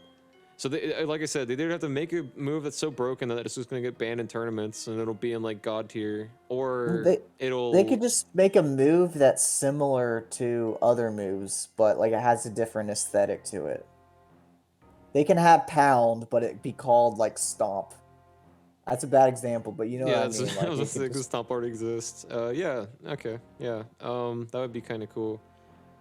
It would just have a different animation. Yeah, like, it'd be completely set dressing, more or less. But, like, even if they do that and its power is, like, 5 more than normal, that's something they could do. But the problem with an entire moveset is that they'd have to do that, and like, it would fuck up. Like, the only other way to do that is like, if it's not a broken moveset, people are gonna find a way around it in like a week after the game comes out, and it's just gonna be shit. It's gonna be a shitty Pokemon with a high base stat total. I feel like they do that anyway. Well, like, no, because now they can learn a set of moves that already exist, and they have one signature move. And usually their ability is like something. Well, this used to be the case. Their ability would be something new. Now there was a phase where a lot of them just have pressure for some reason, but. Yeah, we caught the Dialga, everybody. But yeah, I just feel like your argument can apply to any move, like anything. can it? Like, there's already like broken movesets combinations. No, because you have to have a broken Pokemon to do that. Their base stat total would have to do something to that end, and usually they're pretty decent at balancing that out anyway. I don't know. I don't know much about the metagame, but I'm not an expert by any means. I have a very casual interest in it, and I don't know. I can't fly here. We're at the top of a mountain. I'm looking forward to seeing your Pokedex. Go wherever you've never visited before. That way you should see Pokemon you haven't seen yet. Great advice, Professor Rowan. Oh yeah, before we go anywhere, I need to go to the bathroom. all right. And get more water. I'll drive to you, go in your bathroom with you, Help and then me. come back. All right. I'll mute yours too, I guess. Okay. Yeah. All right. I'll be back. We'll be back in a few minutes.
Now we're Okay. live again.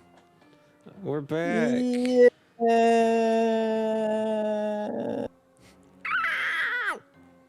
Let's get the break sign out of here. All right. Speaking of break sign, I might put the brakes on this soon. Not right now though. Not immediately now, but maybe in the next like 30 minutes. I'm gonna probably call the stream quits. There's an item back here. I think that's like a plot relevant item, maybe? It should be based on this location. Yeah, but the game like points you away from it. A brightly gleaming orb to be held by Dialga. It boosts the power of dragon and steel type moves, aka the stab damage moves of Dialga. Oh yeah, I don't have Dialga on me. Fuck. Actually, you'll like this. Cool thing that they added in Gen 5. When you get Zekrom or Reshiram, since it's plot relevant, they give you an option to just put it in your party immediately. Because plot shit happens right after you catch it. Oh. Yeah, so you can just be like, oh, it's a cool Pokemon. I wish I didn't have to wait till the Pokemon Center to use it. And the game's like, you want Zekrom in there? You can just pick one to flop out real quick. Is it like a digital Pokemon? No, it's just plot relevant. They decided that was the game where they were gonna finally let you do that. Case in point, new feature in Gen 7 that they should have added in like 2002. Whenever you catch any Pokemon and your party's at 6, if you want that Pokemon in your party, you can switch them out. By the same logic that if there's a magic spell that puts a Pokemon and transports them to a box world in a computer, and you can just do that wherever you are, you could also probably do that with your party Pokemon. Yeah, I mean, basically. I mean, they have the technology clearly to digitize like creatures and life. Yeah. So, like, they have the ability to store them inside of balls, like, that are. I'm assuming it just like the Pokeballs themselves are just like little like computers, basically. Yeah. So it's like all you really need is a Wi-Fi connection to put it into like the box, you know. Has that happened in the anime yet? Where Ash like catches like a fucking Wooloo or something, and then like they're like, oh cool, I'll have to go pick that one up later, and then there's just like a beeping noise on the Pokedex, and he's just sitting there for a while like shaking this fucking Pokedex around like, fucking come on. You know, technically that does like go with like the real world kind of, because in the 90s yeah, you had to go to the computer to access the internet, but now everyone has smartphones. So I guess like that's kind of like, I know they didn't intend that probably, but that's kind of, it's kind of synchronous in that way. That now, like with the newer games, like, oh yeah, they have Wi-Fi on their phones, so they can just hook up their fucking Pokemon data to it. That was whatever. another Gen 7 innovation. Gen 4 through 6 kind of like hinted at that, but Gen 7 was the one that was like, this is a smartphone you were using, and like it has apps on it, and they do things with Wi-Fi. There was like an Instagram that was like an actual thing, and you could get items if you got pictures that like the fake Instagram users would like. It was kind of a cool idea. Yeah, like I didn't fuck I'm with not it. surprised. It wasn't cool enough for me to be like, I need to do that right fucking now. But it was a neat idea. Yeah. I guess I don't really need Onius right now, because I don't need Rock Climb. So yeah, easy pick, Dialga.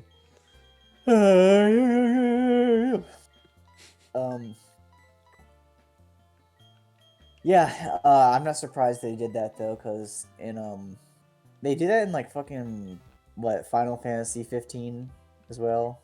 They have like a Instagram. It wasn't as shameless as Final Fantasy 15, but yes.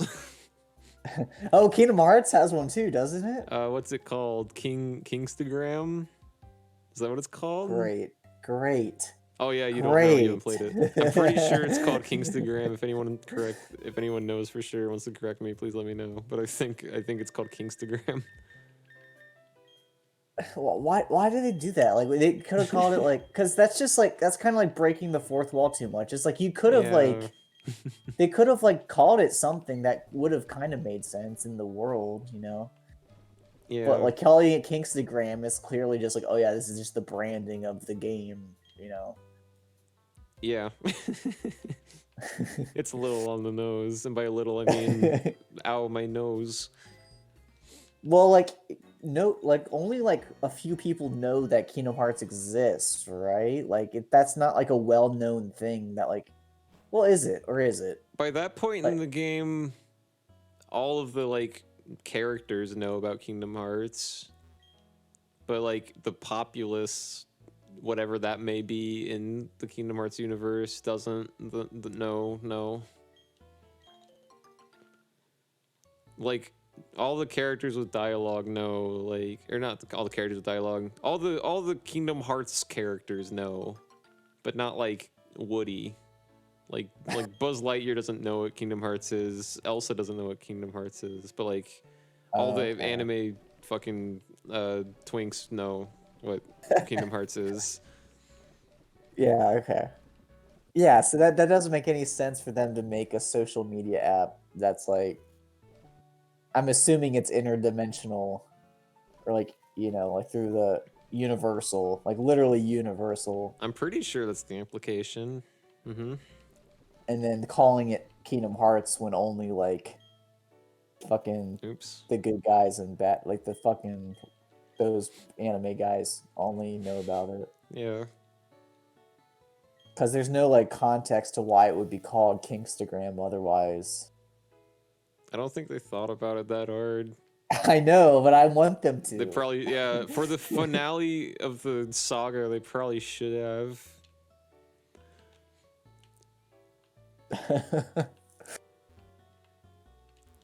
Oh fuck, did I go here? Fuck it, I'm not getting Onyx back, I don't care. We're moving forward. With my new friend. What does Dialga know? I think Dialga and Palkia might have signature moves. Let me see. Yeah, Roar of Time. And Palkia has one that's pretty much Roar of Time, but it's like called Fuck of Space or something. Dragon Claw is also good. What does this even do? User blasts the foe with power that distorts even time. The user must rest on the next turn. So it's another one of those. But hey, fuck it. 150 power special move, stab damage, and 90 accuracy. It's not bad.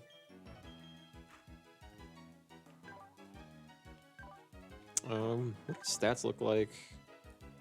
Fair if all the legendaries had one special move.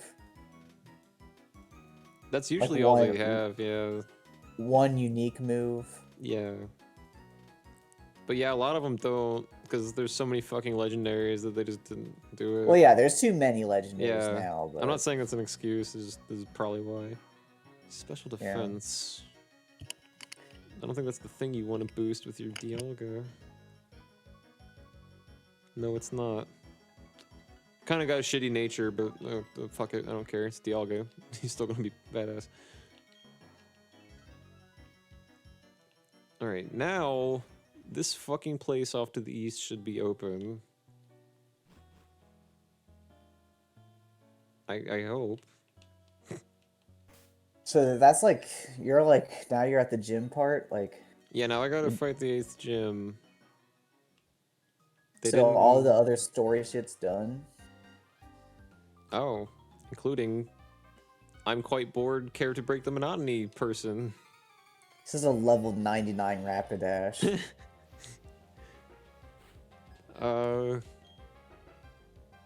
He's a rich boy. He Luxio. can afford it. You can afford a level 99 hacked Rapidash that knows like Giga Impact and Roar of Time and Trick Room or something. Use the Roar of Time. I just want to see it. Might as well. Well then. It fucking sucks. Good first try, doofus. Way to fucking really phone it in. Weren't missing when I was fighting you.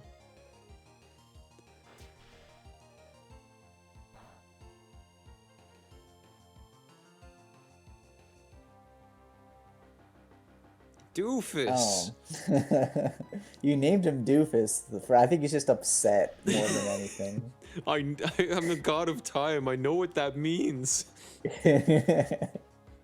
You fucking asshole. There it is. Yay. It looks like fireworks. I mean, it should be something like interesting. Like, I think it should have like been able to reset like the last turn of each Pokemon. Okay, that I will agree with. Every time they give a signature move to a Pokemon, and I'm sure there's an exception I'm not thinking of right now, most of the time, yeah, it's just like Roar of Time. Like Sacred Fire was also Roar of Time. Like it's just damage, right? Yeah, it's damage with like a slightly lower accuracy rate than whatever stab move you have on your most powerful guy. Like it's not that great. I think Hoopa had something different, which is why he has like a mode change, because that mode change changes that move as well. And then like the side effect of that move is different depending on which form you're in. That was one of the most interesting ones they've done, and it's not even that cool.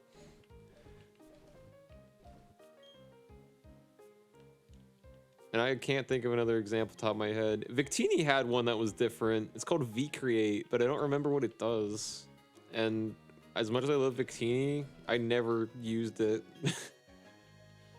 Like, I mean, I used it, but I don't remember. Like, my final build Victini, when I made it my first, like, level 100 Victini, I didn't have V-Create. I had a bunch of other shit.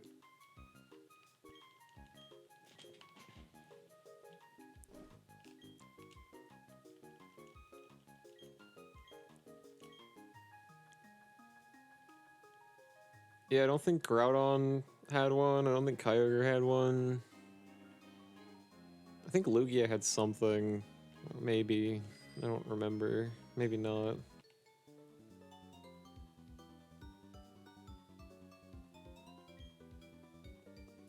Oh, apparently after having a meal at the hotel, you gotta have a battle. Yeah. I've been very I rude. told you about the GTA. Oh, yeah, that's right. We talked about the GTA role player thing. What's it called again? No Pixel. No Pixel. It's cool. It looks pretty neat. Remember when like YouTube videos were just like guys dressed up as Mario in public, and like that was. You mean remember Mega 64? I feel like I just saw like a video. This was actually pretty cool. I just saw a video that was made in 2021. They're dressed as Mario and Luigi and Toad, and they just like put a grand piano on wheels and rolled it through a mall while Mario played the Coconut Mall theme from Mario Kart on it. Okay. I don't know why they did that, but Why I not? respect that. Yeah, like I think that's fine. I think that's great. Oh fuck! I need to go back to town. I need ethers. Roar of Time. So I guess people's are still making those types of videos. Mega 64 occasionally makes one like their old videos. It's not super common, but they still make them from time to time. I didn't even know they were still around. Oh yeah, Mega 64 does like podcasts and shit all the time. They have like a podcast. I think they do it like at least weekly. I think they record a weekly podcast. I've seen it like once or twice. It's cool. Oh my god, They're still making skits and shit. They just made a live reenactment of Evangelion, and then they recently made a live reenactment of the end of Evangelion, and it's like 10 minutes long. It's just them in like cheap suits reenacting end of Evangelion. Like in public, is that the thing? Or like why? I mean, they're outside. Okay, Like I said, well, they still do that's shit fine. like that, but I think they've evolved past that. I feel like there's only so many videos that you can do of that where it's not just like jackass. Like you have to. That's why I like Mega 64 though. Like a lot of it's not really like. None of it's hurting anyone. They're not really hurting themselves for the most part. Like, just them being stupid in public and people being like, "What the fuck is that?" It's cool. Dude, they were like really like one of the first Oh yeah. like video game content creators like just ever. I would still argue that they are one of the best, even though I don't watch them that regularly. Even though I don't watch them, they're amazing. Every time I do come back and watch something new they put out, though, it's never like inherently disappointing or anything. Like, it's funny. So that's gotta count for something. Did I have a? Did I ever talk to you? Did I ever have a discussion with you? Oh sitting god, down and reality fucking- is shifting. Oh well, that could also happen. That's what I thought you meant by have I ever talked to you. Oh no. Think about it for a second. Did I ever teleport you to the alternate timeline where Berenstain Bears was the real one? Can you prove to me that we've ever A, had an actual conversation, B, know the difference between Berenstain and Berenstain Bears? Anyway, what were you gonna say? I was gonna talk about not any of that. I was gonna talk about nerd culture. My favorite thing. I was wondering if first of all, I thought I might have talked to you about this already, but in my opinion, based on what I can like see, nerd culture has kind of reached a peak, and I think it's actually going down in like mainstream popularity, whatever. I think that I need to put my chapstick away. You know what I'm referring to when I say nerd culture? I think so. Yeah, like it's I kind think in of a very but- general sense. Do you mean in a general sense? If it's something more specific, then I don't exactly follow. Pretty general. Okay, then yeah.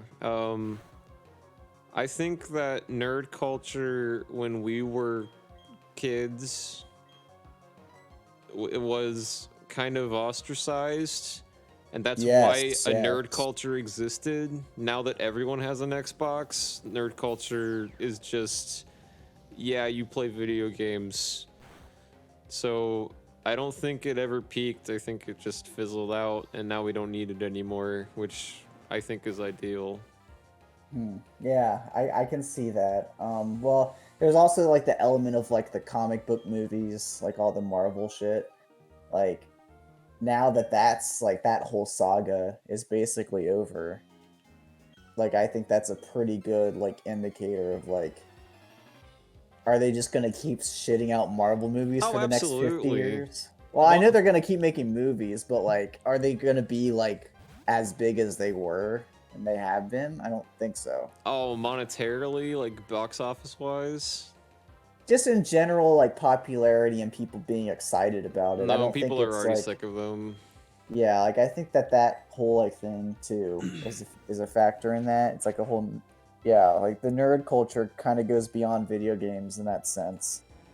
But you are right that like gaming is just a lot more just normalized because I could be a lot of different reasons why. I think in general, video games are just like a lot like graphically a lot better, so it's more to those quote unquote normies that wouldn't play games otherwise. Like it's more appealing just because it's like, oh, it's like the graphics like look like humans, right? So And I don't mean normies in like a derogatory way, I guess. Well, no, But that's actually a good point. I think that the power for one side to feel superior in any way, shape, or form over the other in some weird social hierarchy of whether or not you have beaten Persona 4 3 times is gone, because there are people that are like star player of the football team at your high school that fucking love Akiba's strip. Like, I think it's just been completely fizzled out. Or like, you want to talk about not even video games, fucking anime. Demon Slayer is huge, and that is some nerdy fucking shit. And I love Demon Slayer. Like, if Demon Slayer came out when we were kids, like, it wouldn't have been as big as it was today, because people would have been like, "Ooh, anime, that's for fucking pedos and babies." Like, but now it's like, yeah, dude, I love Demon Slayer. Back to track practice. And I think I've that's never fucking seen great. Demon Slayer. I think that's great too. I have not seen Demon Slayer. I just rewatched it, and the movie is like one of the highest grossing Japanese films like of all time now or some shit, so it's doing okay. Yeah, that's awesome. Normally I don't like anime this is gonna make me sound like such a fucking asshole.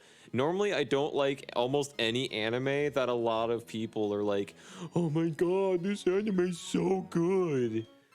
Right. Usually when I see them, I fucking hate them. I try them and they suck.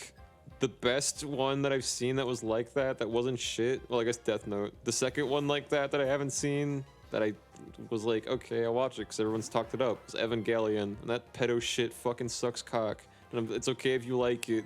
You're not a pedophile if you like Evangelion by default. Just like, the amount of shit that they got away with in that show is clearly just fetishes, just fucking bullshit. But also the plot is Kingdom Hearts level of garbage, and everybody says it's a masterpiece for it. Anyway, this isn't a review of Evangelion. But like Demon Slayer, like one of my friends was like, "You haven't seen Demon Slayer, right?" I was like, "Nah." He was like, "Yeah, it's really good." I was like, "An anime called Demon Slayer. Did you make it up?" He's like, "No." So I was like, "Okay, cool." I watched it on Hulu. I binged watched like 8 episodes of it in one day, and was like, "Holy fuck, this is actually really nice. I like it a lot." And then later, he told me, "Yeah, dude, this show is fucking huge." And we just had a recent conversation like a few months ago where I was like, "Well, it's not like huge," and he was like, "Motherfucker," and then he told me a bunch of shit about it, and I was like, "Oh, it's huge." Okay. That's interesting. Yeah, but either way, popularity aside, I really like Demon Slayer. It's got kind of sort of some anime tropey shit in it, but it's never enough to get in the way for the most part. And there's really not a whole lot about it that I feel like dirty watching after the fact, like Evangelion. Demon Slayer is like gore fucked up. Like there's cool fucking gore shit, but it's like, other than that, it's really clean. Like there's nothing like problematic in it. Cool. I might actually check it out if I have time. It's a great fucking show. I It's started very watching pretty. Promised Neverland, and it was actually pretty interesting. The first few episodes that I saw, like I was getting into it, kind of reminded me of Death Note. It's, you know what it's about? No. All I know is that you told me it's kind of cool, and some other people told me it's really fucking good, and other people told me that it's fucking shit. I saw someone say, I saw a Moist Critical. I didn't watch the video, but I saw the title of the video was, he said the second season, it just like completely turns to shit. I think there's a reason for that actually, but I don't know what it is. I remember someone talking about it. Interesting. So, Anyway. I think I did tell you about this show before, because other people have told you about it too. You texted me like 2 in the morning or something. Like we were talking about something else, and then like 2 in the morning, you were like, "Promise Neverland, it's good." And I was like, "This is pretty cool. I'll give it a shot." And then I died. I guess like maybe don't give it a shot if it turns to shit. You know, I don't know. Didn't get that far yet, but yeah, I agree. Most animes don't appeal to me, not because they're anime, just the fact that, it's not common to find good, well-written shows in general, anime or not. Yeah, exactly. That's exactly what I feel. It has nothing to do with the fact that they're anime. Right, exactly. If And anything, I usually prefer to watch animated series over live action, it seems. That usually resonates with me more, typically. So, like, it really says something if I watch your fucking cartoon and don't like it. Maybe, not really. but yeah, like Death Note's always been a favorite. I do like Death Note a lot. It's stereotypical because I'm a fucking goth bitch, but I like it still, and I don't care. So, and even Death Note has some level of mainstream, like people know what Death Note is. Yeah, Death Note's know? pretty fucking big. Like, So, people are still like- talking about Death Note, and that shit's old now. So yeah, like the whole I guess nerd culture isn't really. You're right. It is kind of like fizzled out because it's like there isn't like really a stereotypical nerdy guy anymore. Yeah. You know what I mean? Like it's not like, oh, the weird like loser guy who watches anime and plays Mario, like that whole negative stereotype. Yeah. Like that doesn't exist because clearly it's just like a lot more popular and just so many just people just in general like it and know about it now. Internet, globalization, and all that. Yeah, I think online play becoming so mainstream in our generation really pioneered that downfall, which is a good thing overall, I think. I think by Gen Z, I don't think they even fucking had that. Right. I could yeah. be wrong. But I mean, yeah. there's still there's always going to be more and more niche communities within that broader context. There's always going to be the super anime fan or the guy who just Oh, yeah. plays Fortnite all day and Yeah, there's doesn't do anime anything else. gatekeeping out the ass and shit. Like, it's annoying. Yeah, that too. That's another thing. But yeah,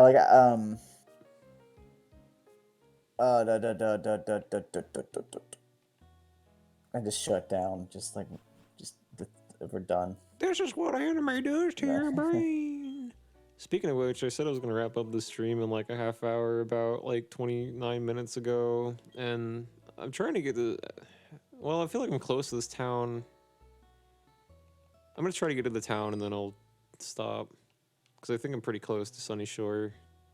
Get into town. Get into town. The problem is that I have to go down every side avenue, ever. I was gonna say, yeah. It's always gonna be a little bit I don't think ostracized is the proper word because it's. I would say it's definitely not gonna be as ostracized as it was in the past, ever again. I don't think that's realistic, but it is always gonna be a little more outsider, just purely based on. I mean, it all ultimately comes down to time management. If people spend all their free time playing sports, they're not gonna know what the fucking Naruto is. Even no, I wouldn't even say Well, that. they'll know what Naruto is, but yeah, you get what I'm saying. They're not gonna. They'll have a general idea of the mainstream anime just because they'll see it. It's popular enough that they will see it and they will know about it. I've talked to plenty of people that I've watched all of Naruto and are also sports people. Okay, yeah, but you get what I'm saying. Though. It's less likely. It's yeah, not the fact that they because play sports. I'm just saying if all their time goes Yeah, to something else, that is I less- don't even. Yeah, that's less time that they can realistically spend watching a 340 episode anime about Exactly. a bunch of ninjas. That's what I'm saying. It's there's always. I guess what I'm saying is there's always going to be this group of people who spend all their free time consuming media. Yeah. And they will have those types of communities will always exist. Yeah.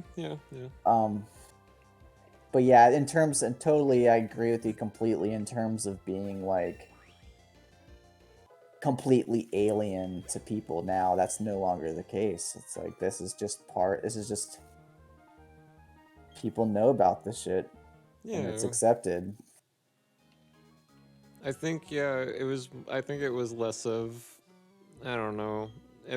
Kids in high school always find middle school included, will always find something to bully someone else about to feel superior. And I guess for way too long it was video games. Yeah, it was way too long. It was video games and like Dungeons and Dragons and any type of that shit. Oh, Dungeons and Dragons yeah, now everyone loves Dungeons and Dragons. Now people who like aren't quote unquote like explicitly nerdy seeming to like a stereotype, like, or like, you haven't played D&D, what the fuck, D&D's fun. I'm like, oh That's interesting.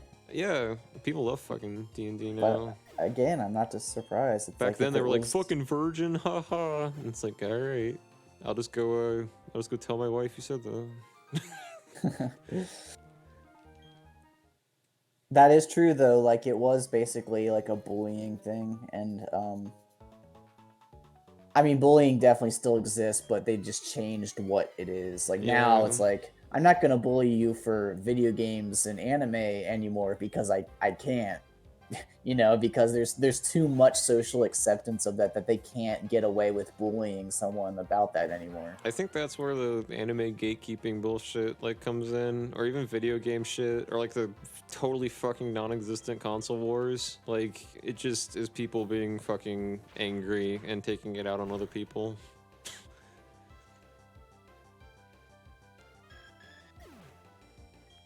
Yeah, for sure. Now Sorry, I it's was become, so distracted now a it's bit. not nerdy. Now it's not, oh, you're a nerd, virgin, fucking piece of shit, I hate you, haha, everybody hate this person. Now it's like, oh my god, you don't even like Dragon Ball. It's like, oh my god, you haven't seen every episode of even the Dragon Ball I don't like. Yeah, no, I think that's good. I think that is good.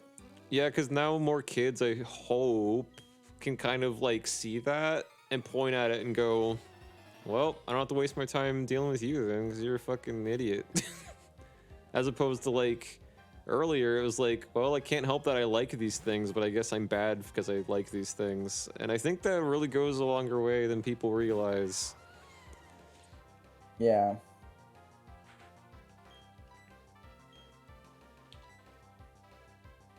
Sorry, I just think it'd be hilarious if Dialga lost to this fucking fish. Phoebus.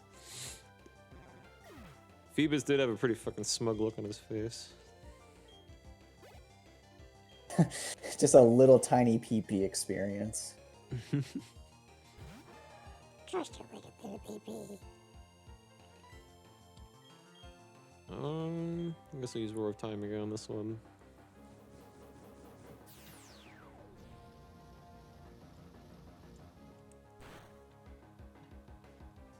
Ooh-wee. Oh yeah, once I get to Sunny Shore, we're definitely ending the stream. It's past midnight and I need to feed myself is approaching.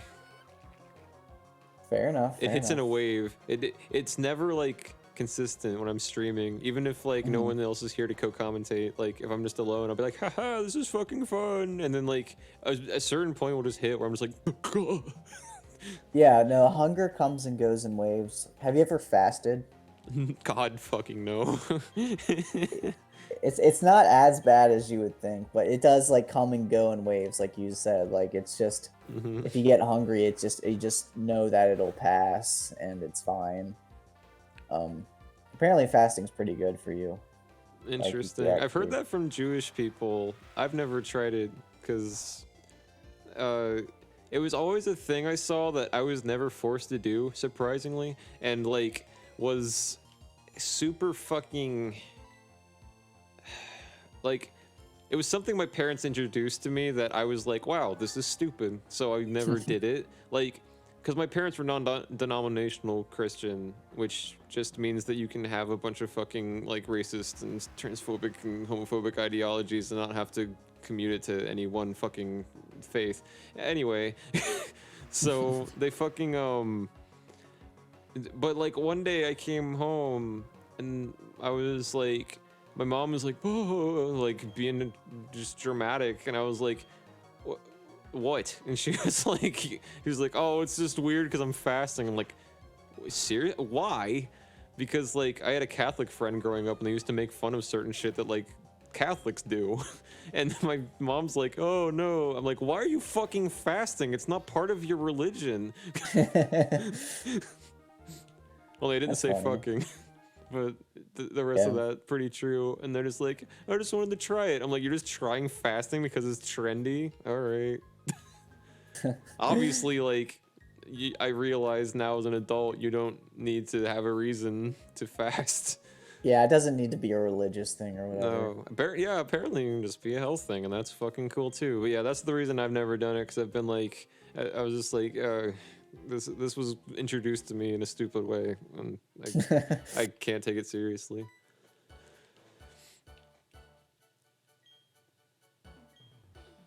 And there's like smaller versions of, like, it doesn't have to be like a whole day. It could just be like, you could just like skip breakfast, and that could actually still count as like fasting. And have Oh, benefits. I never thought of that. Yeah, just try skipping breakfast someday, and you'll see. I feel like I'll die. The reason I say that is because if I'm like on a day like today where I don't really, or no, I did go places today. If I don't have to go outside, especially during this fucking pandemic, I like will get so invested. It's almost like ADHD hyperfocusing or hyperfixation, and it honestly might be, and I just am undiagnosed. Like, if I'm recording a bunch of guitar, like vocals or some shit, for example, or if I'm like writing out a new song, or like editing Let's Play or something, or sometimes even writing scripts sometimes too. Like I have to force myself to like eat lunch. Like today, I woke up and ate breakfast pretty decently, like normal time, and I didn't eat lunch until like 5:40 or some shit, because I just was like. And I was like actually like noticeably hungry. I was out doing laundry and was like, oh my god, I need to fucking eat. This is bad. But like I got home and was still like, I don't know. Anyway, I feel like we should cut the stream here. Speaking of which, so I can go force myself to eat, because that is a new tradition around this time that I do. It's forcing myself to eat dinner so I don't go to bed starving. I'm healthy. I like Stu Pickles' voice. Me too. Well, let me see actually. How many? Let me check real quick. The only person that would be in my Twitch people at all that would be still awake. He's not. Never mind. All right, cool. Well, never mind. I guess we're just ending the stream. All right. Thanks everybody for joining. I will probably stream again around the same time tomorrow night. And then I have to go back to one stream a week, unfortunately, so I don't know how much longer this playthrough is going to take, but we're close to the end, so it shouldn't be too much longer. Brad says night in Twitch chat. And what else was I gonna say? I guess that's maybe it.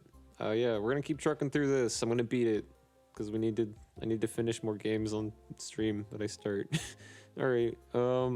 Thanks everybody. See you soon. Possibly. Probably. Bye-bye. Oh wait, no. Okay, one more thing. On YouTube.com, go look up B-Boy McP, the way it is spelled. his username in the chat right now. That is Brad, and if you spell it basically like that, Oh, you can go to YouTube, and he's there. it happens. I can confirm that that's real. It's a phenomenon. Don't YouTube search B-Boy McBee at 3 a.m. All right, cool. Bye everybody. Thanks for watching.